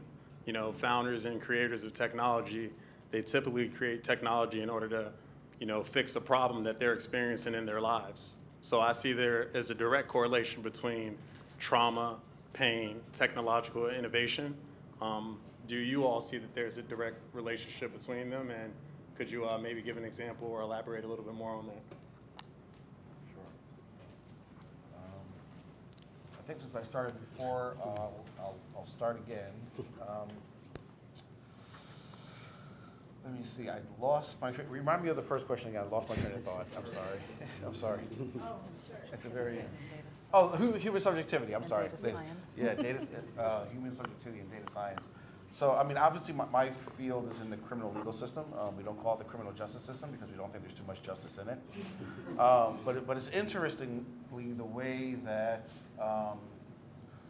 let's say, risk assessments are used. Or the way data, even though we know it's imperfect, somehow when it's applied to people in prison, it's a panacea. It is perfect. It's going to tell me exactly what this person is going to do if I release this particular person. And so there is a sense where human subjectivity is lost in using these broad assessments that don't always apply to every person in every situation. And so I think that may not be a direct answer, but I think that taking into consideration human subjectivity, taking into consideration that data has to be interpreted, understanding the fact that things like risk assessments and others are only one factor among a bunch of others and have to be weighed, and then human subjectivity comes in, well, how do you weigh them?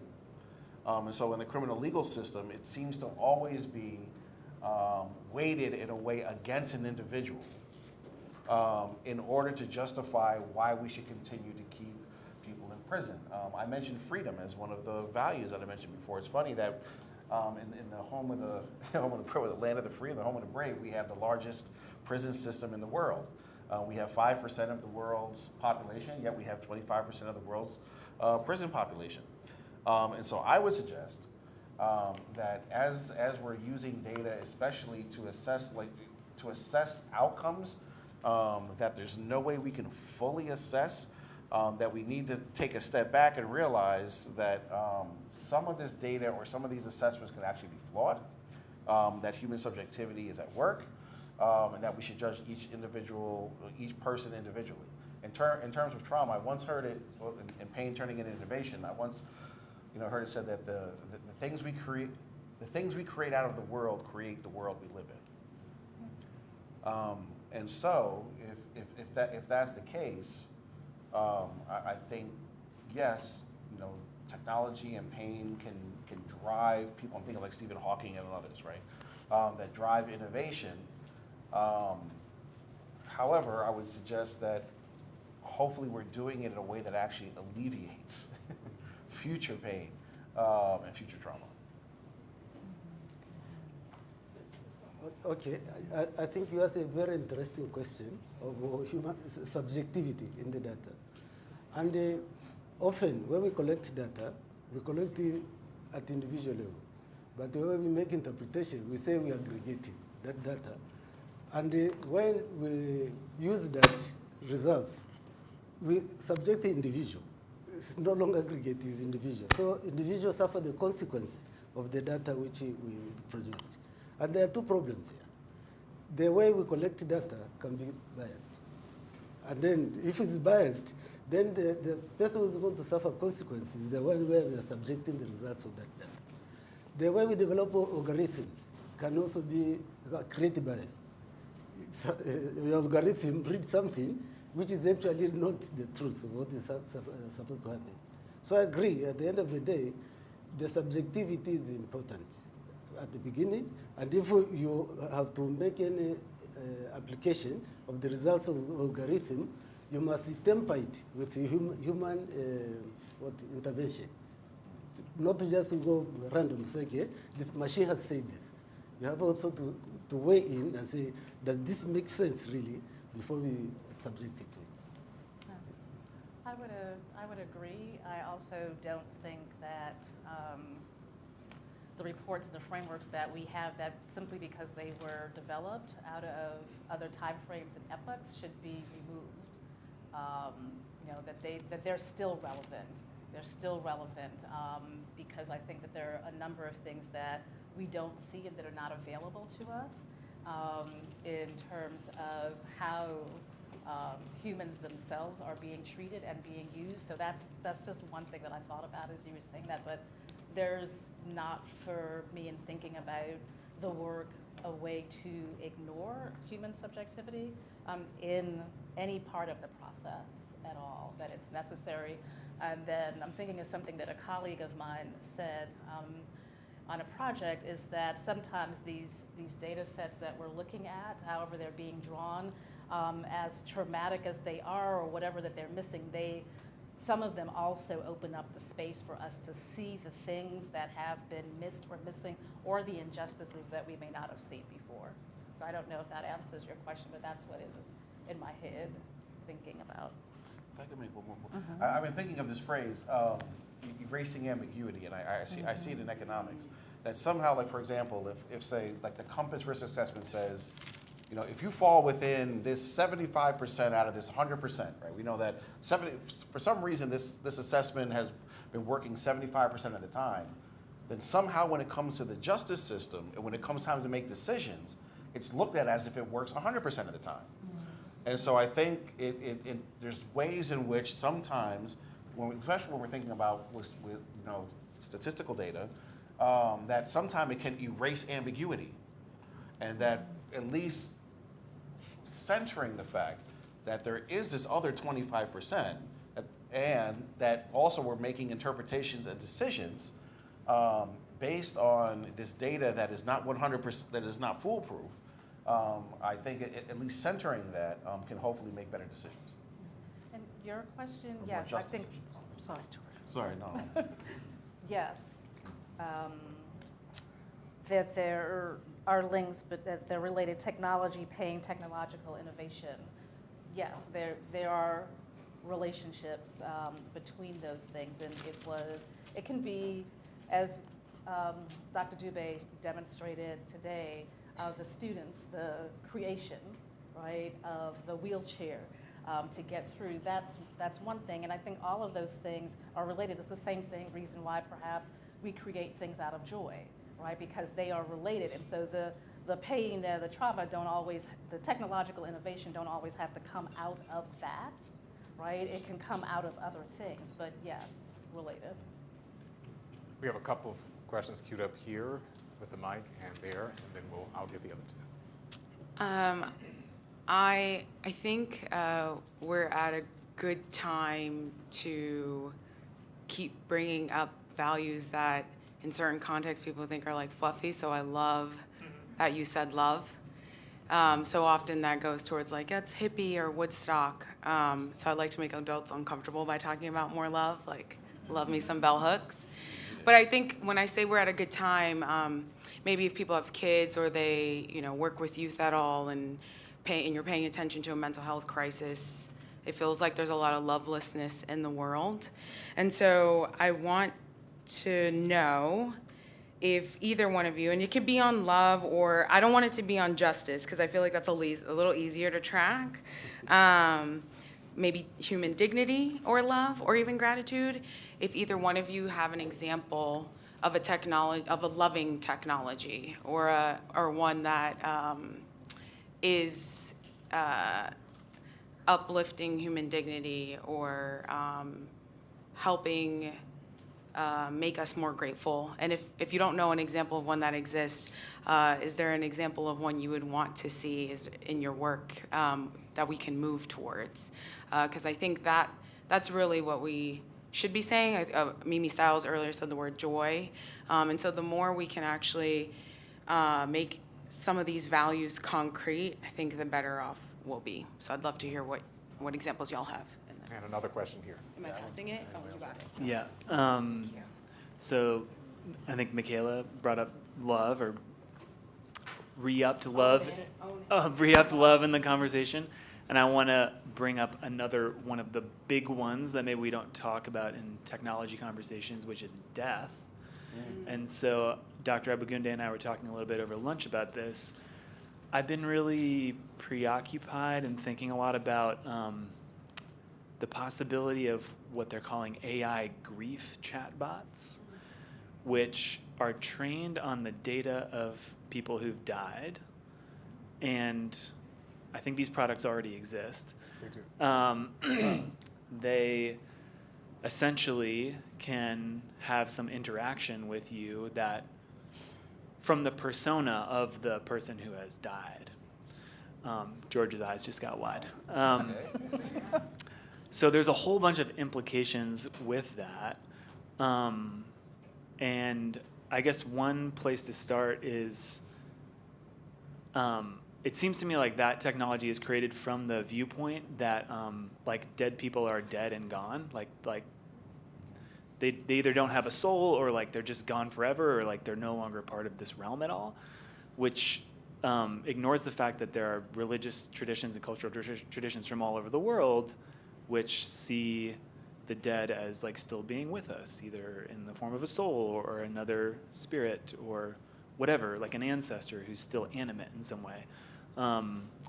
So I don't really have a question, but I just wanted to throw that out because it's just been on my mind, and I feel like if there's people who can speak to it, like they're probably here.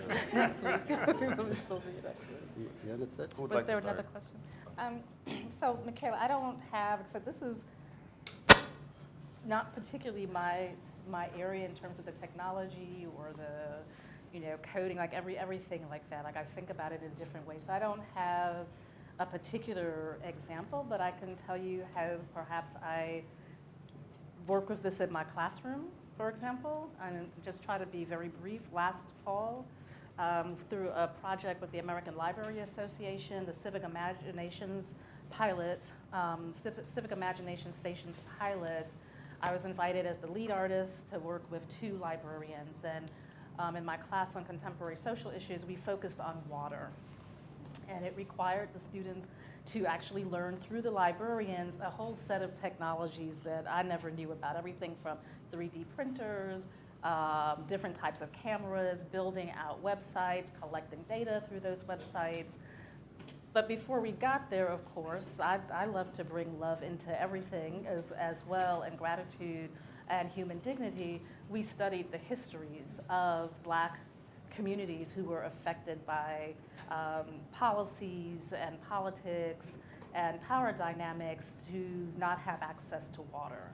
And so they were able to take that information, that historical information, data they were collecting like through interviews, right, oral histories, even water samples, to then determine how they were going to translate that, going back to Sylvester's word early, translate that information, right, if you will, that data set. I like the earlier conversation where data is music, it's water, like to translate all of those things into information that was accessible. So now it lives on the IU Library's website where people can interact with it. I had students who actually coded a program that as a game to invite people to learn about water, but in order to get the water, what they had to do was to answer the questions about the historical injustices about water, right, and about redlining, those types of things. So not a specific thing that I can turn to, but as somebody I think in my classroom where I'm trying to learn all of these things and teach, and students had to do an assessment, a self-assessment, and work with the librarians and learning everything from down to copyright, open source, all of those types of things. But now it's something for all of us where it's publicly available, anyone can go to it, people can contribute to it. And now there's the beginning of a game for a student who is a coder, right, to develop that. But those things about love and gratitude, they had to come to an understanding of what it meant for Black communities to be treated in this way, and to come to an appreciation and a gratitude for not only the space in the classroom, but for what those communities had survived and how they had in fact created new things out of no things. So that's sort of like where I am with that, not being in the field. Okay. Michaela, is it? Okay, yeah, you talk about love, and often the most important love is companion. And I find people may get sick to the extent that they are not mobile.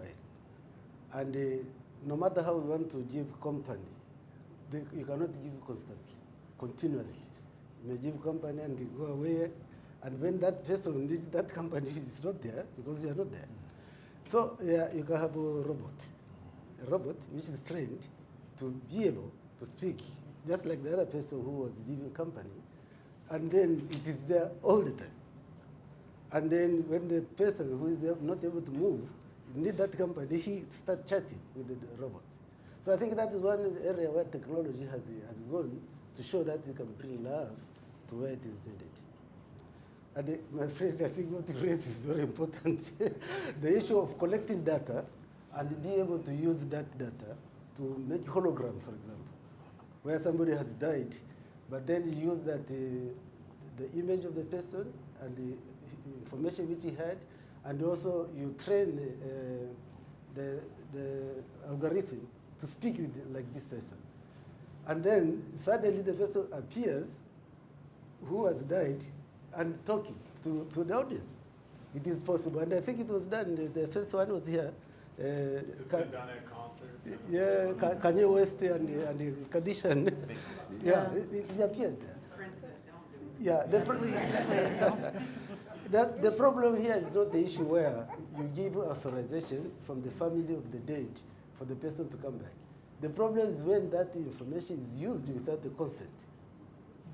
You cannot get the consent of the dead person, and if the family is not involved, but you use that information now to create hologram, I think that's where you're infringing, and that is going to be a problem.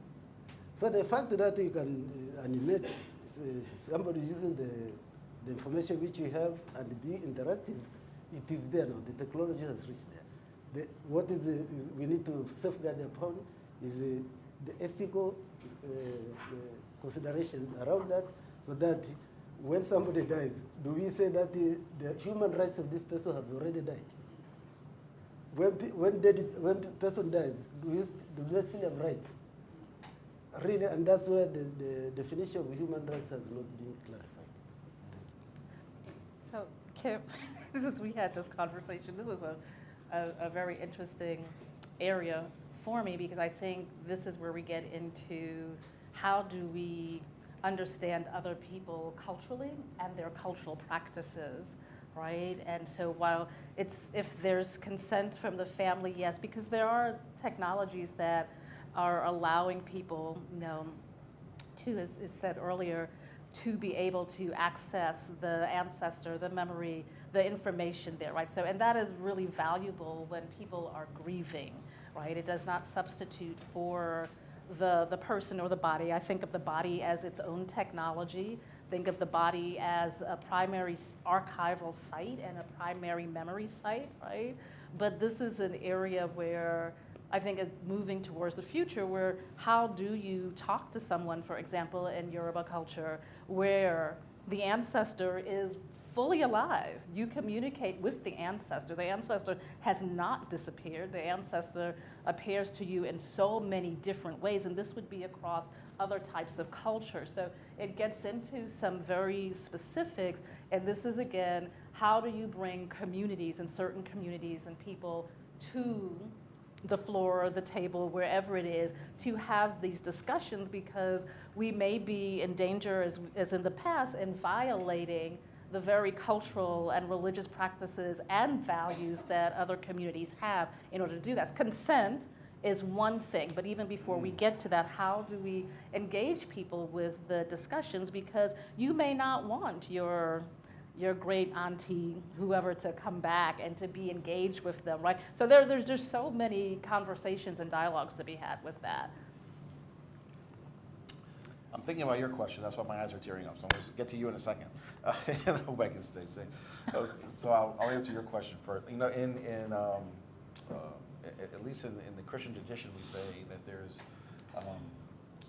love in the scriptures, at least in the Greek New Testament, is the word that we use to translate 4 underlying verbs. Mm-hmm. One Greek word for love is eros, where we get erotic love, and I think we see that in dating apps, right? And then there's also philos, where we get Philadelphia, right, where it's kind of like brotherly love or love amongst people, and I think we can see that in maybe at the best of social media. Mm. And then there's another type of love, agape love, which I don't think we see too much of, which is just love for love's sake, just to be able to show love to somebody else, regardless of who the person is, regardless of what they've done or what they're ever going to do, or who they are, or what anybody else thinks about them. Maybe we're not there for that yet. But then there's the last one, Sturgeon. And that's supposed to be a mother's love. And so I think of my friend Marcus Bullock, who went to prison here in Virginia at 15 years old. He was given 8 years. And to a 15-year-old, he couldn't wrap his mind around it. And so when his mother would come to visit him, he'd be like, hey, Mom, I know that prom's coming up, and I really can't wait, and I want to. And she has to sit there with a straight face and not fall apart and be like, son, I'm sorry, you're going to miss that. And so in order to make sure that he didn't, sorry, 1 second. His mother sent him a picture every day of his 8 years. So that way he would be up to speed on society, get to see what his family and everybody else is doing. And so he turned that into Flickshop. To where now, if your loved one is in prison, you could be at a family event and, hey, let's take a picture of everybody, and it automatically gets sent in, and you can put words on there, and people can sign it, and all these other things, right? And so, and I think it's being publicly traded, at least because he showed a picture of himself now down by the stock market in New York City. I think that's a perfect example, right? Of that type of taking a mother's love and translating into something that can spread joy and encouragement. To your point, and this relates to trauma. In many therapy sessions, sometimes we're told, I know I was told, to do what is called the empty chair, where you're sitting there and the person that you need to talk to is no longer there, but you need to have a conversation with them. I wonder if it could be used there. I mean, so I think some things would be like, well, how authentic is it going to be, right? Because, you know, my father that died when I had 10 days left on a 100-day sentence in New Jersey and I couldn't say goodbye to him, I don't know what he would say. I recently did Ancestry. I need to do African ancestry because I found out that my father's African American, my mother's white. And everybody always said growing up I looked culturally ambiguous because I was adopted by a Greek family. And so I wondered what it would be like. You know, I found out my biological father died in 2017. And I wish I had done Ancestry before that. And I wonder what it would be like if I had a hologram in front of me.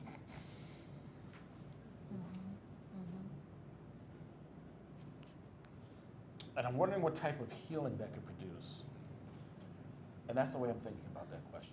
Like, if it could be used to assuage trauma. I mean, obviously, you know, the empty chair is done for a particular reason, but what if there was a way to actually engage? And obviously, you know, you have to make sure that the person's psychological is such that, you know, it's going to be okay. And that has to be judged, right? Because you have to be in a mental space to realize that that's not really the person there, right? I'm wondering what kind of healing that could produce. Maybe we wouldn't have to rely so much on medication and big pharma, right? To medicate our way out of pain and trauma. What if we could really produce healing and leverage technology to do that? And maybe that's one way to do it. I would absolutely agree with you on that because you know, when I think of ancestral traditions, that is essentially what we're doing through ritual, right? But that's not everybody's walk, right? And this is certainly, you know, one way to think about that. And again, if we're thinking, like someone like me, I'm thinking about the body as a technology and the body as an archive, right? We're not always able to access that archive, but we are beings of water and energy. Those things do not actually disappear, right? They don't disappear, and so that they are always there. And so in many, you know, of the places that we walk, that we be, that, you know, we may get that through dreams, we may get that, but that is most certainly, you know, an option to use that. I think also doesn't lend into the proprietary method of it, or, you know, that it's for a very specific place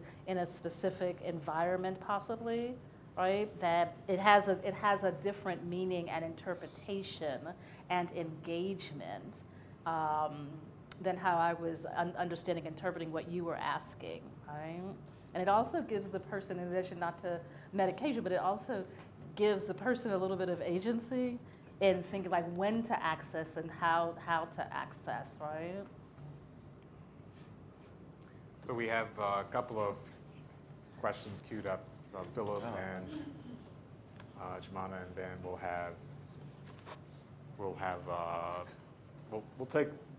still take two at a time because we have time left. Philip and Jemana, and then we'll take two more. Just in that regard, right? When I was thinking about trauma and technology, I was thinking more about the Microphone. So wait, she was supposed to go first. Oh, sure. Yeah, I'm sorry. Sure. Okay. No, I just had two questions. First one is, we're talking about humanity and human dignity. I'm just wondering if we could define those terms. Like, what is a human? What is human dignity? And then the second question is it? I wonder, and I could be totally wrong. I wonder if the emphasis on human and human dignity might be the root of why we can't pinpoint it. And I'm saying that in terms of like the body or whatever we call this thing in the midst of a larger ecological framework. And if we only focus on the dignity of humans or the human, I wonder if we're missing. I wonder if that causes us to miss kind of the larger picture of what it means to be, and often allows us to replicate, right, the very harmful systems that we're a part of if we focus solely on the human and the human dignity or human-centeredness in the midst of technological innovation. So I guess I'm just curious about those two things. And Jemana. Yeah, so this place has got me all philosophical, and I'm usually a much more like, solutions-oriented person. But it is the idea, because this is like humanity and tech. And I think about, both of you in particular have been talking about, how do you get to the most vulnerable? How do we think about people who are incarcerated, who are warehoused, who are disappeared out of society and made very vulnerable? And I feel like sort of we've had two discussions here, right? One is the kind of tech solutionism that gets really determinative, like there's a risk assessment tool that says you will be dangerous, that then completely strips out the humanity, right? Or the human, really, out of that equation and makes it mathematical. And it's made me think about how does that kind of tech solutionism, sort of removing the human, removing however you define the humanity or human dignity, right, from the equation, then limit the imagination of what needs to be done, what can be done. And I feel like this was discussed some earlier, right, which is the question, it's not just the opportunity cost of if you spend the money on, this risk assessment tool, what aren't you spending the money on? But it's even sort of where people begin, and are you even solving the problem, right? Because what is one of the greatest causes of recidivism? You can't get education, you can't get housing, you can't get benefits, you can't get a job, you can't get any of the things that allow you. That's why when people talk about tech, like, it'll keep you from housing. Nothing will keep you from any of that stuff more decidedly than a criminal conviction, right? Sure. And so rather than having a conversation about removing the barriers of entry and allowing people to re-enter community and society, we're having a conversation about whether or not this algorithm can accurately predict, which of course it doesn't, right, if somebody is dangerous. So like I feel like the whole conversation has been flipped versus the conversation of like, what can you do with technology when you're coming from a place of love? And that's sort of the basis of what you're formulating, which allows you to look at people in prisons or, in refugee camps at the border, and people, with that kind of dignity and humanity, and then what that allows the imagination to do. And so I guess, I feel like now I've wandered because I cry a lot these days, so I'm always like half on the verge of and trying not to. When I think about the recreations, to me, I think about all the images, don't kill me for going here, but coming out of Palestine, and the question of sharing those images, which I don't do, but the way that people have artistically rendered them and then connected them to the human who belonged to them. So rather than a horrific picture of someone's been run over by a tank or a beheaded baby or whatever, the beauty in creating that artwork next to a photo, next to a story that can ground somebody in what this means actually versus sort of what it means theoretically. And I feel like a lot of technology deals with the theory and outcomes, which is, going back to the values, and the values get co-opted. I know you talked about the blueprint, right? When they did the blueprint for the AI Bill of Rights, they talked about civil rights, they talked about human rights, they also said, but not all our enforcement mechanisms, they get a pass, right? All of the enforcement was left out of it, and all of the enforcement is sort of where the worst things happen. And so this was a long way of getting around to saying, I feel like there's a tension that needs to be confronted between a statement of values versus a practice of values versus a vision for what societal outcomes and community outcomes we want, which may, as the informing of those other two pieces. And so I don't know how to bring that all together into a question, because I got lost in my head as this conversation went on.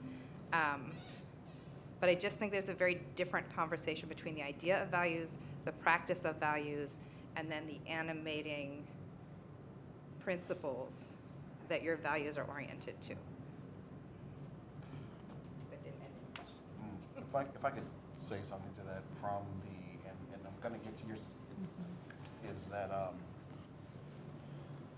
I think what can happen, especially like risk assessments and others, right, is that it almost removes the human values, and it's not me sending you to prison, it's the risk assessment, right? It's I'm constrained by the risk assessment. I may have all these values, and I may want to see you as a person, but because we're going to hold to the risk, because someone has made a decision of power that this is how we're going to make our decisions, it removes the human subjectivity. It almost, and then I think what it does is, and now that there's going to be coming out, Jennifer Lackey's doing some work around this, between flat and round stories. It flattens your story.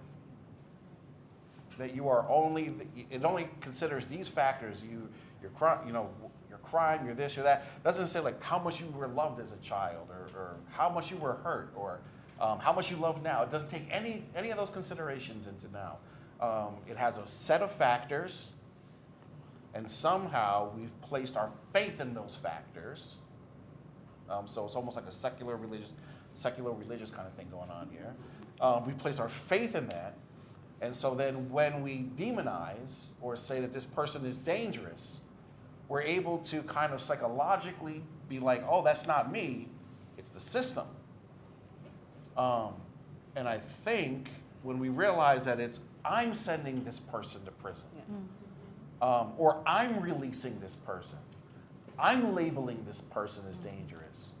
When you center human responsibility in it, then maybe we can have different outcomes. I think. I'm hoping. I'm hopeful. To your question, for me, as coming out of this as out of a particular Christian tradition, I don't like to say like the Judeo-Christian tradition, because there is no just one. I don't think it's one monolithic thing, right? You can find many different beliefs.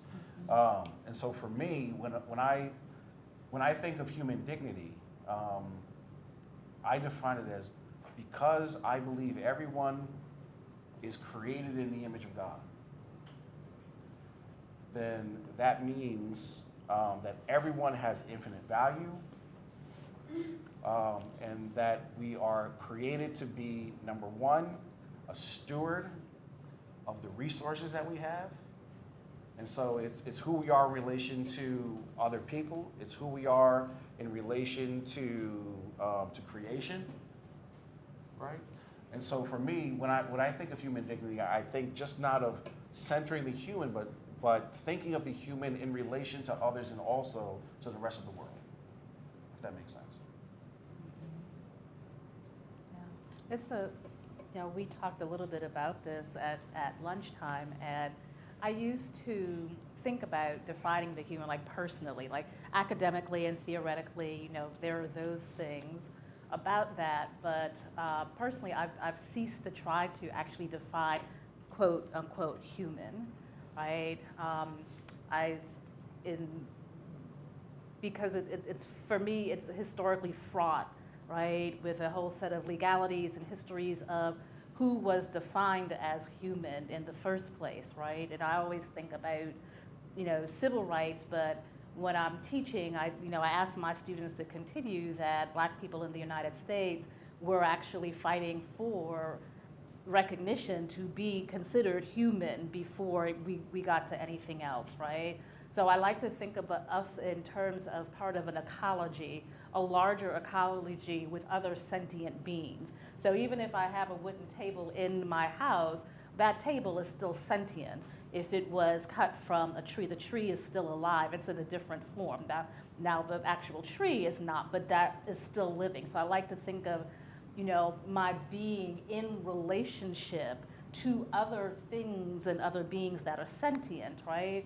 And the thinking about dignity, again, definitions, but I forget with whom I was talking earlier in the week and saying, there's no reason for anyone to be hungry in the world, right? There's no reason for a number of things. And so thinking about dignity, what it means that for me, no one has to beg for, no one has to ask for food, for water, for being treated in a way that demonstrates that they are loved, or that they are worthy of compassion. So when people think, I deserve this, I am worthy of this, that we should not have to ask for that, right? But it also means that in this quote unquote human form as a being, that unless we take into account the larger ecology with the earth, right, which is a large living being, right, then we also don't understand our relationship with food. We grow our own food,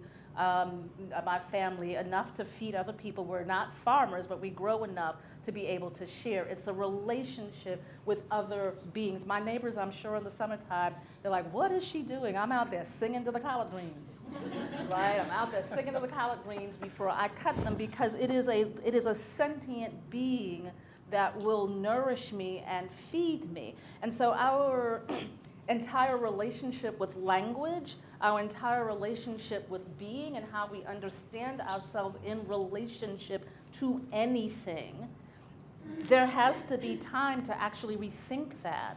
I begin every class with a meditation, and depending on what we're teaching for the day, we end it with the meditation. That is an opportunity for us to stop and think of where we are placed at this moment in time, because we have this moment. As much as we are thinking future, we have this moment and this present moment in time, right, to really consider where we are grounded and how we are responding.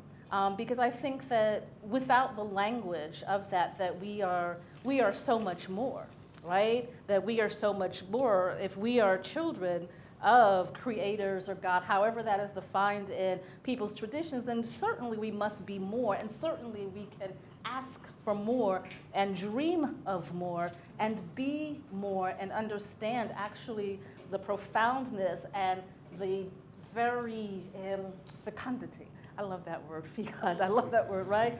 That we exist, but we, as much, and particularly in English, right, that we are limited by language, that we name something, therefore we think we know and we understand it, but we know nothing. And I invite my students to do that we all be like 2-year-olds and 5-year-olds, or sometimes that we just run around and yell and scream and sing, because it frees us from thinking that we know anything about anything.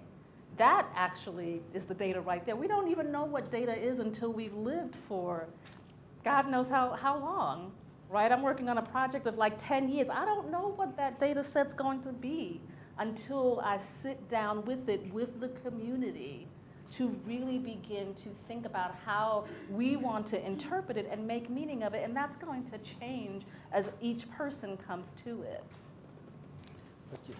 Okay, Philip, I think you asked a very fundamental issue of human dignity.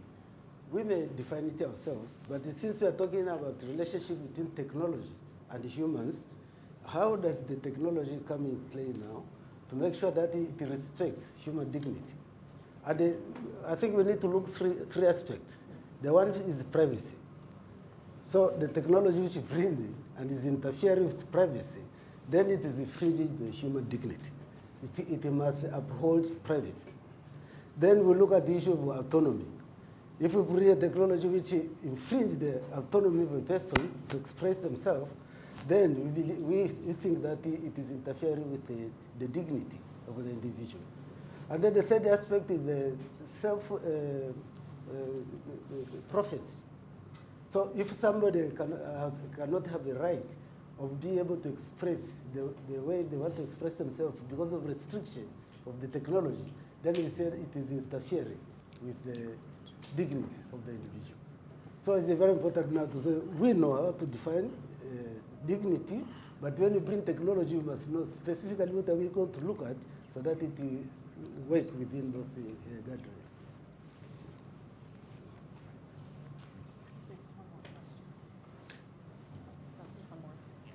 So are you ready to wrap up? We're about to end, so we want to invite the 3 questions that we have. Okay. There are 2 here, there are 1 there, and we're going to go into our room size conversation. And so let's have the 3 of you to ask your questions. We'll take a break, and when we come back for our conversation, we can start with the questions that you've elevated for us. Okay, great. Well, very quickly then, and hopefully to say or to ask thought-provoking questions. First, thank you. This has been really fabulous. I never get this kind of luxurious time to just think about big things. But moving from sort of the imponderables down to like the practical levels, I was struck by your anecdote around the ability now for families to send photos very easily to prisoners. Just a few days ago, NPR ran a story about how prisons are increasingly using video meeting technology to restrict family visits from prisoners, right? And so I think like you and your role and your colleagues have a really, really interesting, very practical way to think about like at what point does the same technology expand humanity and when does it start to erode it, right?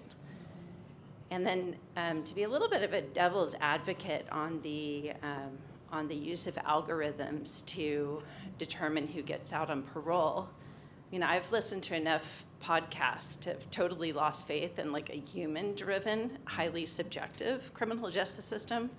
And so I wonder, is the question really about reinserting human subjectivity, or is it about figuring out how to make the algorithms better, the data better? You seem to have an answer, so this will be good. And then, but I mean, I honestly have no idea, but I just feel like one thing we all understand now is that the human-driven, highly subjective system was extremely flawed too, or has been extremely flawed. And then the last thing, and not to be too much of a bummer, but I'm surprised this hasn't come up. You mentioned Palestine. You know, what we've not talked about is data and algorithms in actual war and surveillance. And right now, you know, the IDF is using 2 algorithmic systems to do the vast majority of their targeting in Gaza. And, you know, with very, very minimal human intervention points, just to confirm male, female, that sort of thing. And that nobody's talking about it.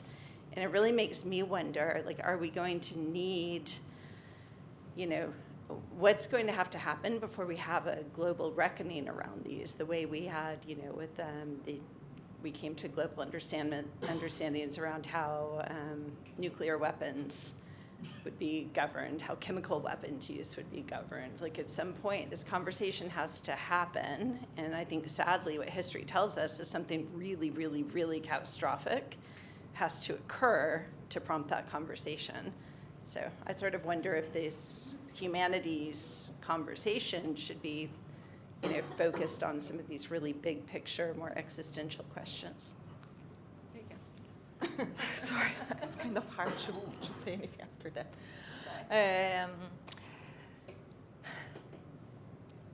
So I think it also maybe brings a little of those things together, right? I went through trauma training and multi-generational trauma training for lots of things and PTSD and things like that.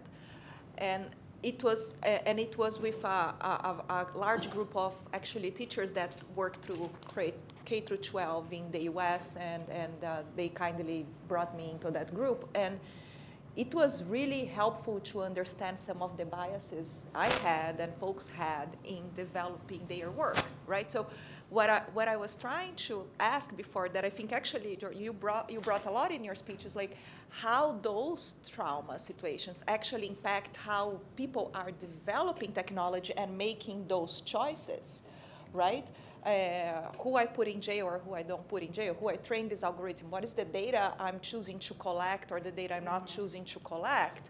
It's informed by my, meaning individual experiences, right? And I think we haven't talked about that much at all when we talk about bias. We didn't talk a lot about the origin, a lot of times the origin of that bias that can come from generational trauma or individual experience trauma. Right? But anyways, and I keep thinking, for example, the folks that do content moderation at Meta or at Facebook years ago that I knew a little bit more, I met a lot of folks and they would put African Americans to moderate content with Ku Klux Klan pictures, and that still happen nowadays.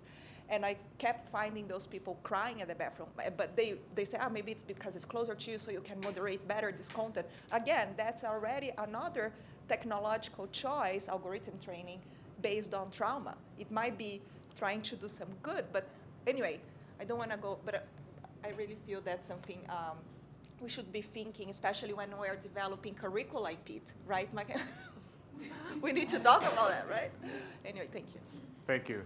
So we're up against our time, but we have one more question, and I'm wondering would you hold on to it, and maybe we could start with that. So we can say 5 more minutes? No, let's take a 5-minute break. Okay, yeah. So if you can hold on to your question, and maybe we could start with that question for our room conversation. That way we can have our break for a few minutes, and then we'll come back and everyone will get to participate in the conversation. So don't forget your question.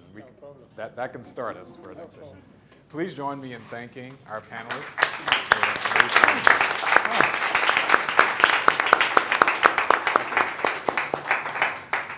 So let's take a 5-minute break, and then we'll have.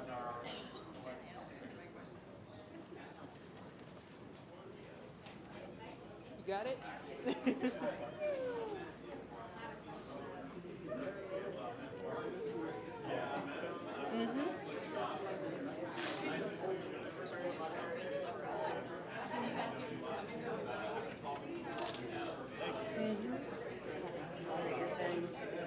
Sorry?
Hello, everyone. Hello. If you hear me, clap once. If you hear me, clap twice. Thank you, thank you, thank you so much. So first, thank you for all of you who hang around with us this afternoon. It's wonderful to be here. I'm always positively overwhelmed with everything I learn and the people I meet in the PIT community, so much so that I quit my job to join a PIT job recently, so there you go. Make less money in academia, right? There you go, the dreams of everybody. Okay, so my job here is actually to listen to you and to make you guys talk, especially those that have not participated that much.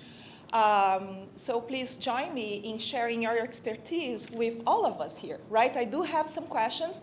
I remember there is a question from the previous session that was not asked. Do you still want to make that question from the previous session?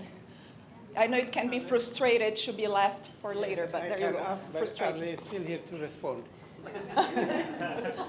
Okay, no, I can ask the question. But yes, please, go ahead. Is the panel still here to respond? Or not anybody can respond? Yes, and but maybe Right. your question can be for everyone, too. Yeah, maybe. My question is on the lab and the days that they've been discussing, and it's just a hypothetical question. Perhaps the future human might experience it. My question is there a prospect or a chance of downloading human memory? And if we get to that, is it ethical, or what are the ethical considerations? Thank you. We've seen examples like that in science fiction movies and books already, right? Downloading the human memory. Here, so do you want to, I can help, yeah. Do you want to make a comment on that? Oh, yeah. Please, go ahead. Well, they have a brain chip now from Elon Musk's company. It's called a Neuralink, and it's not able to transport like human memory from someone, but it is able to give people like paraplegics or other people like control over like lost limbs or a bunch of other things. So technology is definitely progressing in that manner. They tested it in like pigs, I think, and a few other animals, and it worked. They just did it with the first human trial, and it worked perfectly about 6 months ago, maybe, or something. So whether or not it's ethical, that's a different question that I'm not answering. Any comments on that? Otherwise, I do have some questions for you guys. And please introduce yourself, guys, and a little bit what brings you here today. Oh, I'm Philip, and I live in Denver. And when you mentioned the Neuralink, it just made me think about the movie Upgrade. Yeah. And so I guess when we talk about the ethical implications, I'm always curious or even more so skeptical about that question, given like whose ethics are being applied to my decisions. And then also thinking about like these races that we are like engaging in without saying that we are. And so who's the first to do this? Or who's going to bring these technologies in, especially when we start talking about disparate modes of access or historical marginalizations. And so like, I guess my question back, then what are the ethical constraints, right, of somebody who's trying to work towards maybe a liberative future or a different future altogether when attempting to innovate? Exactly. Okay. So maybe. Sorry, could you remain conscious of both the cables and the cameras? Yes. I don't want to give my back to them, so I'm going to give my back to the folks online. Sorry about that. So while we sit with that comment and that question that I would love you guys to think about, because at the end I think it's a fundamental question in technology, I would also love to hear what's the one thing that you are taking back home with you today. What have you learned? What is a tweet or X that you might remember now? How this being here together has impacted your life? Who wants to comment to that? What you are bringing back home? Perhaps even sharing with your kids. My son already told me I'm too much, so he's gonna get it no matter what.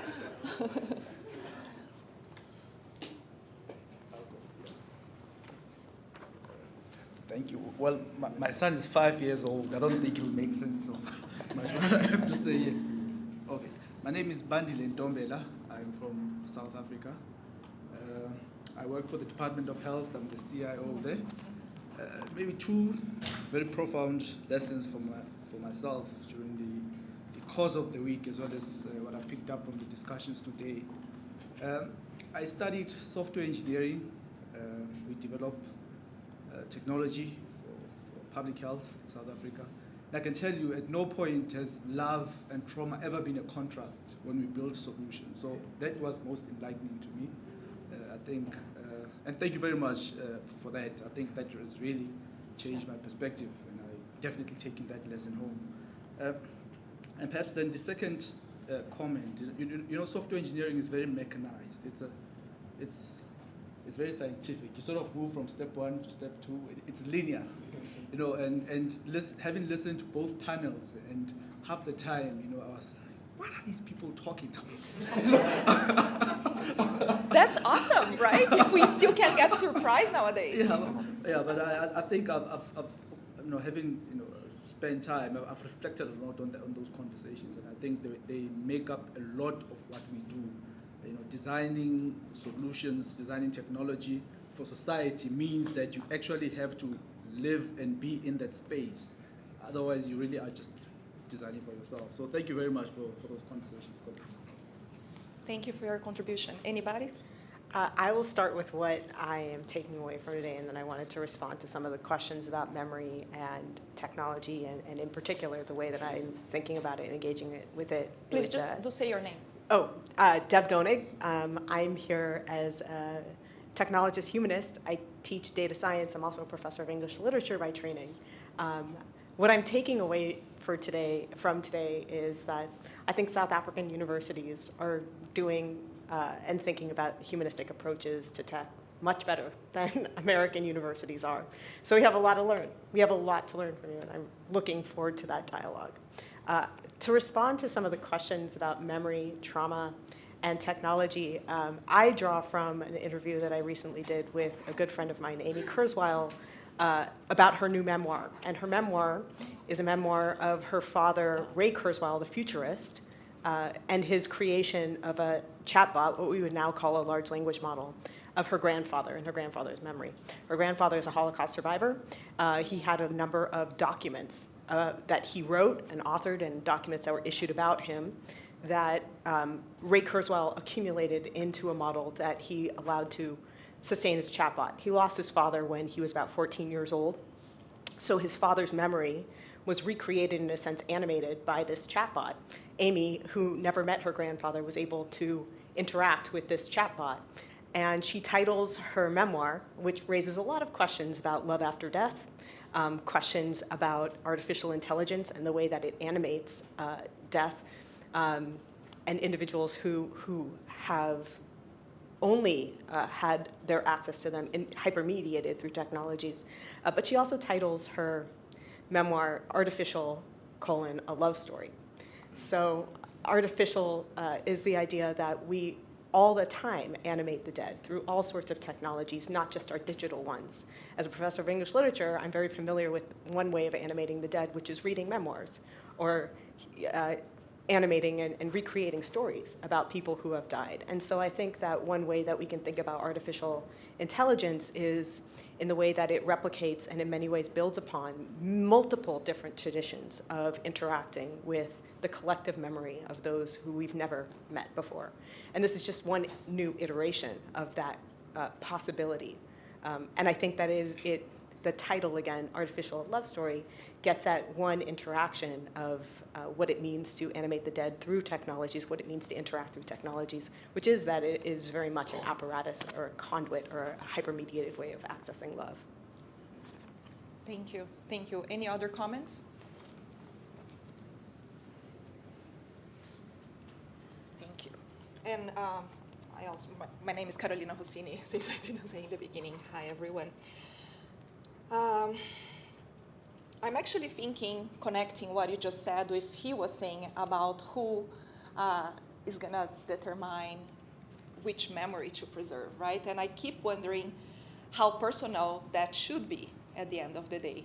But at the same time, one very silly American movie that sometimes I recommend to my students, you guys probably heard about Idiocracy, right? That's a loss of memory. It's very silly, I know.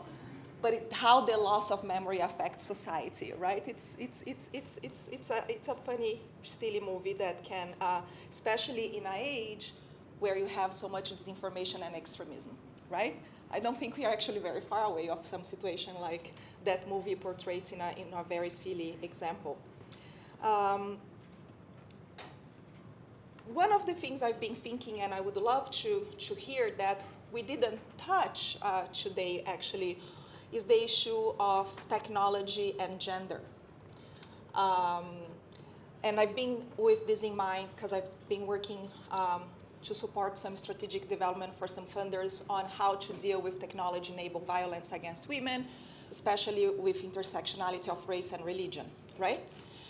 And I would love to hear from you guys, shouldn't we be saying that if we don't have humanity at the front of technology development, or the representation issue, or the community as part of some development, isn't that a form of violence? Isn't that a form of technology-enabled violence? Right? Should we be treating these things as a form of technology-enabled violence? The fact that I get a higher insurance rate, a higher mortgage rate, or I'm denied health insurance, right? And anyway, I've been thinking, and I would love to hear a little bit if you guys thought about that narrative, and if you find yourselves victims of violence because of the way technologies develop nowadays. Any comments?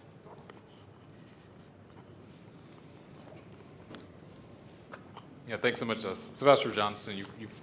I think people have seen me already, but Sylvester Johnson, Virginia Tech.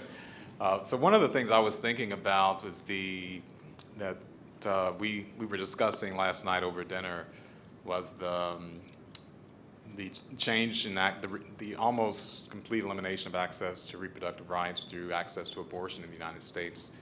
In many states, that is now becoming a move to create legislation that would prevent women who are pregnant from crossing state borders. Yeah. And one of the issues is that tech companies have people's data, their movements, as well as their the history of their menstrual cycle on their apps, if that's being tracked, or if you're Googling something, you want access to a clinic. And so some states are already trying to criminalize movement across the state border if you're pregnant in order to access abortion, and want to be able to subpoena information from technology companies in the way that tech companies can already be subpoenaed for information if Sylvester Johnson is charged with committing a murder, and law enforcement wants my data from my iCloud account, they can subpoena Apple and get that. So that's one thing on the horizon. Will that become something that is used to target women and limit their access and their movement across borders?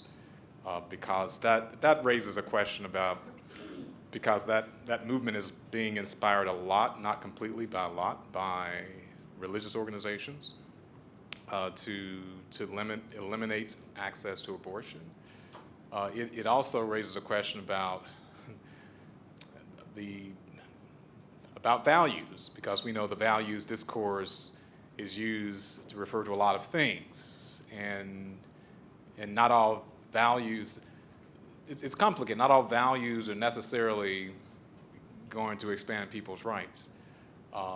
And that's not to say that I'm not trying to reduce religion to one thing, because there are religious movements and religious values that are trying to expand access and create more access to reproductive rights.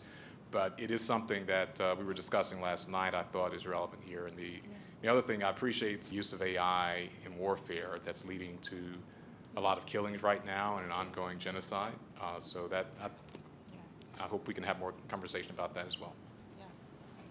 That's unfortunate. Kay left, but I actually wanted to call on her. She works in DIEL, right, which is a think tank that works with a lot of development agencies in the Global South, actually supporting governments go through digital transformation. right? So a lot of times when we talk about data and data for policymaking development, so far and so on, we want to implement these changes, but that takes time and money. And folks in the developing world, I'm working a lot in the Caribbean now. I'm from like, they don't have that time, right? But anyway, again, that's each phrase here opens a whole big question. Go ahead. Do I need to stand? Hello. Whatever you want. Feel comfortable. Yeah. So this is going to be a very specific example, but I'm glad you brought up abortion because hopefully mine's not political. So I'll share a personal piece of information. I have fibroids. And they're benign tumors. Women's issue happens to disproportionately affect women of color, but very specifically Black women. And before I had turned 30, I had already had 2 major surgeries. My second surgery was the biggest type of surgery they do for it outside of a hysterectomy, which is basically a C-section to remove it. I had 37 tumors. Why am I telling this story? So in terms of technology being weaponized against gender, I don't know that technology was being weaponized against me, but as I was seeking out a physician to perform this surgery, I had moved, so the person who did the first one, she was no longer my doctor. I was like, let me find a woman physician who specializes in fibroids. That's how I was gonna make sure that I could take ownership of my health care. In this consultation for this surgery, this female doctor happens to recommend a new type of medical technology. So now I'm using technology very loosely, right? Higher macro term, which was embolization for these fibroids, which is basically radiation. So they shrink the fibroids. This is a newer technology for this type of procedure. She was like, it'll be great for you, da da da da. Little had she known, I had learned all about embolization 5 years earlier from my first surgery, where my doctor then, who happened to be a woman as well, was like, this is coming out, you can go talk to our radiologist about it, but don't do it because you're so young and you haven't had kids. So this second time, I was about to turn 30, but it was being brought up again. I still hadn't had kids. So I called my old doctor, who I had a wonderful relationship with, so relationships, but she doesn't take insurance. I can't afford her anymore. She doesn't need to, she's fantastic, but she takes my calls. And I was like, hey, this doctor in a different network recommended this, what do you think? And she immediately said, absolutely not.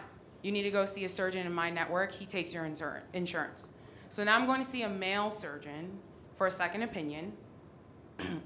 And he was like, yep, no, you need to come here. He's like, I know who does the embolization in New York. He loves talking about it at conferences. They all tout this one study. So now we're gonna talk about data, right? He goes, this one study out of Turkey. And I had just graduated from policy school, so I was like, you're talking about studies to me? Your patient is amazing. And he's like, out of Turkey, that tracks women getting pregnant after embolization. He goes, but what the study doesn't do is see if they're able to carry to term. So once again, you should not have this if you want to have kids. There's no point. We can take them out. And I had the surgery. So why do I share that? Because I'm educated, I have a master's degree, but the level of advocating I have to do for myself in healthcare when I am not a doctor, that's not my area of expertise, was astounding to me. And so I always think about, what about people who don't even know what questions to ask, who don't have the relationships, who can't call their old doctor, who is on Upper East Side, huh? Exactly, right. Or would they invite, all of these questions, right? And so, you know, the person, your colleague who brought up warfare, I was like, I'm definitely thinking about war. I don't want to talk about it because it's terrifying. And the same thing with like biotechnology, which is what I'm alluding to just a little bit, right? Whether it's the advent of a new procedure or a new medicine, and the fact that people who are experts, we can't trust them always, even when they look like us in terms of gender or sometimes race. And in this example, my surgeon, who gave me all the information, gave me the data, referred to the study, and took really good care of me, he was a white man, right? And so it's never clear cut, but this idea of when, you know, technology, can it harm gender? Like, absolutely, potentially, right? So that's my example. Here, and I'm no, just don't trying worry. to Yeah. talk less. This is a safe space. It's being transmitted online, but. No, but thank you so much for sharing your story. I used to work at Pfizer as a data scientist, and someone had mentioned it, I don't remember who, but like all of that incredible context that you had about your healthcare journey, like trying to figure out if you want this intervention, going through the diagnostic process, all of that just got flattened in the data that I received. Like we would just see like gender, race, diagnosis, intervention. It misses all of that information about like how many doctors did you have to see? Were they in network? Were you dropped off at some point because you just didn't get referred to a specialist? And I bring this up because one of the things I did was train machine learning models for rare diseases. And that was the most biased data I've ever worked with because, especially in the US, in our healthcare system, really only older men would be referred to such a specialty diagnosis for some of the rare diseases that we were even working on, to a point where when I was training the models, I would see for the same set of symptoms for a man versus a woman, like the probabilities that the model were spitting out was like 4 times less for women. And that's how I felt like if I didn't, and I was reading Invisible Woman by an author I'm not remembering it, but I'm sure you guys all are familiar with. And I realized I had to like fight with our data science team and our cardiology team who was working within Pfizer to make sure that like we had to like find a way to mitigate the bias in our models. Otherwise, we were just automating the violence against women and the violence against like really against all races, but especially for African Americans, because I think this one disease was like very prevalent in that population. And so I feel like all the conversations are really helpful and like for all the people in the private sector who don't see all that context, to remember that there is a human context behind every decision that we make in the workplace. Yeah. Thank you so much for that. Actually, can you keep the microphone a second, because I want a question back to you, and then I'm gonna come here. So you work in the private sector now. So how do you feel is the responsibility? I don't know. I don't want to ask what is the responsibility. What do you feel should be the responsibility of the private sector in all of that?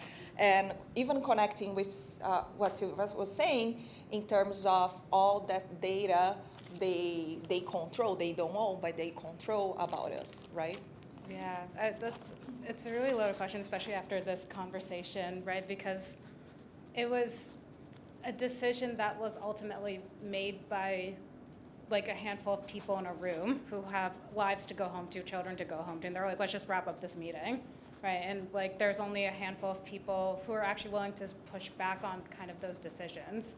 So when it comes to individual worker responsibility, like we have to remember to bring our human perspectives. We have to remember to bring that empathy and patience and say, like, I know that as a company, our incentive is to push out products, is to make revenue, but at what cost? Is the value of profitability really going to, am I going to be okay with this at the end of the day? From a broader like company perspective, I don't know if like corporations have done a great job of actually valuing the humanity part of the technology work that we're doing. And so that's where like we need really good, strong regulation to help keep us in check, both from the government perspective and also like we need a lot of clear separation of responsibility. So like right now and it's not perfect, but our team sits in legal and compliance. We have different incentives to make sure that we identify risk. Like that's my number one goal. Yeah, we can't or shouldn't sit with product and technology development, because then our incentives become erased as part of just pushing stuff out into the market, even if it's not ready. And so making sure we have enough oversight internally and externally, I think, is a big part of that responsibility conversation. Thank you. I'm gonna go here and then over there. Hey everyone, my name is Hallie Riley. I'm from Georgia State University, and I'm here as I'm a data services specialist. I help students develop data literacy skills, but I have a PhD in public health, and I focused my dissertation on understanding experiences around family planning for young people in the Southeast. So I got really excited. I've been waiting for abortion and privacy, technology, all of that to get brought up all day. I think that at the beginning of this session, you asked about our take home from the day, and what has stuck out with me from the first panel, I don't know if Mimi is still here, but when she said that, I'm going to misquote her, but research that doesn't involve community involvement should not be considered rigorous. And I think that the history of reproductive health and family planning in this country and globally has been a prime example of like what happens when people don't do that and don't take into voices. And for people who aren't familiar with the tenets of the reproductive justice movement, I would suggest just like doing a Google and reading about some of that, a movement of brown and black people kind of saying, hey, let's take our needs first, our decisions about building families, and it's a really great framework that can be applied to other topics. So I would also say we can extend that idea to technology development, right? I liked the example of the Ring doorbells. Like, is that right for me and my community can be an example of like technology rollout that doesn't involve the end user, for lack of a better word, should be, I guess, something that we are cautious about, which I know it feels a little bit like preaching to the choir in this room, but people in all sectors can try to infuse that into their work. So, thank you so much. And the phrase was, research is not rigorous if community affected is not involved in creating the protocol. I love it. I love it. I'm going to write it down. Yeah, I might ask you to email it to me. Rashida. Hi, Rashida. I spoke earlier.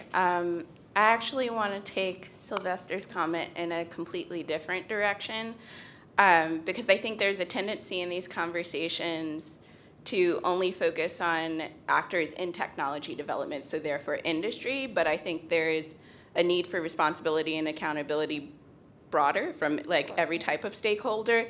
And please ride with me because this is going to be a long. So when you were talking, my mind was buzzed because the issue you're talking about is really the need for reforms for the Stored Communications Act and the Electronic Communications Privacy Act, which are things that I worked on like a decade ago and clearly have failed. And a lot of it was written in 1986. Yeah, and this is how we know each other.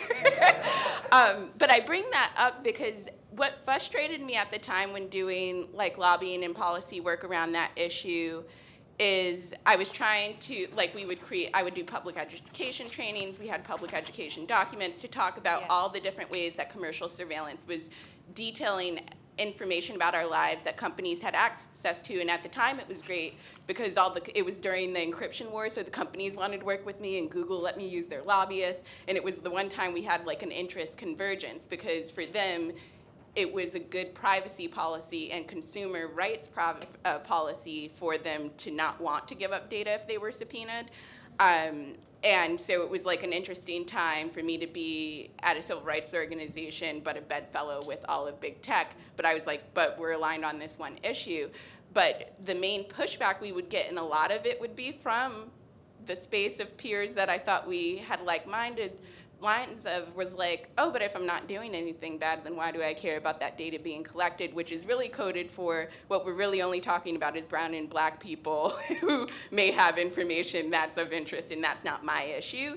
And continuing to work in different institutional spaces around these issues, the issue keeps coming up, and I found it interesting that it was like abortion, which is generally seen as like a white women's issue, if we're going to be honest, was the one that made more people go like, oh, this is a concern for me because this is not something that just impacts other people. And the reason I'm giving this context is because I think the reason why policy wins like these are so slow is because of the inability of people to take the step back and see how they're implicated by these issues, and always thinking it's like, oh, it's just this small group who may be problem actors anyways, it's their problem.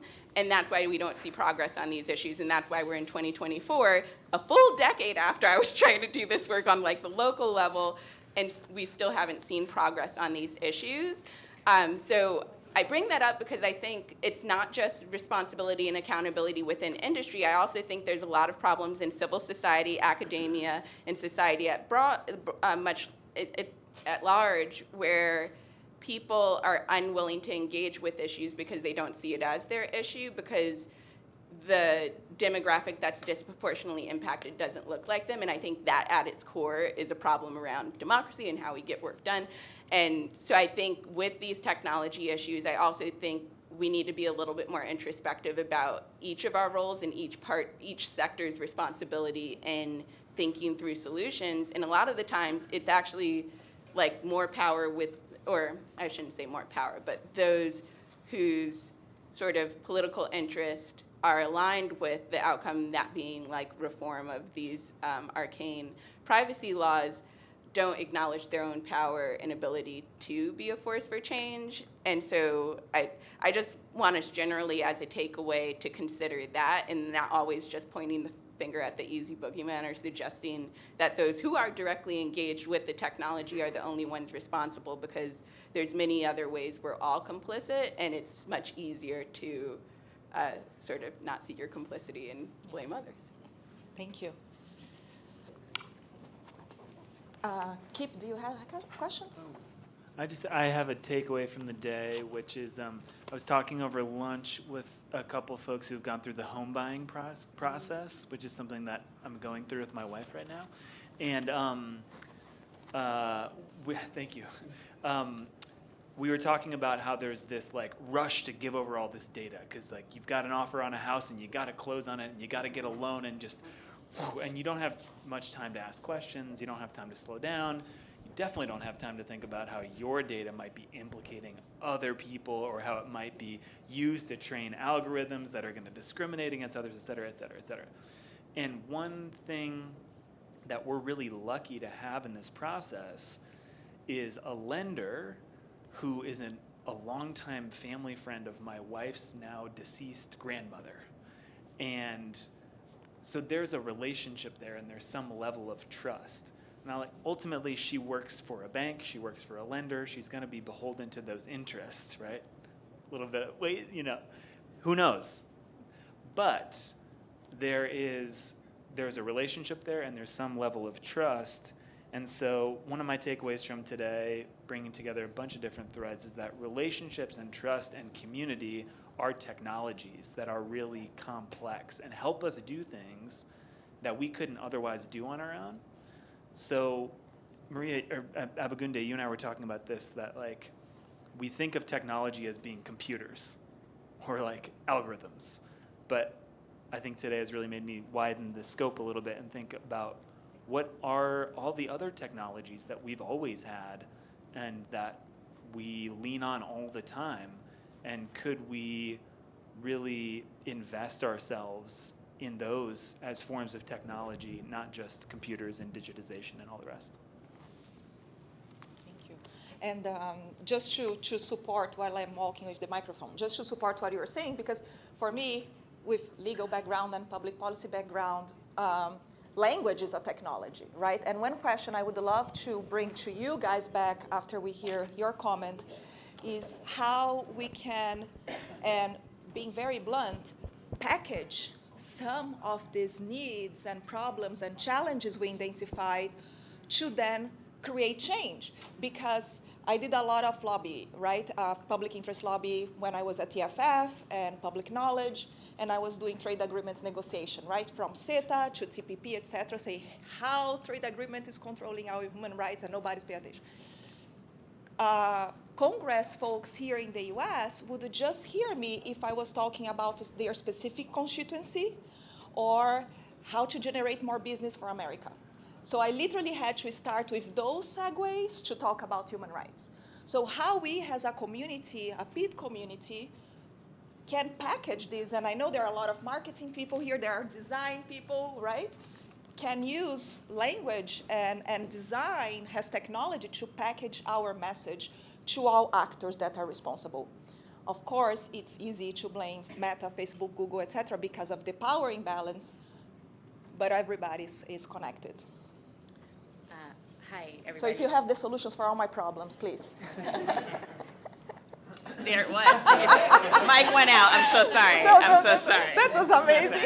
Hi, everybody. My name is Jadida Eisler. I am a +1.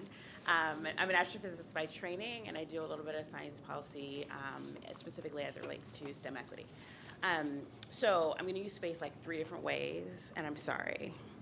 So number one, it may relate to like the digitization and the like humanity of data, but I'm thinking about a question we have in space, which is, what should we do about the moon?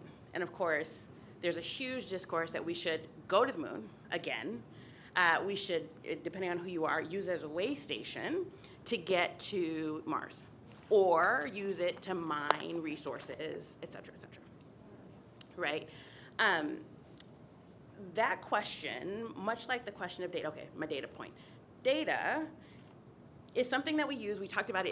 Is it a body? Is it something you use? Do you own it? Do you control it? Like, it's a thing. If you can get it to do what you want. You can't really opt out of it, though. Okay, so that's my data point. The third point then is like, if you have communities or people or ecosystem, however you want to frame, that don't want to participate for whatever reason. So like going to the moon, there are cultures and communities that actually just don't want you to put anything on the moon because it's a sacred body. But like in the context of like data being a thing that represents you and represents your community, like there's no space for the null. And so I guess I'm trying to like reconcile really what is the same question in space that we're talking about in this space, that's twice, which is how to like preserve and make space in these tech conversations for the null set, like folks that choose for whatever reason that they don't want to be represented because whatever reason. So I guess I'm curious how you all are thinking about that, right? Because should there be an option to opt out? How do you produce it? How do you protect it? And like, where is it in these conversations? Yeah, I have an example from Brazil on that, but I don't want to. Oh, no, you go. Let me just leave it to you. Here. Oh, okay, mine's not going back to any topic. But my mind right now, after a chocolate chip cookie, is wide awake. Sugar. Everything is okay. Thank you. A couple of things, just thinking about KIP.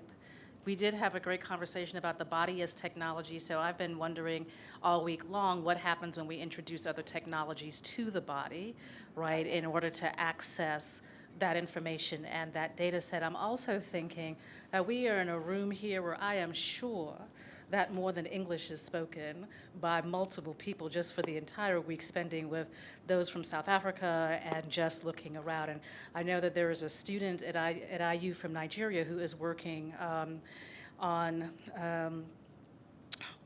technology and the dominance of English, right, in this field. So we're all speaking in English here, but I know from listening to, my South African new friends now, right, the multiple numbers of languages that are spoken just there. Again, if we just went to the continent, all of those languages, and then when we think about different languages in Asia, that we're talking about languages that are contained of sound, that within those sounds are technologies to actually access different things. And so it's not only the idea of tech and technology and data, but that there's a dominance in English in certain places. And I may be wrong, but I'm just like sitting here thinking about this room and the multiple types of languages, right, that are possible. And what it looks like then when you take all of this conversation, not only culturally, but in terms of language, right, outside of the dominance of English, how does it even translate into something else, right? So that's something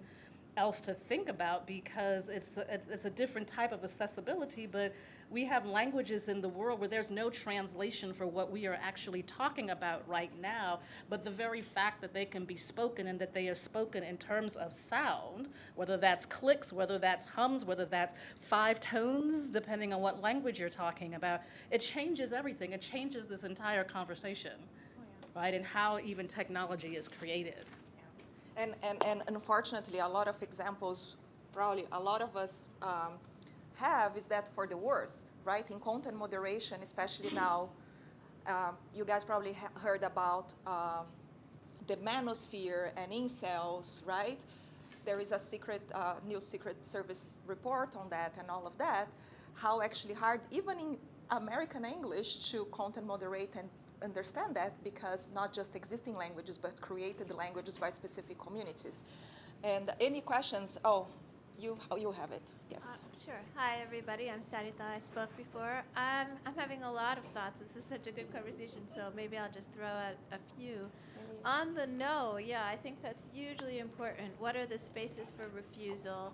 How can we elevate them for communities, but also thinking about the environmental and energy costs of AI and generative AI development? I'm wondering how we can generate a conversation around there that suggests some uses for generative AI, and it seems to be the dominant ones seem to be about customer service applications, whether that's really a good use of this planetary resource.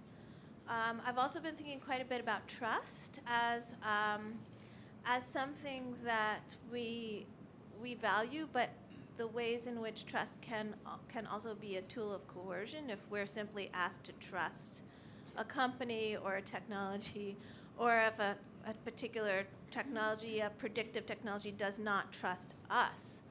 So trust also is extremely relational, and I think that's something I've been really sitting with. And then finally, I just wanted to make a little bit of a plug for workers' education. In terms of the levers of change, of course, there's policy making, there's lobbying, of course, there's bad publicity, there's all of that. Of course, there's figuring out who's how we're complicit. That's really important. And I think and who we can ally with. And I think within that last piece, one thing that I think is sometimes overlooked is the space between a corporation and the people it employs, and to think about the people it employs and their collective energies as a space that can draw out some of these more difficult conversations about complicity and push them forward. Thank you. And we have just a couple of minutes, and I'm so anxious because I want to spend many days with you guys. But just on the data, people that actually do not want to represent, that's a question I had for you guys, right? What to do with those communities that don't want to be represented, or want to be represented in some ways that protect them, or want to be represented just to themselves, right? And the example in Brazil, I worked a lot in access and benefit sharing in biodiversity, and like blows my mind that the patient movement is not there yet, right, on access and benefit sharing. So they were collecting blood from indigenous folks in Amazon, especially the newer tribes that were discovered that actually didn't speak any Portuguese, didn't have any contact with folks. And they said it was a vaccine, and actually they were taking blood, right? So there was a huge case in Brazil around access to that, and blood was sacred, right? It should not leave the community.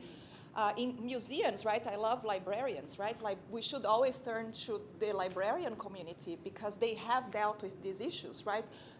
Holding back things that you actually cannot access, even if it's preserved, right? So how can we actually support those communities? And I was telling to Mimi, governance, community-based data sharing and access principles have come out of Brazil, New Zealand, and a bunch of places exactly around community data sharing.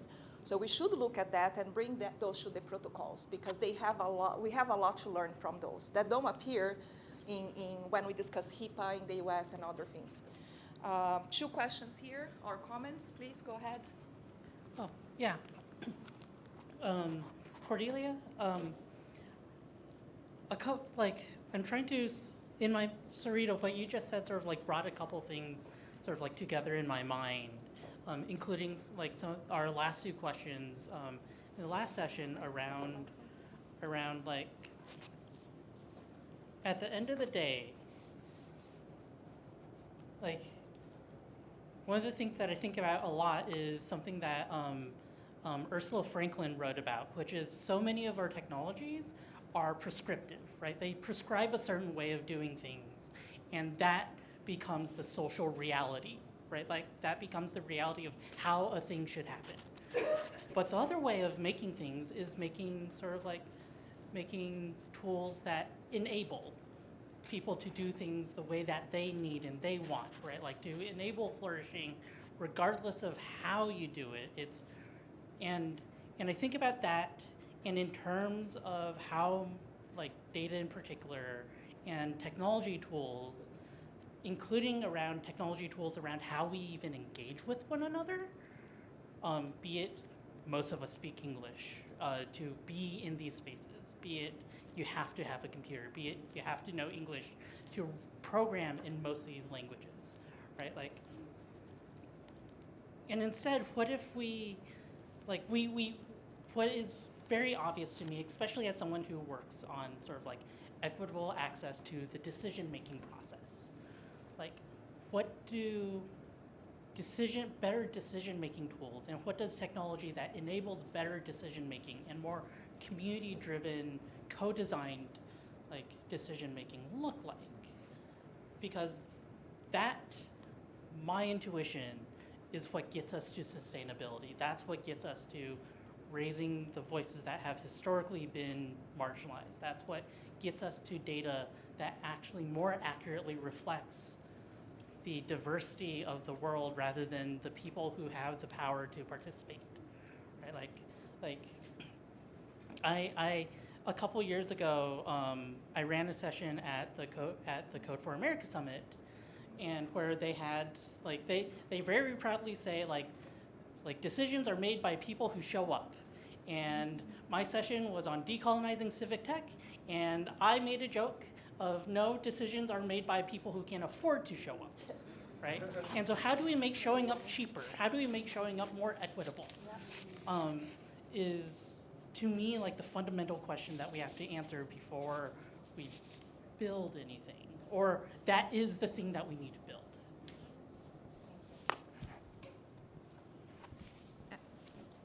So I get that nobody really is wanting to revisit the genocidal technologies, or even the point that Rashida was making earlier, right, which is it hits abortion, it hits reproductive rights, and people are like, oh my goodness, why do they have all this data? And the danger of that kind of racialized approach to when something is problematic and when it isn't is you get racialized solutions, right? So we've seen states want to say, oh, well, you can't use this data to track people who are trying to get abortions. That is a horrible answer, right? Because you shouldn't be able to collect and use this data in this way, period, right? There's questions of constitutionality, there's questions of whatever, but it's not just harmful in one context, nor does that prevent it from being harmful in other contexts we haven't considered yet. And so, when someone says, like, this stuff is so dystopian, like, one of the targeting softwares they're using is literally called Where's Daddy, like, in that dystopian world, in terms of targeting home. And one of the things it's supposed to evaluate is whether or not daddy is home, as if it is appropriate to strike a home. We can just start there, right? But how does this happen? How do we get out of it? My answer was when they bomb white people with it, right? Because right now, Palestinians have been so racialized as terrorist, non-deserving, normalized as walking around in rubble that I don't think it lives in people's imagination in the same way as, the Europeans who said quite directly, these are Ukrainian refugees. They're not like the Syrians. They're blonde-haired and blue-eyed and civilized, right? And so it's who we invest humanity in and who we don't that allows people to take an occupied, captured population, literally test the technologies on, whether it's face recognition or targeting software, so that they can then later literally market them as battle tested, right? Field tested. And that's human testing that we're not acknowledging, that, and this isn't like a secret, right? I mean, literally going out and marketing it at fairs at other places as battle tested. And so I feel like people are starting to scrape the surface of what that means right now in Palestine. It starts there, it goes everywhere, right? And I think that's the other problem with racialization, is this the idea that it's far away over there for these people who are not deserving or maybe not fully human, that then makes the rounds and ends up back at your doorstep. And so, you know, I keep trying to push for the larger questions. There's people say, well, this is a policy question. It doesn't address the question whether this tech is effective or not.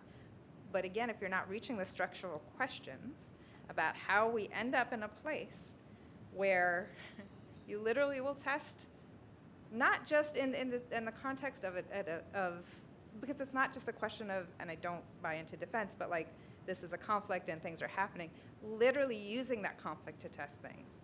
Not as a testing laboratory as they're conducting whatever campaign they're conducting. I'm still trying to keep myself censored a little bit. If we don't get to the heart of that issue, we've sort of lost before we started, right? Before we even figure out who has access or anything else. As long as we have people who are less than, not valued, non-existent, right? They're not going to be seen by the healthcare system. They're not going to be seen by, you know, the global system that's going to say, well, we've heard reports, we can't confirm it. Well, they said they're investigating. Well, and that you know, excuse being sufficient. So I feel like we're on this dystopian precipice. Like Palestine's on the front lines in this moment. That technology will go to Sudan, will go to Congo, will go to other conflicts around the world. There's no question. It will get marketed, it will get sold. And so how do we build the broader protections around that? The ones that humanize people and disempowers tech. Not that tech can't be used for good, because it can. When I say disempowers tech, doesn't give it the sort of be-all, end-all solutioning. I know that's not good English, so whoever said they were English, please leave me alone. But you know, that it's sort of purported to be, because right now there's just like, there's tech, there's a solution, without asking what's the problem, and is the tech part of the problem? Is it the problem? Is it problematic use? Is it, and all the questions that should go along with it. So, thank you. Yeah. You know, all the way around to say, you can draw it and everything. I get it. Now I'm going to be that leftist, but you know, we're having conversations not just about tech. We're having conversations about imperialism, about settler colonialism, about capitalism, and about the way society we're functioning. It's just that those problems can be exacerbated so much more with the way that tech can amplify those divisions. Thank you. Let's just move our heads here to Jeremy, and I know after that we have to wrap up, so Jeremy, you're gonna wrap up for us.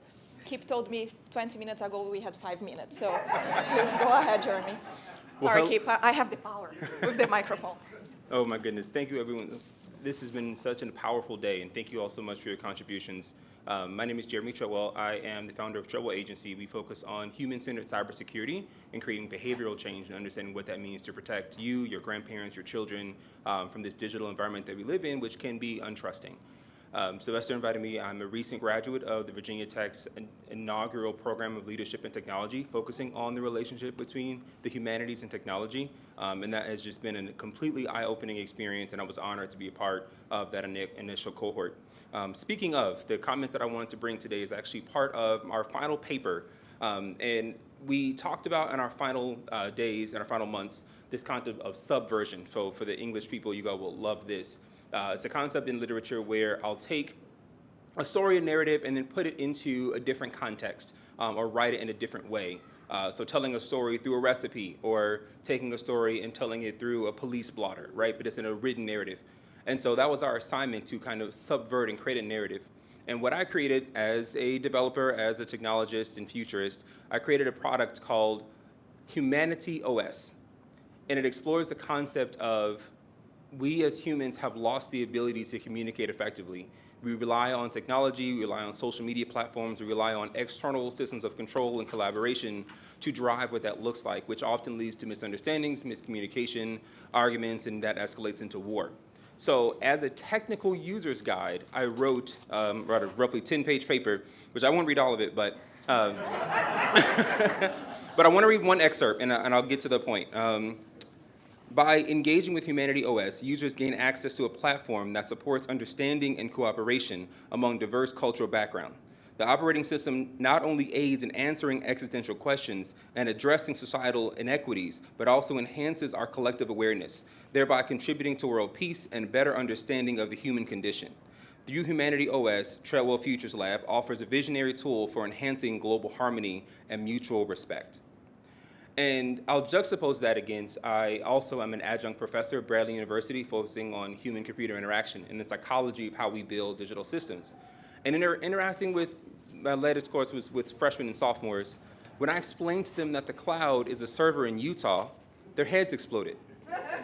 And their first interaction of games and platforms and websites and systems and thinking about how others might need to use this, right? So to Cordelia's point, I think that part of the solution here and part of what I'm walking away with, and I've seen this firsthand in my classroom, these students have spent their entire lives being consumers of technology, consumers of products, consumers of games, and never once have they thought about how others might want to play this game, how others might need to use this system, how others might need to use this platform to communicate and express their feelings, which may be different from their own. So in that particular course, we focused on user experience research and what it means to go out into the field. Another example, when I told them that, when you give your Uber driver a rating, they give you one too. So the concept that, we are living in a reputational society, right? If anyone's seen Nosedive as a part of Black Mirror, the idea that how we interact with one another, how we reputationally review and engage with one another are all based on systems that have been designed for us by these ubiquitous technology companies.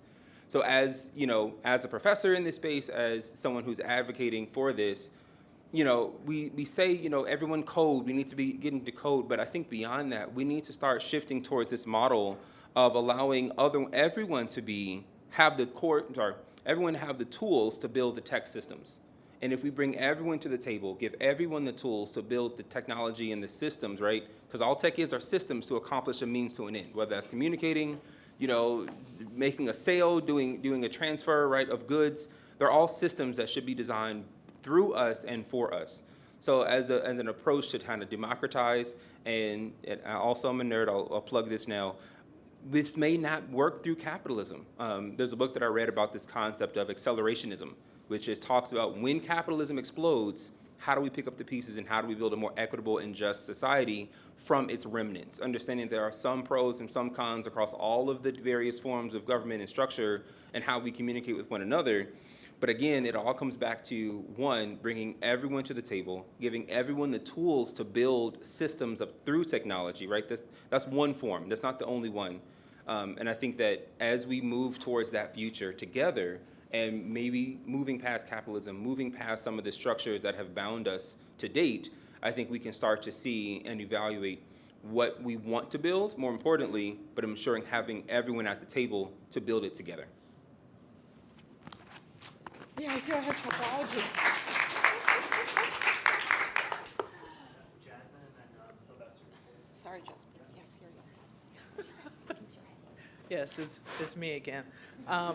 So I am posed with the task of summarizing or offering some threads for the entire day from this summit, and I won't be before you long, and if you understand that reference, please know I'm not lying, actually. So, one of the disciplines that I am usually involved in is mass communication. And in mass communication, we take a lot from different fields, right? We take from psychology, we take from sociology, we take from a whole lot of different places. But from those, one of the key theories is framing. And that is how we talk about things, and how we talk about things makes a difference in how we believe about things and what we then do with those things. So I think a lot of what today has been about is about framing. It's been about the narratives that we use in connection with technology and how those narratives, those stories, those single stories are not meeting the actual needs to have us critically consider what it is that we're doing when we use, adopt, create, sustain a system or a system of systems. Frames are just a person, a communicator, deciding for several other people what's valuable, what is most salient, what is most relevant. And technology, in many of the discussions of technology that we have going on, especially in the United States, in the West, of course, but I think globally, it's about how technology is so great. These several technologies are so great and will benefit so much from them, but that's a single story, right? That flattens out the story of technology, that flattens out the story of problem solving in such a way that it ignores or omits, whether purposely or unconsciously, the really problematic uses of technology and impacts of technology. I believe Rashida had to step out, but she talked about harms, right, that happen that we don't see sometimes, or we do see, but they're okay because does the trolley run over a lot of people or just a few, right? Those are the questions that we pose as if a trolley going out of control at any time is a good product or service, right? So thinking about frames and how we talk about technology, facial recognition can be great. So think about the kid who's orphaned in war, and we could use facial recognition technology to identify them and connect them with their family. Facial recognition is good. Wait, we could use an algorithm to hire, and we want to hire more people to have a more diverse and inclusive set of, or pool of folks to hire from, and we're going to take out the human subjectivity out of the hiring process, and it'll be great, even though we train our model on a data set that has its own biases, right? All of these things, and we frame technology and systems as useful and ignore the back end, or quite frankly, the front end now, right? And so decontextualization has been a big theme, framing of things, manipulation of frames has been a thing in this conversation we've talked about all day long. And also, who gets to decide what's important? So if framing requires a communicator to communicate to a wide audience, who is speaking within the context of technology now? I would say it's a lot of different people, I would say, or organizations, quite frankly. Of course, we always identify the corporate organizations, that's a low-hanging fruit, right? But governments, of course, in connection with those corporate organizations, let's not forget the symbiotic relationship, and the civil society organizations as well, right? And when we adopt the same frames that corporations and governments and civil society organizations use, we then perpetuate and reify those same things. And look, frames are tools of power, right? Power wasn't said a lot today, but it was an undercurrent of the entire conversation today. What do we do with power, and how is power set itself up to be sustained in various systems? And this is a critical consideration for technology, which is an extension of ourselves and is an extension of how people or organizations maintain power within societal structures, right? And so what do we do now with this conversation that we've been having today? I think I want to throw it back to Dr. Dube's opening keynote, where she talked about CUT and CUT's plan and vision for transformation and getting students to think critically about who they are and where their space is in society, and using the technologies that they're being introduced to, that they're using, that they're creating for a good, as a good, right? As a good for society, and having those impacts that make transformation a positive thing, but grounded within the context of community and that constant and sustained community interaction. And so perhaps then this is more than just framing as like power of the tongue, power of the text, but then making it into works and translating it into praxis or movement into how we can actually see what it is that we want to see with respect to this conversation that we've been having here and other spaces as well. See, I wasn't before you long, right?